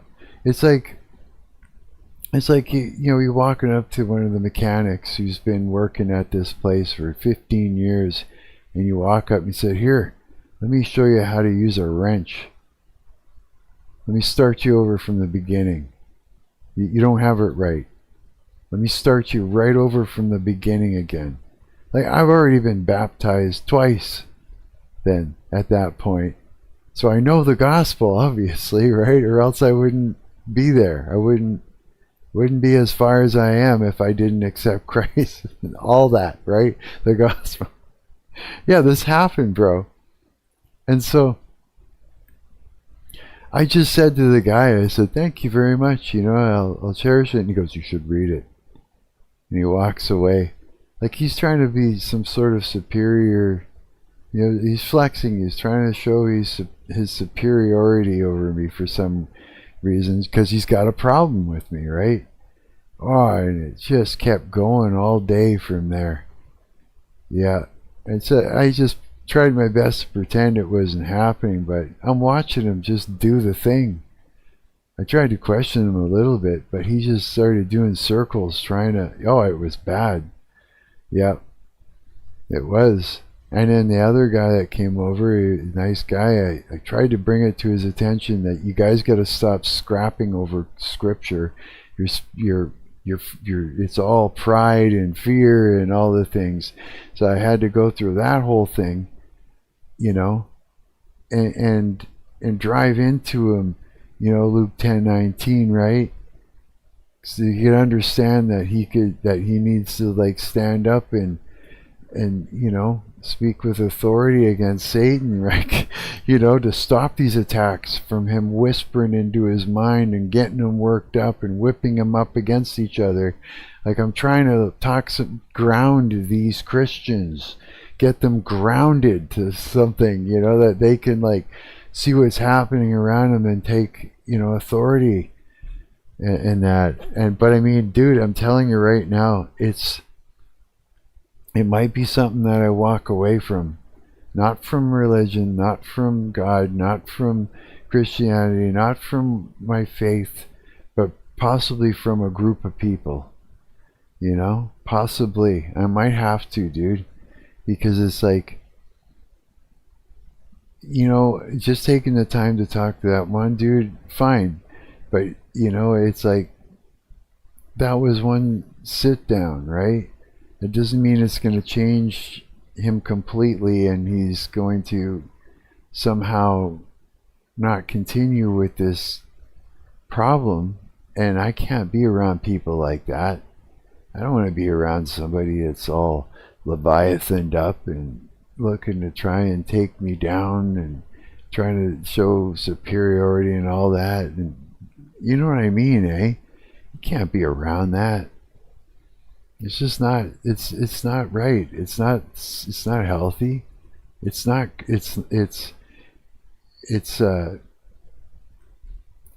Christian. It's not anything that I need to be around, right? You know what I mean? These things are stressing me out. Yeah, it is. And, you know, I get that temptation too, but I urge you to resist it. Fuck that. That's stupid. I learned over these years that if you're in a group and there's somebody that's trying to take you out of the group, you know, is planning and plotting and scheming against you, you leave the group. Because I stuck around over and over and over again and, you know, tried to ignore it and just be myself, but they gaslight the group no matter what. And all you're doing is causing yourself grief and pain. Yeah. And it's okay to walk away from shit like that. That's my advice. Yeah. And it's from facing it over and over and over again. So no matter where it is, if it's at a job, if it's at your church, if it's in your friend group, if it's anywhere, you stay away from it. You turn on your heel and you walk away. Yeah, that's the way to do it, for sure. Oh, I'm disappointed, you know. It's like I didn't think that shit could even get in and sit in a church, but it can. It literally can just seat itself in there. You know what I mean? Yeah. I mean, again, it's like this. It's like I could go and check out another church, you know, and just see what it's like. Like there's no reason that I should sit my ass in and stay in a situation where I know how it's going to play out. It starts one way and then it continues. It doesn't stop. I have no control over these people. It's not like I can just say, you know, there, you're better. It's like, I can pray, but it doesn't mean that it's gonna, you know, they're on a journey. You know, I can pray and say, God, can you, you know, remove his heart, you know, like remove, I could say, Lord, you know, remove the scales from this person's eyes and ears and remove their heart of stone and give them a heart of flesh and all the things, right? But God could say, no, or wait, or yes, you know, but it's like this. It's like he's got a journey to go on his own. It has nothing to do with me. I don't get a say in how that turns out, but I do for what I'm, you know, I have a say in what I experience, what I'm going to sit down and experience and sit in and not sit in, you know. Seeking another church when you're non-denominational is fine. I thought you were talking about not going to church at all. No, seek another church. Yeah, as a Christian, seek another church. Yeah. And if it's full of Pharisees, seek another church. Yeah, absolutely. I'm just going to refuse. You know, I'm just literally going to refuse to stay at a church when there's people that are possessed by the Pharisees demon. There's just no way. Because it's all about, you know, and here's the thing. It's like I've been in the face of this demon so often that it recognizes me. And it knows that I can see it. And that's why it keeps turning and trying to figure out how to get me out of there. The Leviathan, the Pharisees, those two suckers. It knows I see it. It sees me seeing it. It knows me. It's the same demon. If it's faced me before and gotten rid of me, it knows me. It's going to recognize me. It's just I realize that. It's like, how could I not have even realized that before? There's a personal vendetta between myself and it. You know what I mean? The fact that I can see it, the fact that I know its tricks, and each time it does it, it knows I know a little more. You know? I can call it out and foil its plans, or at least give it a hard time, right? It doesn't want me around. So it sees me, and that's why it's starting up already. It's like, I don't have to sit and play its game. You know, I don't. I can just leave. And and I've faced it enough times to know its tricks. I don't need to stick around for another lesson. You know? I realize that, yeah, now. And it's amazing. Amazing to know this finally. Yeah, for sure. So it's like, and I have the power to be able to do that. You know, I have boundaries. I have all those things. And all the stuff. I can walk away and it's okay. I can still talk to the pastor. He could still be, you know, someone that I talk to and that. But I'm not going to tell him who. I'm not going to tell him, you know, I'll tell him, look, you've got people in your church that aren't good for me. And he'll go, who? Tell him. And I mean, no, because that's just a form of witchcraft by me telling you that. You know? It is. I'm not going to say who it is to anyone. Yeah, he can figure that out himself. I have like a vision in me that in the end you'll be right back where you started in Catholic. Fuck that church, LOL. It would be kind of no, I don't think Catholics have got it right, bro. Not at all. And again, the Catholic thing was just me being baptized when I was a kid. My grandmother was Christian. I see that pattern all the time where people go on a big spiritual journey and then they end up back at home. I've always, dude, there's no big spiritual journey. This has been my life, dude. I've been a Christian my entire life. Fuck are you? You know? The F are you know? I don't know. I don't know what that means. Yeah, so I mean, there's no journey. It's not a big thing. This is just my life. Are you null? I don't know what's KNUL. I don't know, bro. But yeah, it's like no, it's just a matter of which church I wanna spend my time in. You know what I mean? But it's not like it's like a whim or something, you know, new. It's just I checked out a church and I don't like some of the people in it, you know? Basically coward. Yeah. But I mean, that's just, yeah. So I learned some shit, basically. Search null on Google. He is related to Marvel.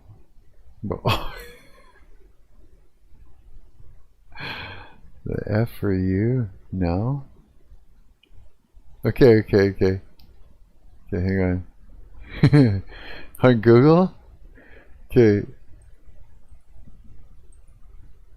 No. Oh shit! Right away I see this. And it's just like, all this hair. And I'm like, oh yeah, I can see that. That's fucking hilarious, bro. Right away. Oh, that's funny, dude. Oh, I see it. That's good. Right here. I know you can't see it for the chat. Hang on. This guy right here. Yeah, that was good. That made me laugh, yeah. There's always something, like that. Oh, that's good, Al. What is it? Addie? Yeah, that's a good one. Or even this too. Or even this picture right here. Oh, that's funny, dude.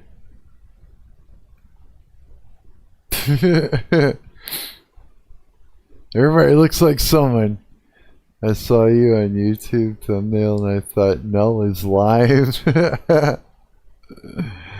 Null is live on YouTube. Fucking Null. Oh, that's good. Yeah. I've been up late. How long have I been streaming for? I might have to cut it soon. 7 hours. It's been a 7-hour stream. I'm gonna have to cut it. I'm getting tired. Yeah. I gotta go and, I don't know, get some food, eat, pass out, get some sleep for a little while or whatever. Yeah, I look haggard. My hair's all over the place. Here, let's fix it.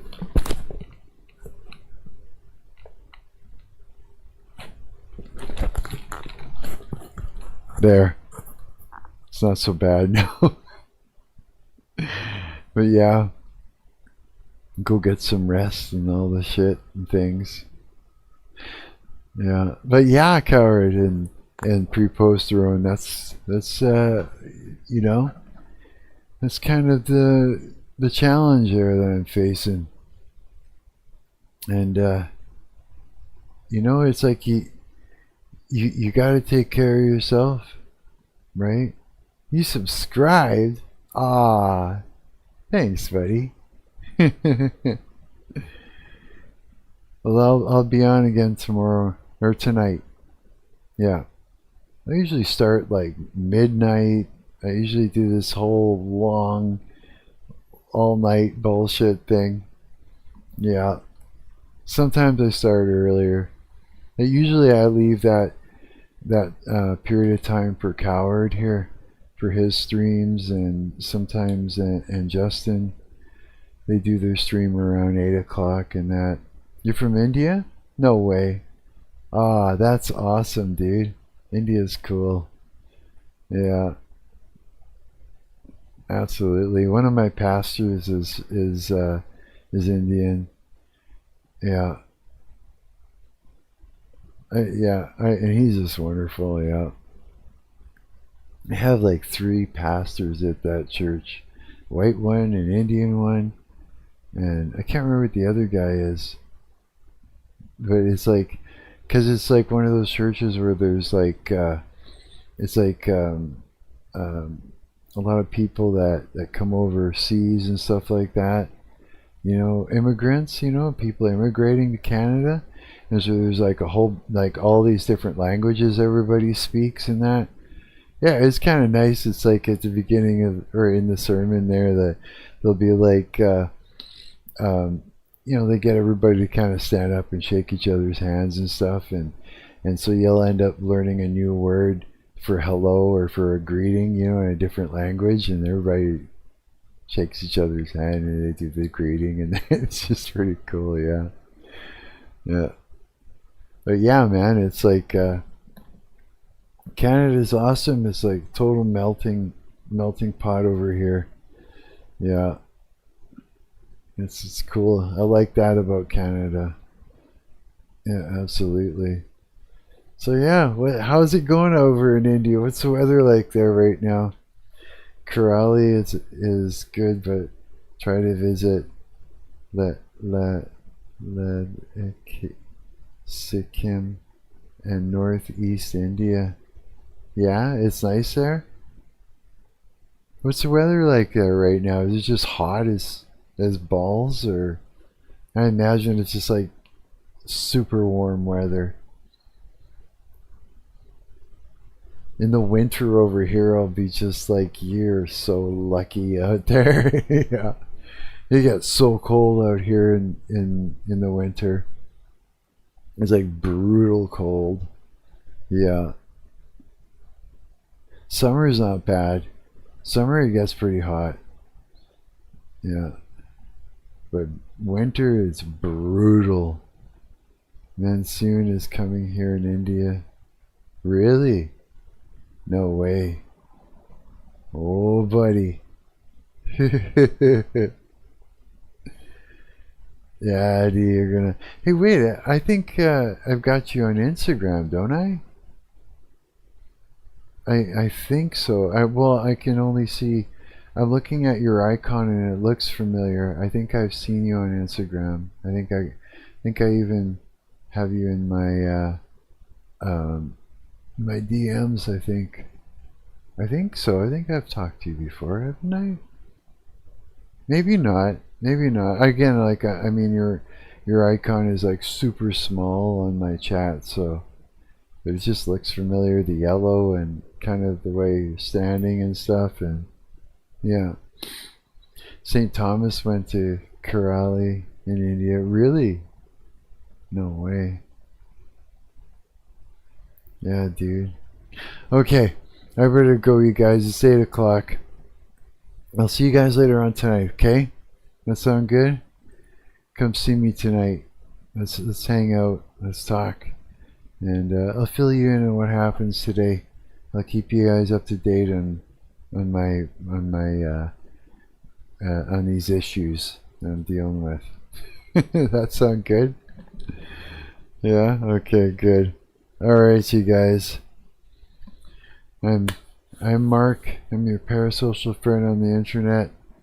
And next time you see me streaming, pop into my chat and hang out with me.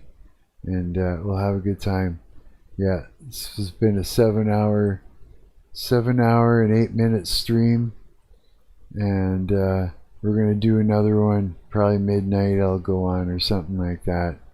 Sometimes later, but usually maybe an hour earlier or something like that, yeah. Yeah, good night, dude. See you guys. God bless you guys. Peace and love ya. See you tonight. Bye.